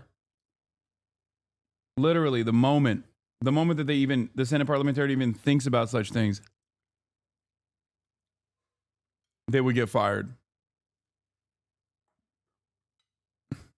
Disaster relief for those people impacted by the hurricanes, and it doesn't include extending or raising the debt ceiling, which Democrats viewed as an accelerated vehicle to extend the 2017 Trump tax cuts. But in the lead up to this moment, the president didn't make any statements. He stayed out of public view, and the White House framed that as a strategy, even as they had to admit that he hadn't even made contact with Democratic leaders in both chambers until earlier this afternoon, about 12 hours before the shutdown deadline loomed. Rank-and-file Democrats were describing a vacuum of leadership.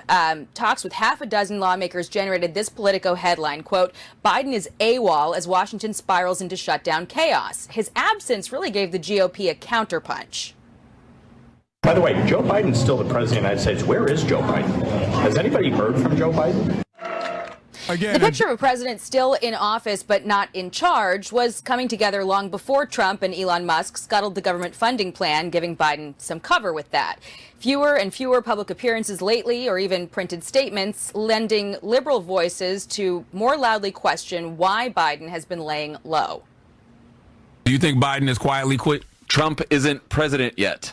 A fact that's getting easier and easier to forget. That now appears against the backdrop of a damning Wall Street Journal report alleging that White House staff have been working to manage the diminished president for years, restricting his interactions with lawmakers and even cabinet members, keeping meetings short, scripted, and ideally in the afternoon. Quote, senior advisors were often put into roles that some administration officials and lawmakers thought Biden should occupy. Now, the White House denied to the Journal that Biden has declined, but allies who first championed his re-election bid are now on defense. I do not hang out with the president on the weekends. I don't spend time with him socializing and in person. My experience with him in the time up to that debate led me to believe that he was fully capable of competently leading our nation. The White House caught a lid around 5 p.m., clear sign that the president was betting that there would be plenty of blame to go around if the government did, in fact, shut down, because Trump had said that this would be a Biden problem to solve, but you had Trump and Elon Musk scuttling a bipartisan plan that the White House kept speaking up for earlier today. Rich. Well, Jackie Heinrich live for us at the White House. Jackie, thanks very much. Thanks. Breaking tonight, our other top story is overseas. At least 2 people are reported dead and dozens injured after a driver plowed his vehicle into a Christmas market in Germany. Authorities believe it was intentional and that the vehicle may have been equipped with explosives. Correspondent Alex Hogan has the latest tonight from London. Hello, Alex.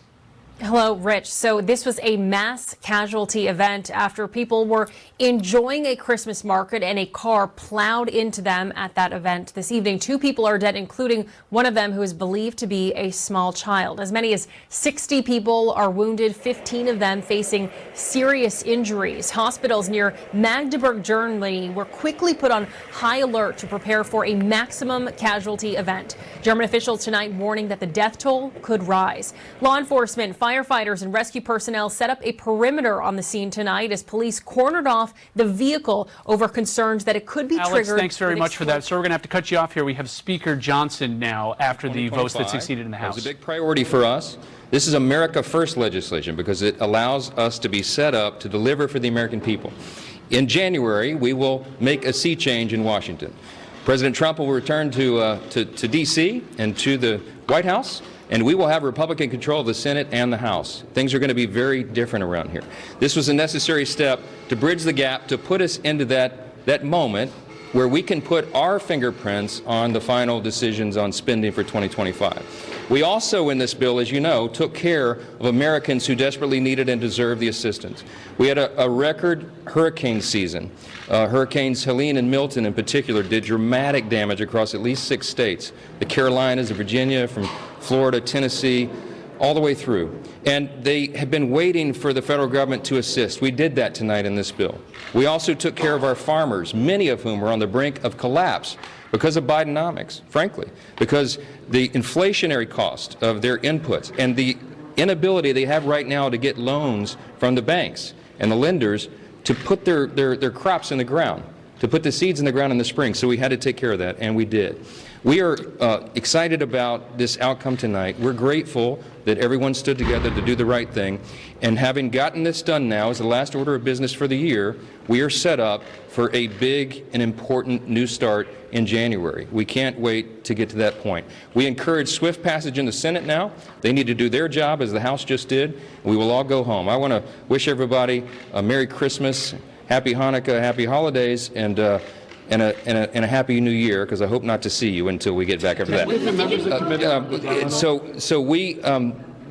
I was in constant contact with President Trump throughout this process, spoke with him most recently about 45 minutes ago.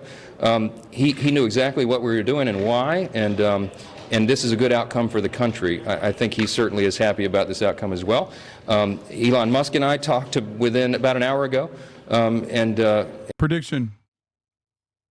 They're going to, on accident, in the upcoming year, say President Musk. In the world, I think it is. But we're going to get through this.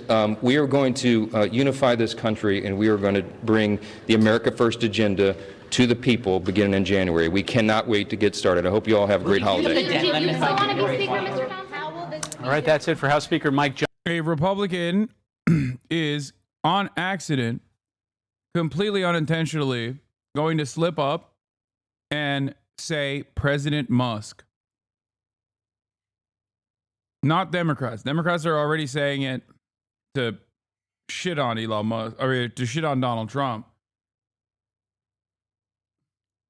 Been in constant contact with President Biden?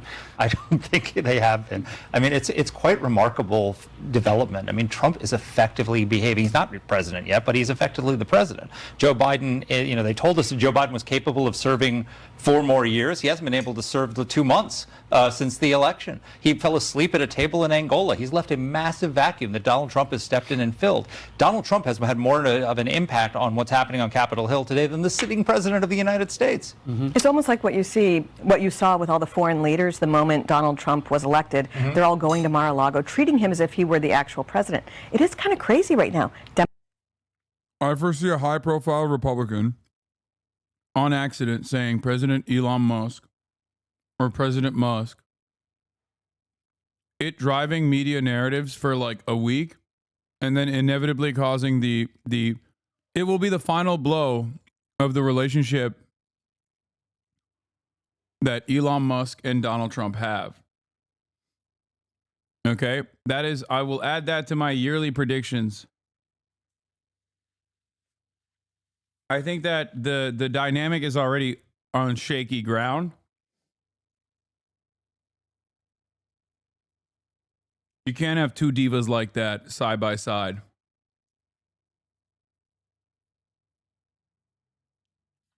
There's always going to be issues with that.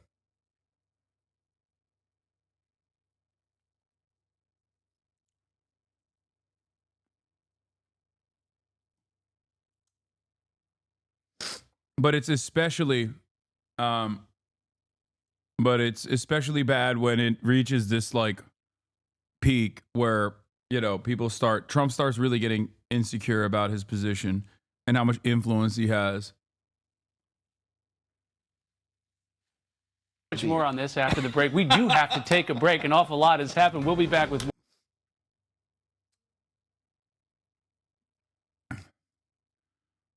In this process, all the liberals who have talked about how Biden is a mental dynamo will not be punished. Of course not. They will be rewarded. They will have their German attacker was a pro-AfD Saudi refugee, according to Die Welt. Can't make this up. What? Ain't nobody's gonna believe that, dude. He was pro-AfD?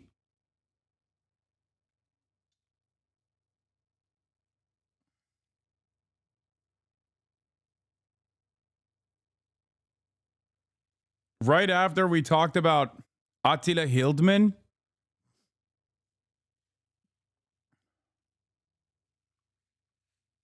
He's like, as a Saudi man, I wanted to do a false flag so that they deport my family. As a Saudi man, I wanted to do a fucking Islamic style act of terror so they deport me and my family and others like me from Germany so that they can truly make Germany great again.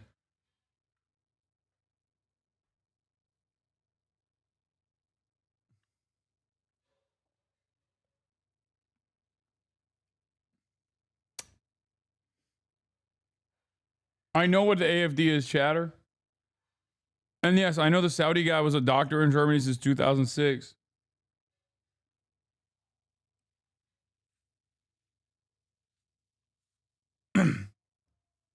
Die Welt claims that on its Twitter, the attacker said the police are the true drivers of Islamism and that they need the AfD to protect the police from themselves. Oh no, he's an ex-Muslim. Oh, those are always the fucking craziest guys. He's a doctor in Germany since 2006. What we know about the Magdeburg attacker. A man drives a rental car into a crowd at Magdeburg Christmas market. At least 2 people die, including a small child. A lot of information is circulating. There are dramatic scenes just before Christmas. What we know, according to initial findings, the man is a 50-year-old doctor born in 1974 from Saudi Arabia. He came to Germany in 2006 and lives in Bernburg, around 50 kilometers south of Magdeburg. According to information from Welt, a police operation is currently taking place at the place of residence. He's a permanent residence permit. He was not known to the authorities as an Islamist. As things stand, he was a lone perpetrator, so there is no further danger to the city as far as we're concerned. We were able to Magdeburg. This is the Twitter account of the attacker. No shot.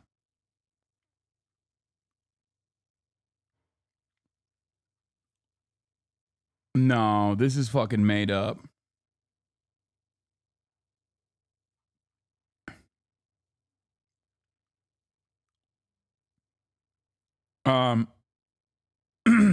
Magdeburg. According to Hasselhoff, the perpetrator drove a rental car into the crowd. Additional footage showing the arrest of the suspect. What information is circulating about the perpetrator? According to Spiegel, the man is a specialist in psychiatry and psychotherapy named Talib A. and was recognized as a refugee in 2016. Welt found a profile of Talib al-Abdul Mohsen on social media, to whom all of the above information applies. The Frankfurter Rundschau reported on this man in March 2019. The article says Talib al-Abdul Mohsen has lived in Germany since 2006. He came to Germany as a guest doctor during his specialist training as a psychotherapist and later applied for asylum here because he had been threatened with death for turning away from Islam. Oh my God. Oh my fucking God.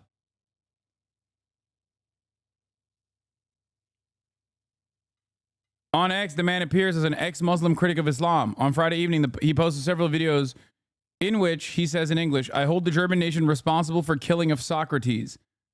Another reason why I hold German citizens responsible for the persecution I experienced in Germany is the story of a UBS stick stolen from my mailbox." Okay, oh, he's just also, I mean, he's extra mentally ill. Later in the video, he says, "The government is criminal instead of protecting me. The police are the criminals in this case. I hold the German nation and the German citizens responsible." The man's profile text states in English, "Germany is hunting Saudi asylum seekers inside and outside Germany to destroy our lives. And Germany wants to Islamize Europe." His cover photo shows a gun. Oh my God, this is his account.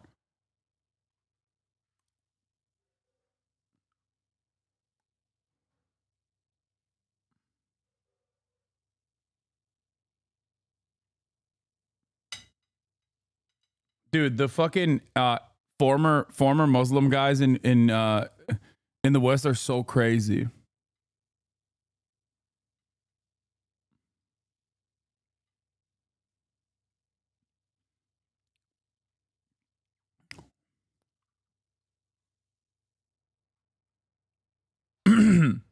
In June of this year, the account posted in German, "In my experience, the German police are the real drivers of Islamism in Germany. My experience is 7 years in which the police, most recently in March 2024, used dirty tactics against me and other critics of Islam to destroy our anti-Islam activism. The left are crazy. We need AFD to protect the police from them."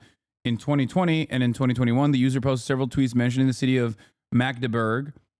In 2019, the BBC reported that Talib al-Abdul Mohsen was helping ex-Muslims flee the Gulf region. In Saudi Arabia, he was unable to safely practice his atheism.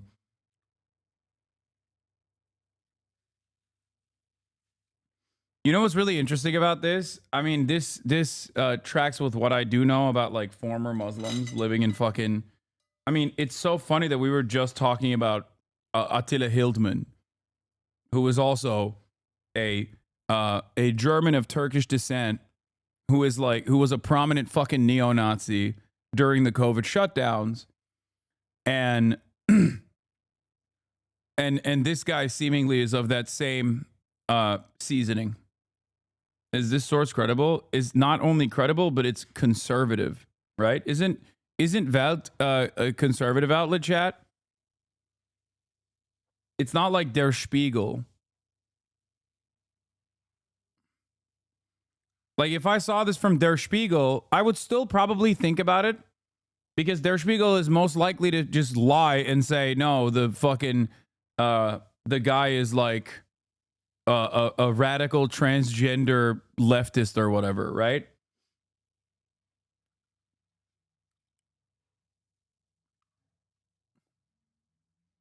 This is like Fox News looking at an incident where there's like a Muslim guy who did an act of terror in America and turning around and being like, actually, the guy was anti-Islam.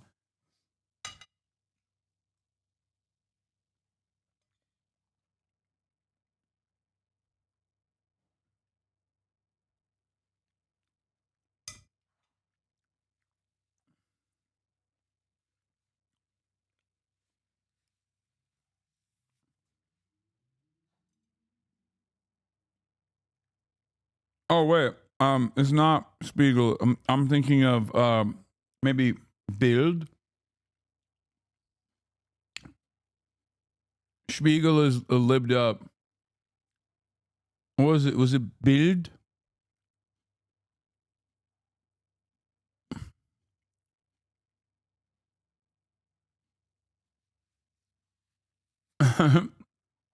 Okay. Welt is a part of Axel Springer, also publishing Bild, also fucking Business Insider, for the record, chatters who don't know. Axel Springer also owns Business Insider too.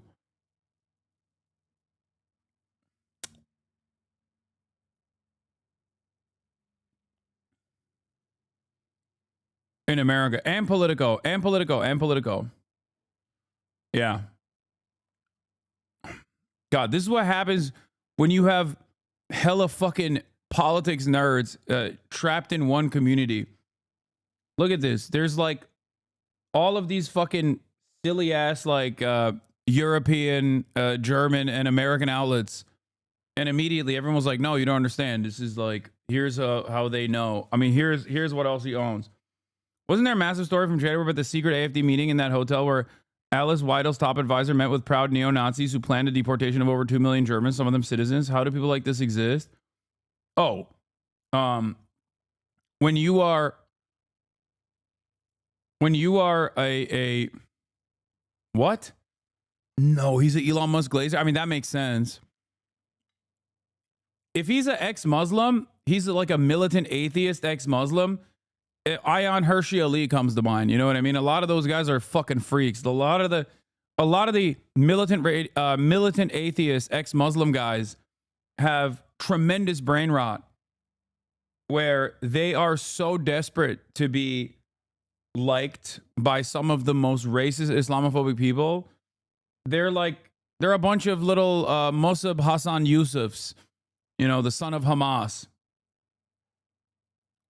I mean, Hirsi Ali actually converted to Christianity too. Like, she even went, she took it one step further when the grift was running out.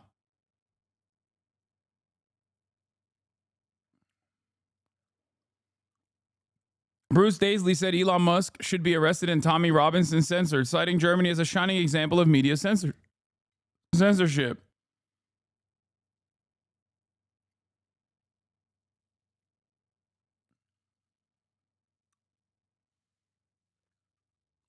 Have you ever went on the ex-Muslim subreddit? It's just a million of the exact type of guy you're describing. No, I've never been on there, and I don't want to be a part of that.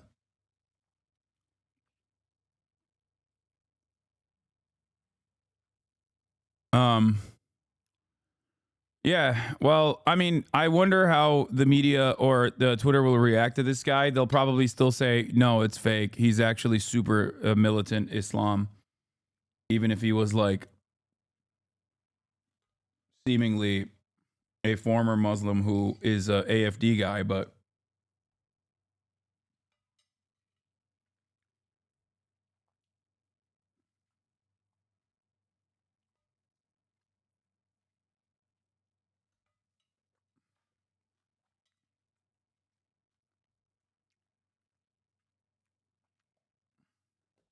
Saudi Tommy Robinson, AFD loving militant crank psychiatrist. Yeah.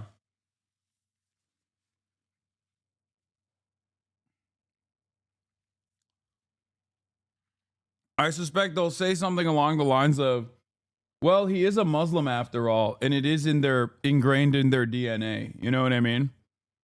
Like, they'll say some shit like that, where they'll be like, oh no, you don't understand, like, he's Arab. So even if they actually liberalize by living in the Western world, they still cannot let go of their Arab DNA.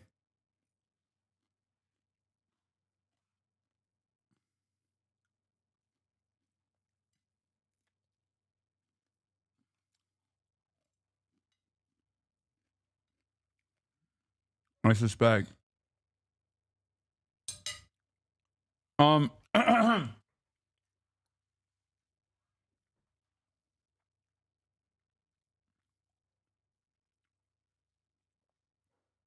Amy Meck interviewed him 5 days ago. Saudi psychiatrist exposes Germany's active operation, welcoming jihadis to Islamize the West while crushing ex-Muslim refugees. Oh my God.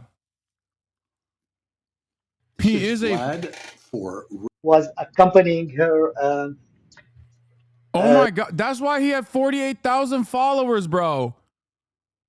He's like a right-wing. He had 43,000 followers on Twitter. He's like a right-wing crank. He's a part of the international fascist movement. Oh my God.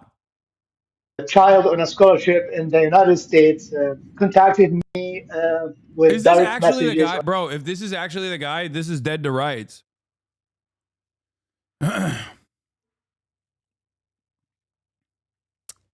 I don't understand the Hershey Ali hate. Wasn't she just vocal about protecting young girls from genital mutilation, having she experiences herself?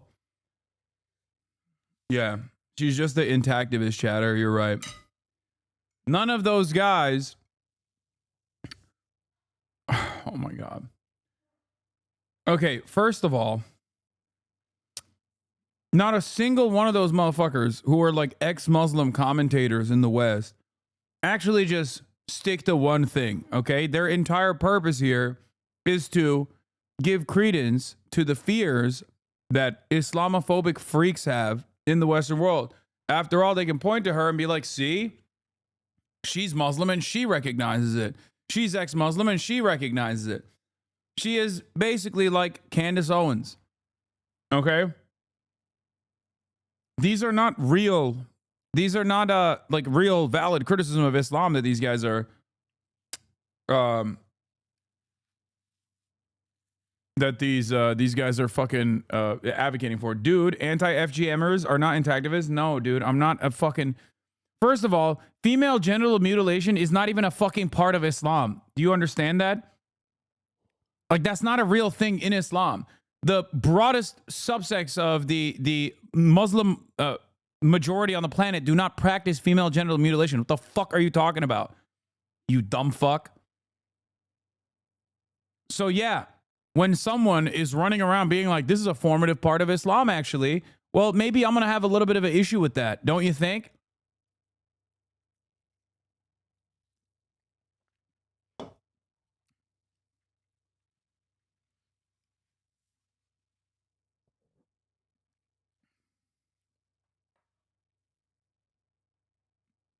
It's so fucking stupid. Ayan Hershey Ali is maximum transphobe. She's everything. She's like all of these guys are grifters.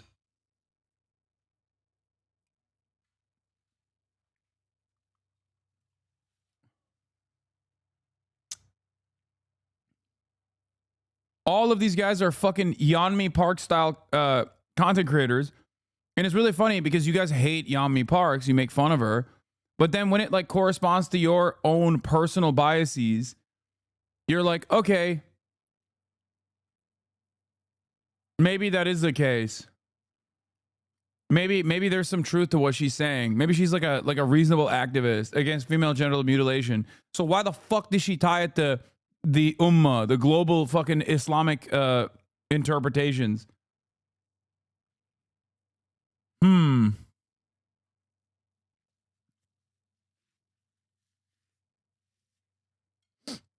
Every single one of these like fucking former Muslim activists in the Western world are just like rabid, sociopathic, right-wing freaks.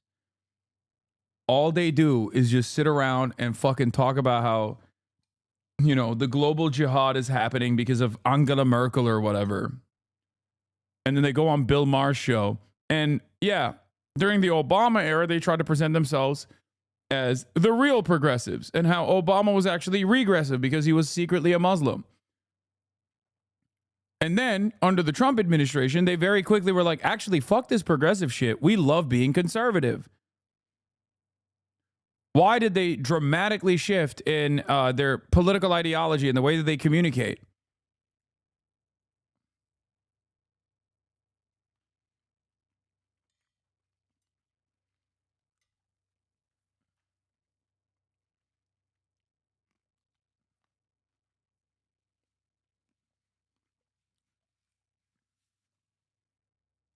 Anyway, most of you don't know who the fuck she is anyway. Because their fucking grift ended a long time ago. But it's funny that there are 48 most subscribers in the chat being like, no, you don't understand. She's a principled, she's principled and against female genital mutilation. And that's it. Nothing else. What don't you understand, please? Yeah.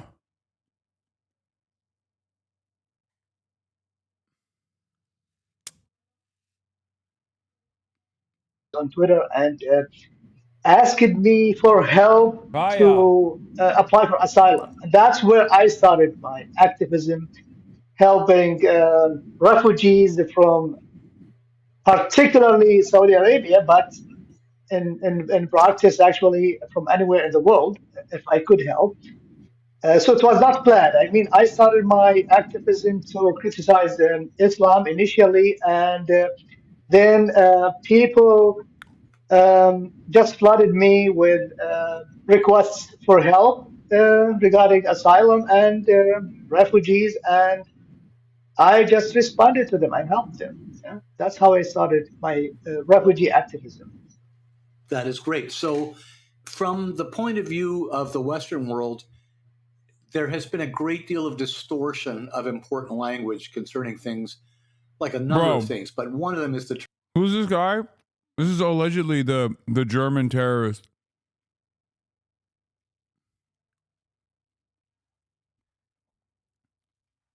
This is the German terrorist, Saudi Arabian doctor living in Germany since 2006, who's an anti-Islam guy, who is actually an AFD supporter, it turns out. Term refugees. So a great deal of people that are coming to the West under the rubric of refugees appear actually to be something quite different. Can you tell us specifically the people who are looking for your help to get refugee status? What differentiates them from the teeming throngs, and where do you see the issues here? Well, most of the people who approach me come from... I'd be careful saying before it's confirmed. I said allegedly. I don't know. This is what I'm operating off of, what Welt reported on.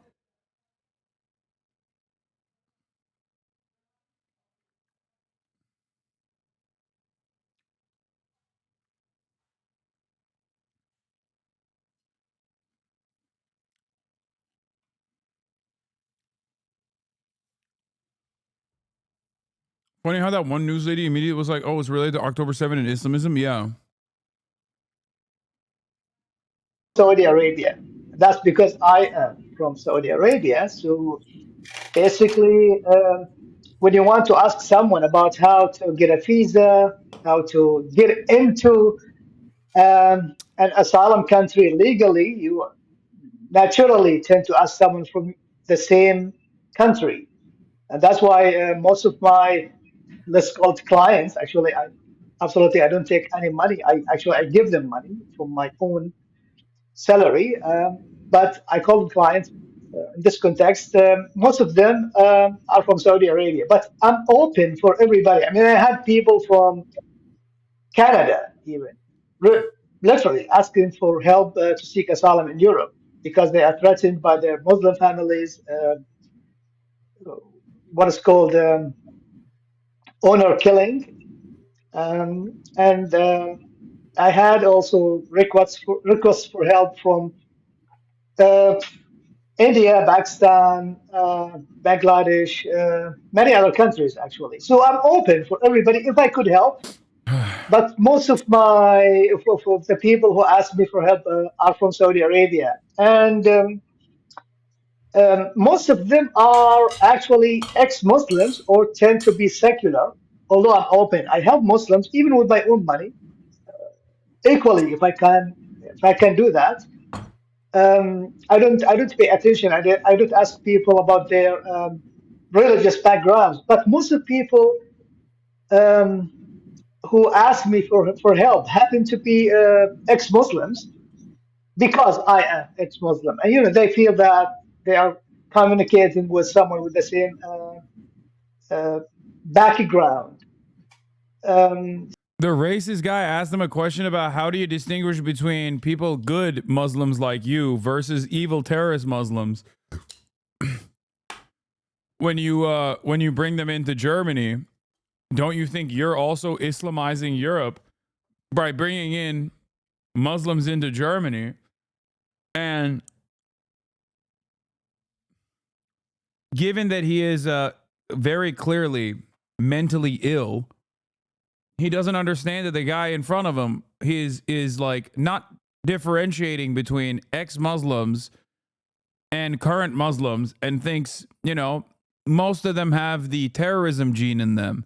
So how do you figure out?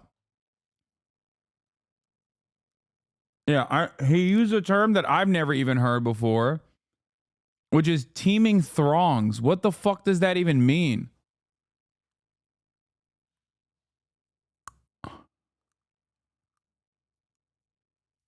All the Muslim HasanAbi heads in the chat know exactly what this dude is, because just a lot of people. Oh, okay. Well, all of the HasanAbi heads that are Muslim in this chat know what this is. This is like a real Uncle Ahmed situation here. Okay. It's one of the grossest, wormiest little ways to exist, in my opinion. Truly, truly gross. When you look at an inherently hostile, it's the Candace Owens. It's Candace Owens. You look at an inherently hostile planet, an inherently hostile grouping of people to your existence, and you desperately try to make sense of it by saying, I am just like you. I am a racist too. I promise. Like, I will be your loyal little servant, operating at the behest of whatever racist fascination you might have, and solidifying it and agreeing with it. They still hate him anyways. So the Islamist lunatic who drove to the Christmas market in Magdeburg is a Saudi doctor who spent his life getting asylum seekers into Europe. Yeah, except he is, again, a fucking former Muslim. Bro spent his life saying, I'm not a Muslim, I'm an atheist, and drove through a Christmas market. We've all heard about this long list of atheists attacking Christmas markets.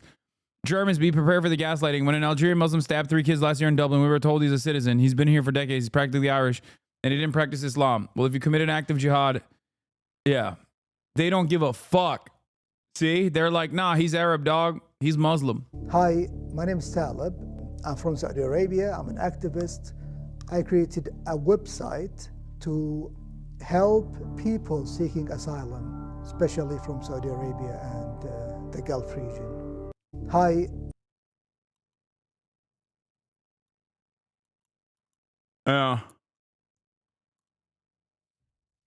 That fedora is an Islamic crime. Yeah. So let's summarize that by saying that most of the people I help are Saudi ex-Muslims. Very interesting. So it sounds to me like the people that you are trying to help would be legitimately classed as refugees in using the old language, prior to what we call refugees now. Yeah, he means like only if you're an atheist in a Muslim country are you truly a refugee that needs shelter in Europe. If you're a Sunni Muslim in a Shia country, or if you're a Shia Muslim in a Sunni country, or if you're a Sunni or Shia Muslim that happens to be gay or whatever, or happens to, be a victim to political persecution, or a victim to the destabilization that American imperialism has caused, you are not a real refugee. You can only be a refugee if you're like, I'm an atheist and I am scared of the Saudi government killing me. You know what I mean? You can't be escaping a war. You just have to be escaping the real war, which is the war against atheism. And further, that these would be refugees in the sense that, especially women, I guess, who would be looking to escape the consequences of a oppressive Sharia law. And that would include people in Canada and other non-Muslim countries where Islam has now taken a toehold. Is that fair to say then, to summarize? That's right. Most of them, let's say, definitely there are, I'm not trying to say that they are, perfectly clean, but most of them are literally legit, and they are basically escaping the persecution from the Islamic Sharia. I just need you to understand what level of mental illness we're experiencing right now. We're watching a Rumble video of an American guy. I don't know who the fuck this person is, interviewing the guy who allegedly did, according to Welt's reporting, this is the guy that did the Christmas drive terror attack. Okay. And the guy is like a known entity, I guess, in the right-wing, universal right-wing fascist circuit. He's a Saudi doctor who's been living in Germany since 2006, applied for asylum in Germany in 2016, has a YouTube channel, has a sizable following on Twitter, and is pro-AFD, and sometimes even to the right of the AFD. And not only that, but also he is so fucking insane that he said, I help Muslims or ex-Muslims in Canada escape Sharia. He said Sharia law has overtaken Canada. For reasons, related to the oppression, like imposing the head cover called hijab on women, or basically some of them even threatened because just that they left Islam or they criticized Islam. Like one of the last cases I helped, he is a Saudi guy who had a Twitter account with 9 followers, only 9 followers. And he was complaining on Twitter because he was forced to fast Ramadan. So the Saudi Dog, what the fuck are you saying? Like in your own house, what who's gonna know if you're drinking water? Like what the fuck? Most people in the Muslim world spend most of the fucking daylight sleeping anyway. I mean, not everyone, but I suspect that if you're indoors, you can do whatever the fuck you want. There's no like government surveillance, the haram police. I've never been to Saudi Arabia, so I don't know, but like it would be shocking.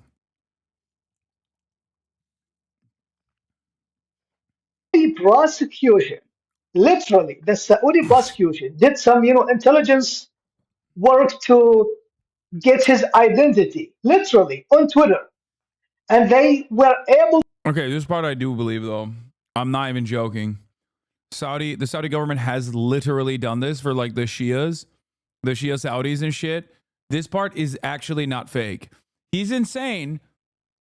I don't know if the story that he's specifically talking about is real.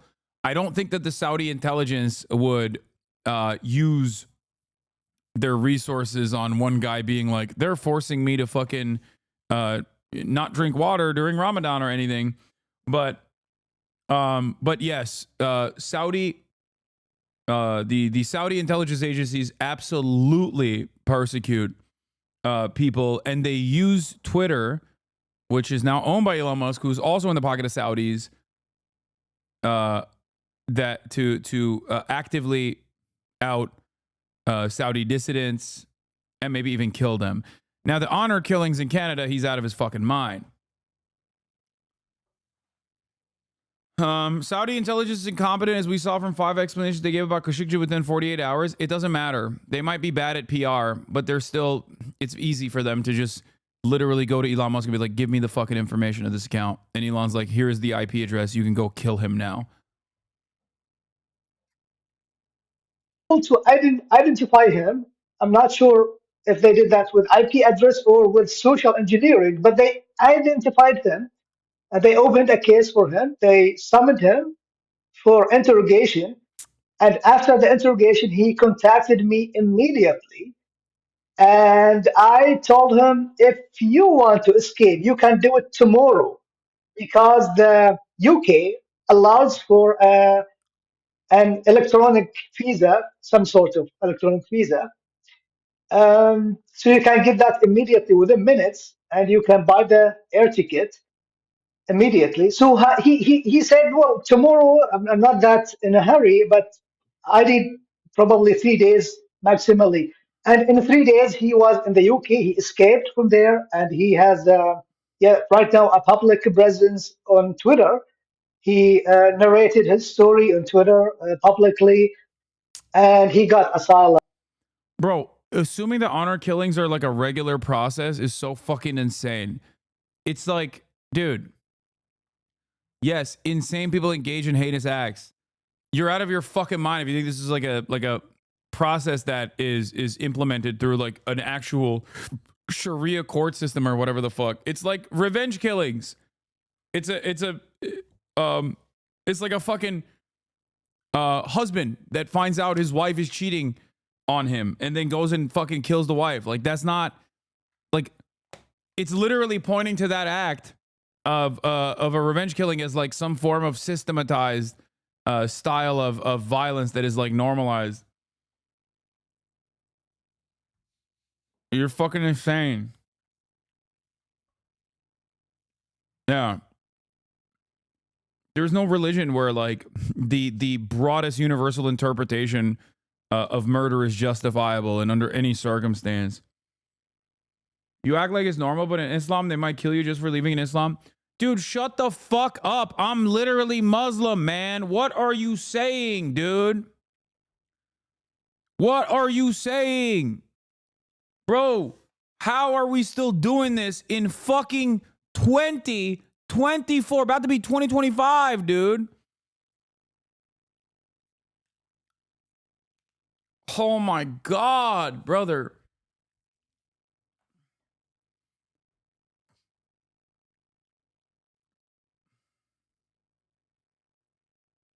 That face when white people talk to me about Islam, dude. Sam Harris and all these fucking Reddit atheists, like the damage that they've conducted on the world is so crazy.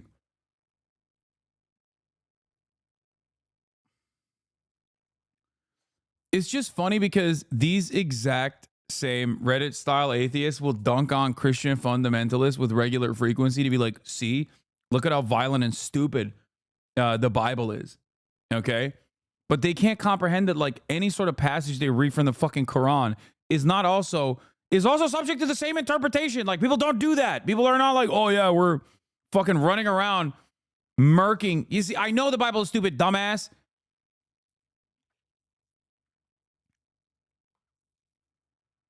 Oh my God. Every time there is like literally a Muslim or a former Muslim or any sort of like understanding of Islam comes up, white chatters have to come in and just fucking have a r/atheist off in the chat. They're like, nah, you don't understand, dude. At any given moment, you're subject to a fucking death penalty.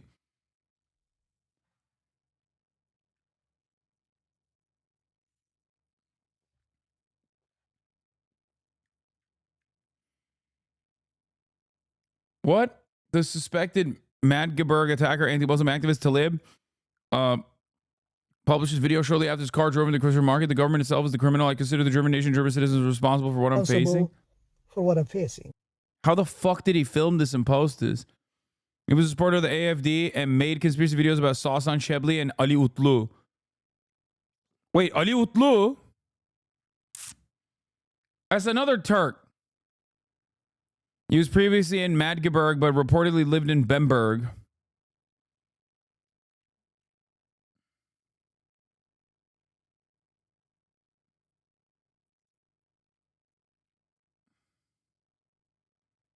Also, Utlu is such a funny last name. But that's another fucking Turkish right-wing grifter in Germany. What is happening, bro?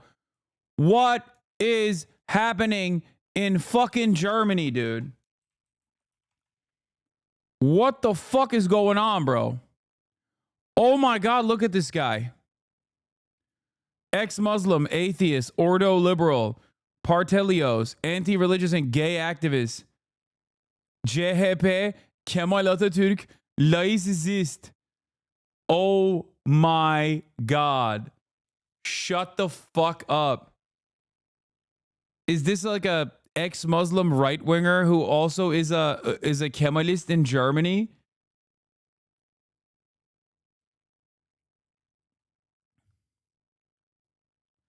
Bro, I'm sorry. We're so fucking cooked, bro. Turks, listen, we got to pack this shit up.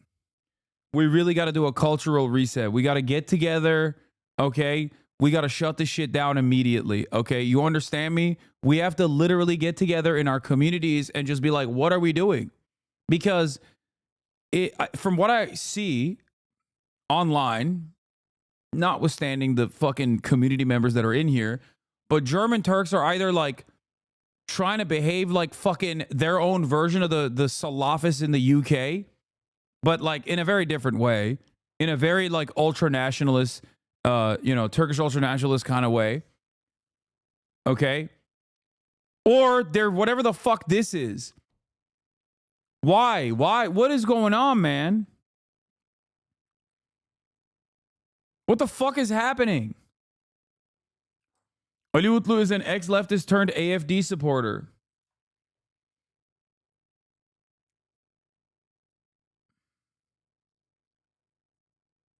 Don't hate on Almancıs. Never will you get inside infos again. Bro, I'm sorry, but the Almancıs are so fucking right-wing, especially when it comes to Turkish politics, all right?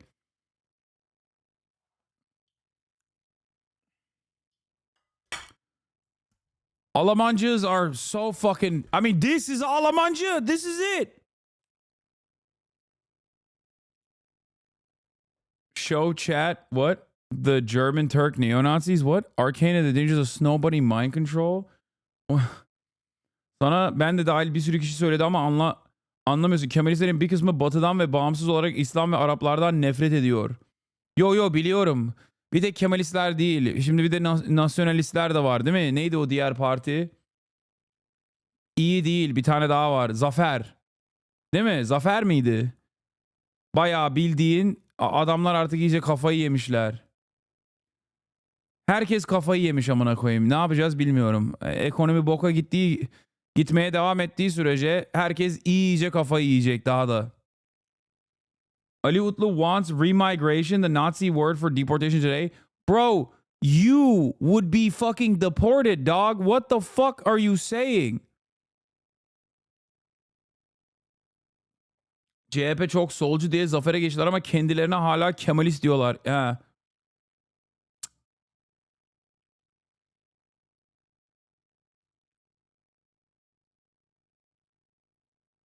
Unbelievably typical for the media to immediately invoke Hamas to frame it as an Islamist terror attack, only for it to be an anti-Islam fascist. Yeah. Normal bir adam yok yani. Ya illa ya şeriatçısın ya da manyağın önde gideni sağcı faşistsin yani. Yok ortada normal bir adam yok amına koyayım. Kalmadı Türkiye'de.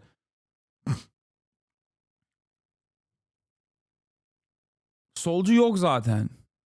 Bir de gelen göçmenlerden burada bayağı bozdu söylemi var. Yeni dalga içinde. Evet bir de o da var.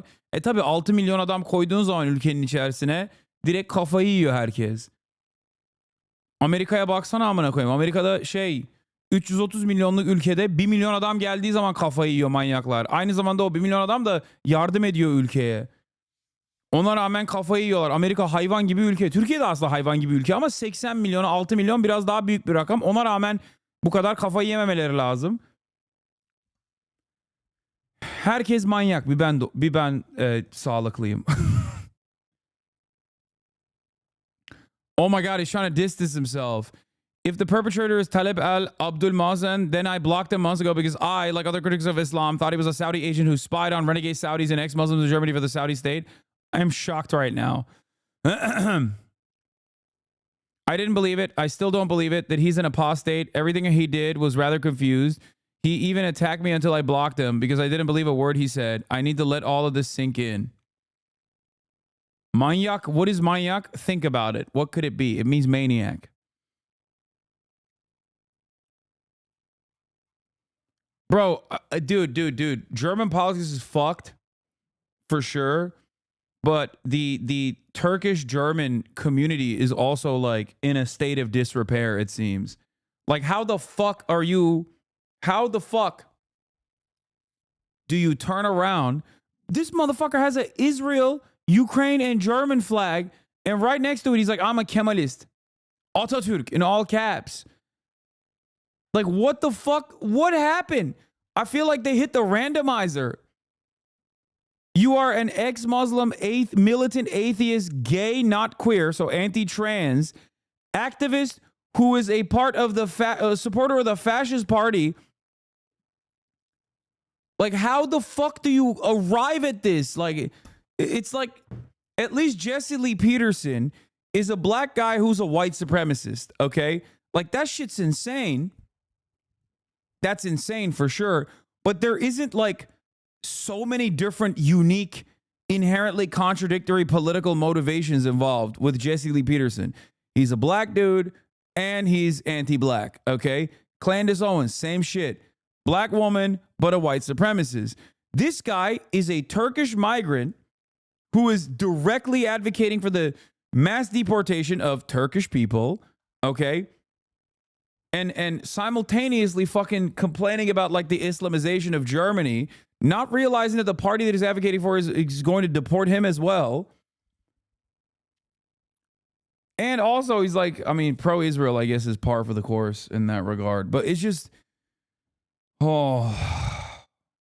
materials analysis didn't prepare you for this one. Dude, there is nothing. German politics is so broken, dude. He's retweeting the Nazi Genocia account. Known to the police, obliged to leave the country, Islamist, every day.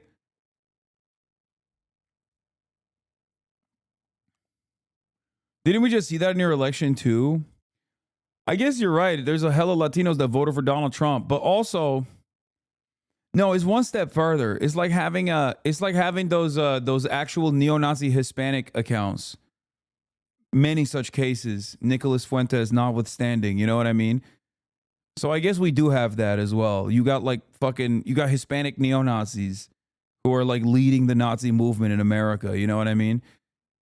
The accounts that are like Groyper Himmler, Groyper's Cunny Himmler 1488, and then they like will post like a photo of their arm or whatever. They'll be like, I'm white, and it's like clearly a Mexican dude. You know what I mean?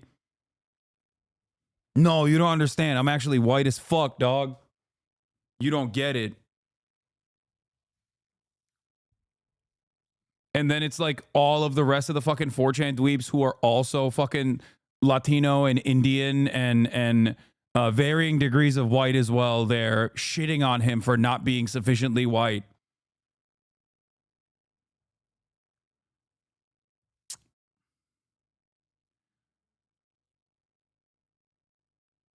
Radio Genoa is a Cambodian man. I'm done. I can't tell if you're fucking around or not. I don't.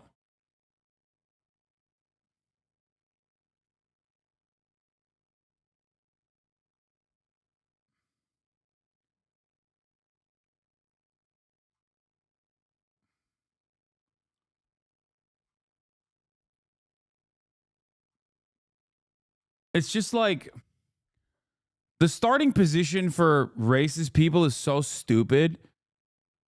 So I guess like if you build your foundational worldview on like stupidity, you're gonna have stupid politics that make no fucking sense. You know what I mean?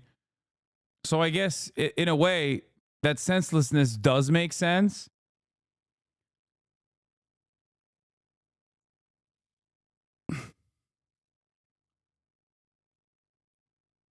Bro, so fuck. Think about it. I'm German Turk and I'm in the stream regularly because there's nothing like you in Germany.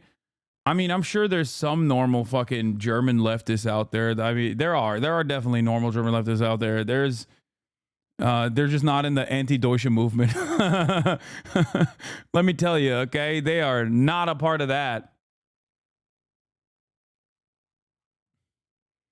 Whatever the fuck that is, I don't know.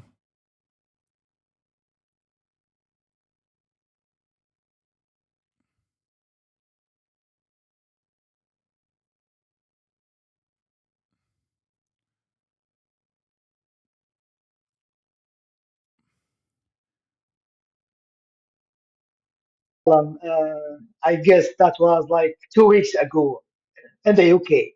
So that's the kind of, I mean, this is an important example because he had only 9 followers on Twitter and he was anonymous on Twitter, but they used either his IP address or Wait.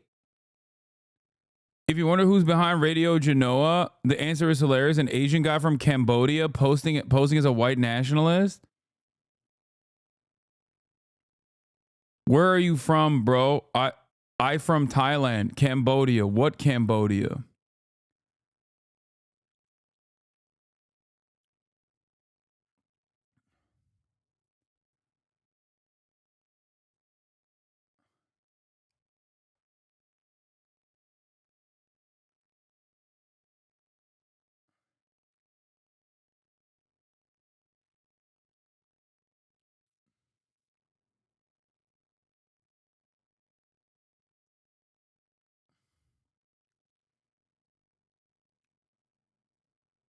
What is happening? Like, what? The brain rot goes much deeper than Ali Utlu, by the way. He's a member of the expert circle of circumcision affected ones. He's an intactivist, bro.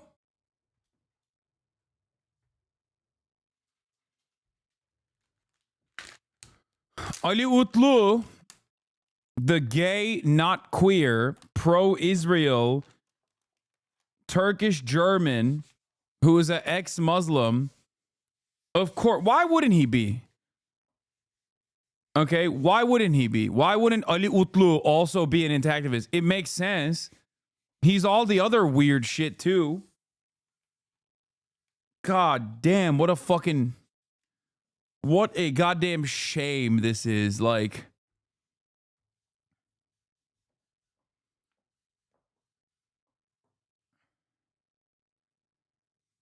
what the fuck?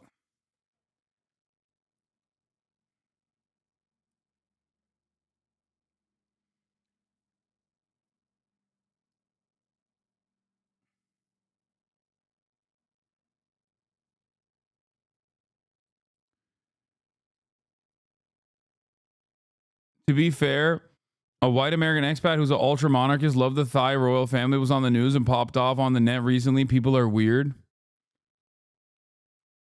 Jesus Christ, dude. Dude, I should have never stepped foot into German politics, dude. The fascinating world of German politics is littered with some of the biggest fucking freaks. Actually.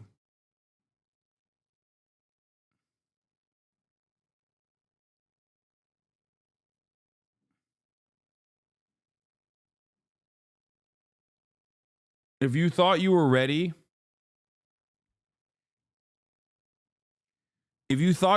for German politics, you were not ready for it.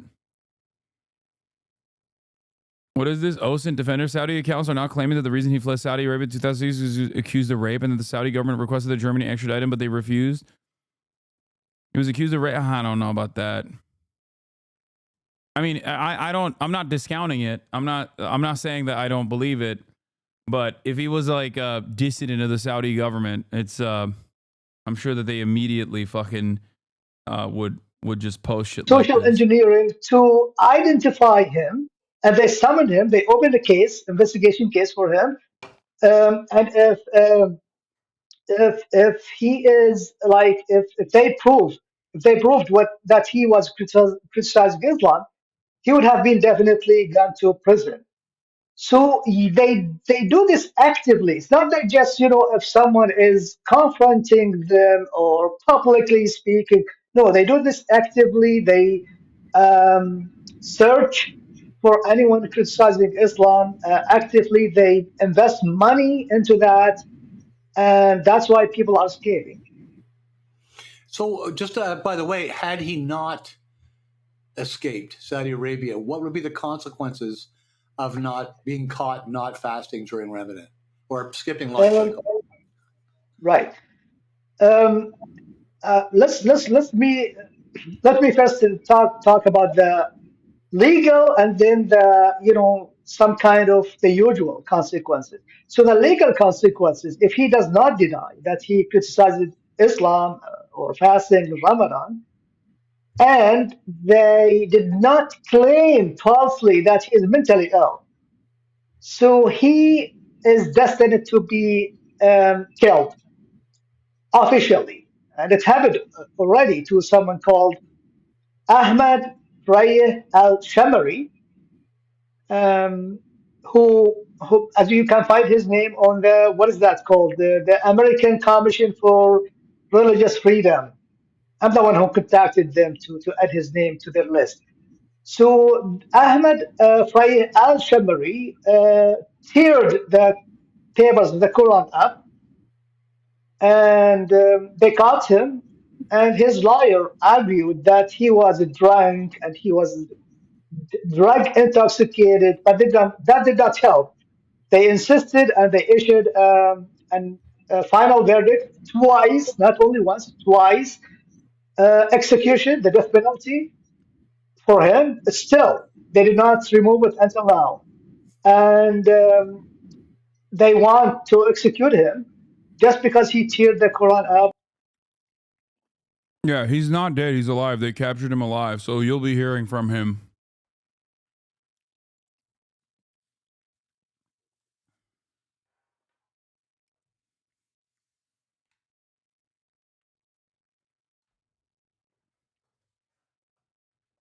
Who is this guy? Apparently, he's a known ex-Muslim, Saudi, former Saudi national, and a right-wing fucking freak who's constantly talking about how Germany is Islamizing. He is, according to Welt's reporting, and reporting is coming out about him now, this account, he's the guy who drove into the Christmas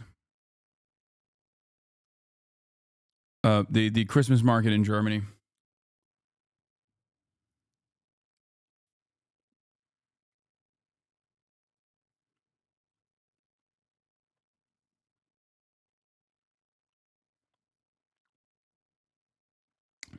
He killed 2 people. One was a child.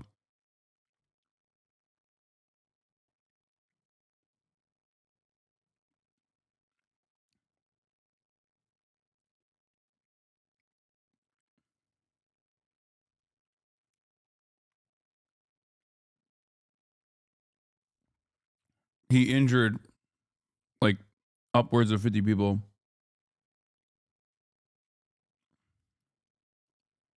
No. The number is not 11. This is the problem with breaking news coming from Twitter accounts. The initial number was 11.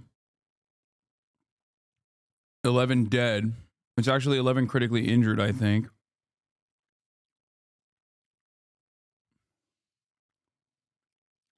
But it was mostly like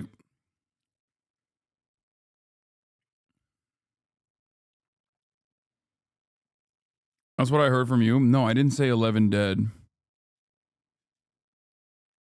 I didn't report on it until verified outlets covered it.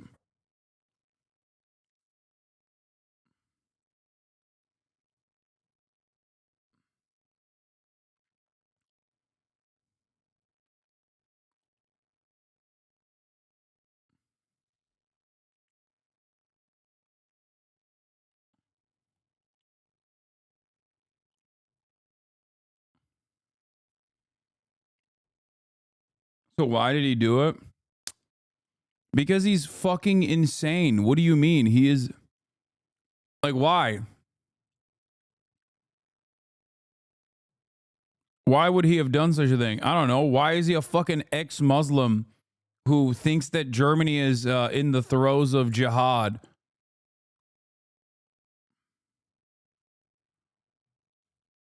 Why is there another right-wing German guy by the name of Ali Utlu, who is a gay anti-trans AFD activist that wants to do remigration of Muslims in Germany, not realizing that he himself is also a part of the people that will be deported?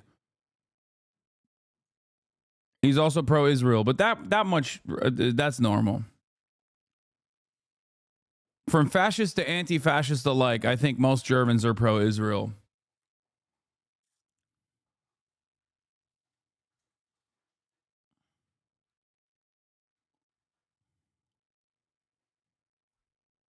Are Turks okay? I mean, the guy is this guy is Saudi.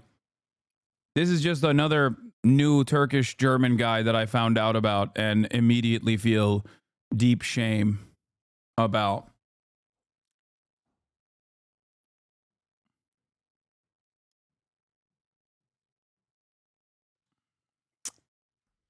Not anti-fascist and pro-Israel, brother. I know they just called themselves anti-fascist. Most Germans still feel guilty about what happened. Yeah, except these guys are like Turkish Germans.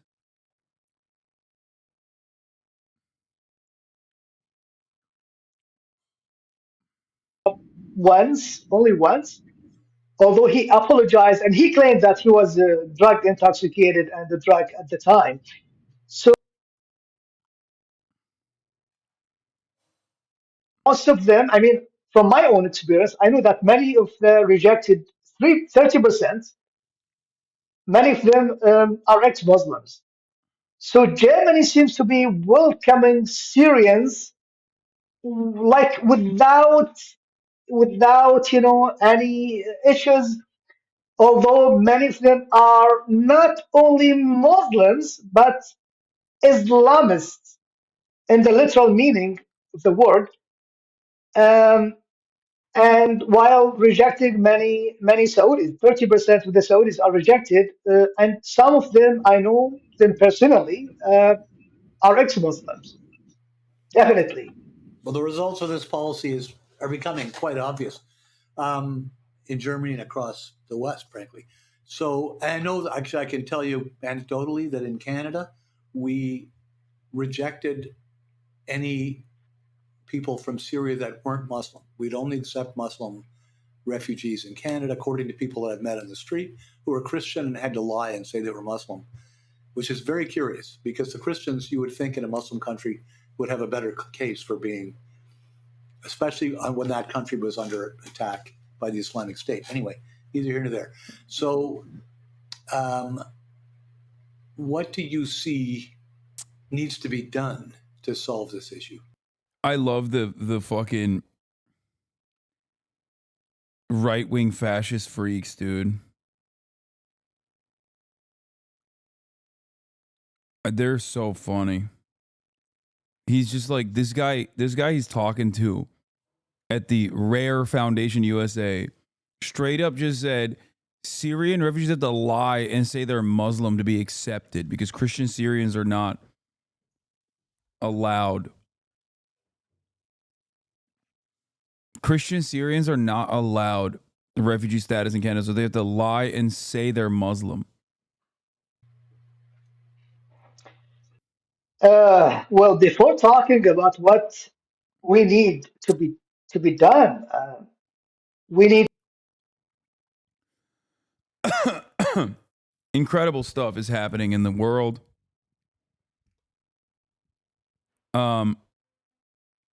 I don't know what else to say about this fucking guy. He's also an Obama is a Muslim truther.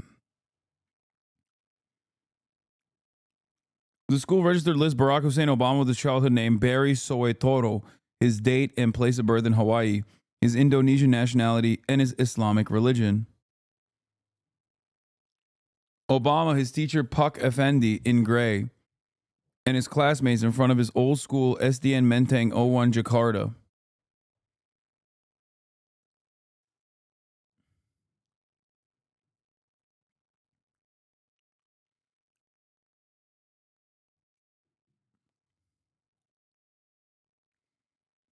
Can you point to a year when this right-wing shift worldwide started, or was it always there waiting in the shadows? Yes. It was always in the shadows, but it has come to the forefront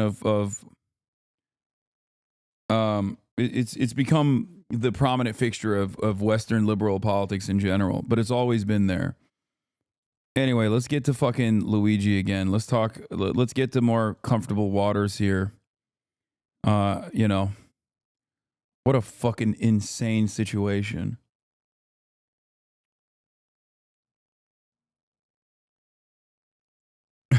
This is a funny ass way to post this though.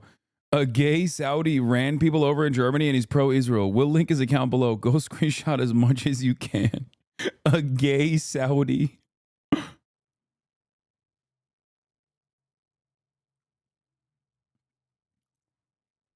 Also, it's funny that like even that fucking guy who's pro-Israel is like, I wish it had been done peacefully.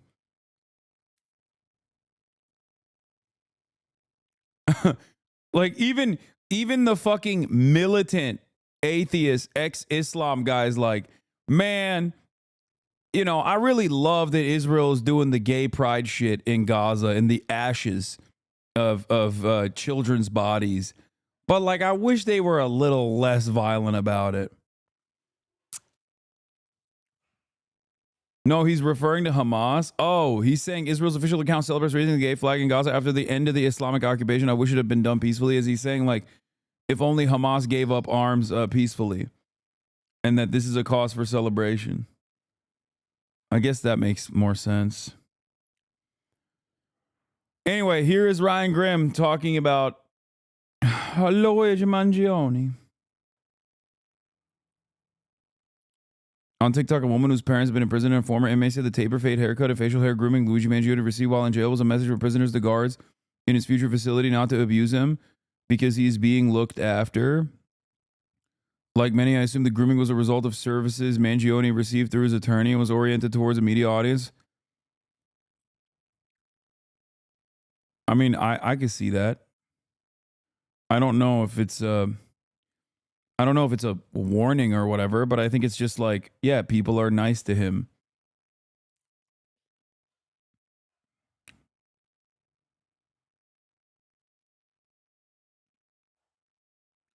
You can get a fade from any other dude in jail. That's what I'm saying. I thought that they said he was in solitary, so I don't know. I don't know if that's real or not, but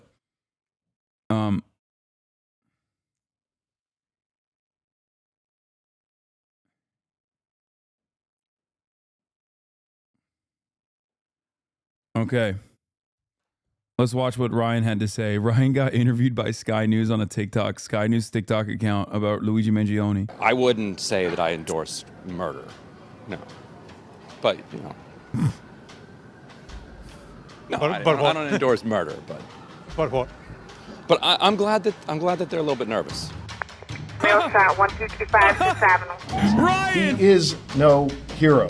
How people can like this guy, that's a sickness, actually. This was LUIGI Mangioni at his latest court hearing. A villain or a hero? Ryan! On that question, America is divided. America! He's the alleged assassin who spawned a line in merchandise and in tattoos, condemned and celebrated simultaneously. If the motive... Yeah, I don't know if they're like condemning him that much. I think the condemnations are mostly coming from like institutions. Like I've yet to meet a person who's like, this is completely unacceptable. I can't believe this happened. Maybe I'm wrong. Maybe I'm only surrounded by other people that are like-minded. But the most is like, yeah, it's kind of crazy that a murder happened in broad daylight, you know? But that's it.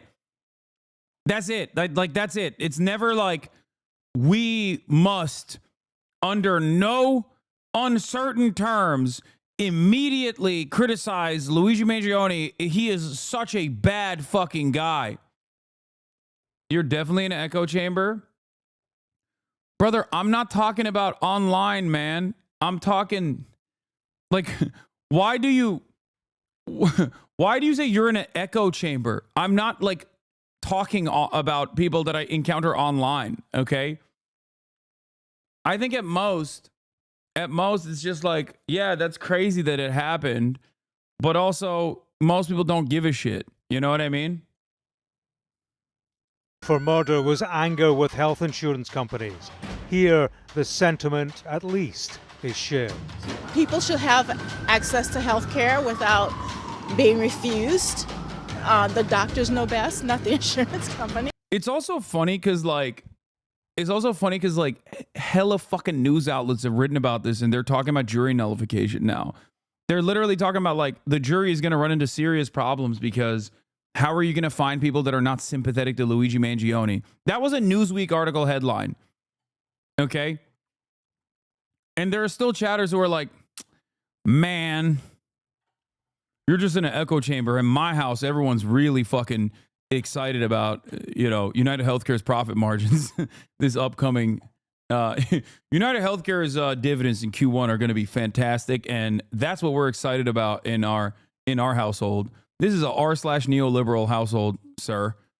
My son, he was in the emergency room for malaria. I received a bill for $20,000. If the regulators aren't going to do it, if the lawmakers aren't going to do it, if the voters aren't going to do it, at least it's nice if they've got some idea in their mind that there are ethical lines that they shouldn't cross. In short, it's fantastically expensive, extraordinarily complex, and frustrating to most Americans. Brian Thompson is the... Yeah, it's like, bro, you said I wouldn't be surprised they're all CEOs. Bro, CEOs don't like healthcare. I'm telling you, one of the formative experiences I had in the state of California when I had to get my own medical insurance because my COBRA coverage lapsed after I had left the Young Turks. And at that point, I was like financially stable. I was, you know, pretty well off. And even then, it was a rather difficult process to get the maximum amount of coverage because, like, they just don't offer it. They literally only offer corporate accounts maximum coverage. As a singular recipient, when you want to get healthcare for yourself, when you want to get healthcare for yourself, it literally is like they're like, nah, you can't have the best. Like, and I'm a rich guy. You know what I mean? Like, it's crazy. So for me, I've obviously been in the throes of the for-profit medical system before when I wasn't well off, right? And obviously that was a radicalizing factor for me. But my point is, even if you're like a wealthy person, even if you're a CEO, you can still be fucked over by healthcare. Do you understand? Like, that shit is crazy. That's why I'm saying, like, there are other CEOs out there that are like, yeah, man, this for-profit healthcare shit is like crazy. Really fucked.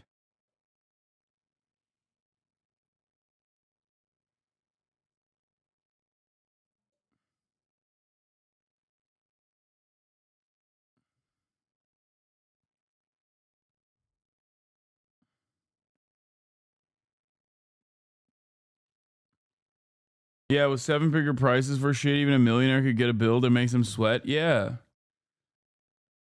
Anyway, on that note, chatters, I must leave. Unfortunately, well, not unfortunately, but fortunately for you, I'm still going to be live. I'm just not going to be live on this account. I am cutting the stream short today because I'm going to go to Nephew's stream, Jason the Ween. And I'm going to be participating in a 20v1 Riz off where I will be in Jason's ear feeding him communications. Okay? With the hopes that we find him some true love. All right? I think he's live streaming it, but I'm not sure. I think he is live streaming the process. I don't know if he's live already. But yeah, I gotta go shoot that. Is he live? Or is he not live? Oh, he is live. All right, I'll rate him.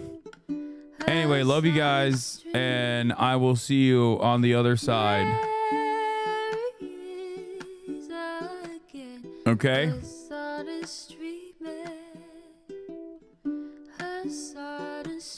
All right. Peace. Reviewing the P.O. box, Uncle Uger's face. Sudden discord at your pride.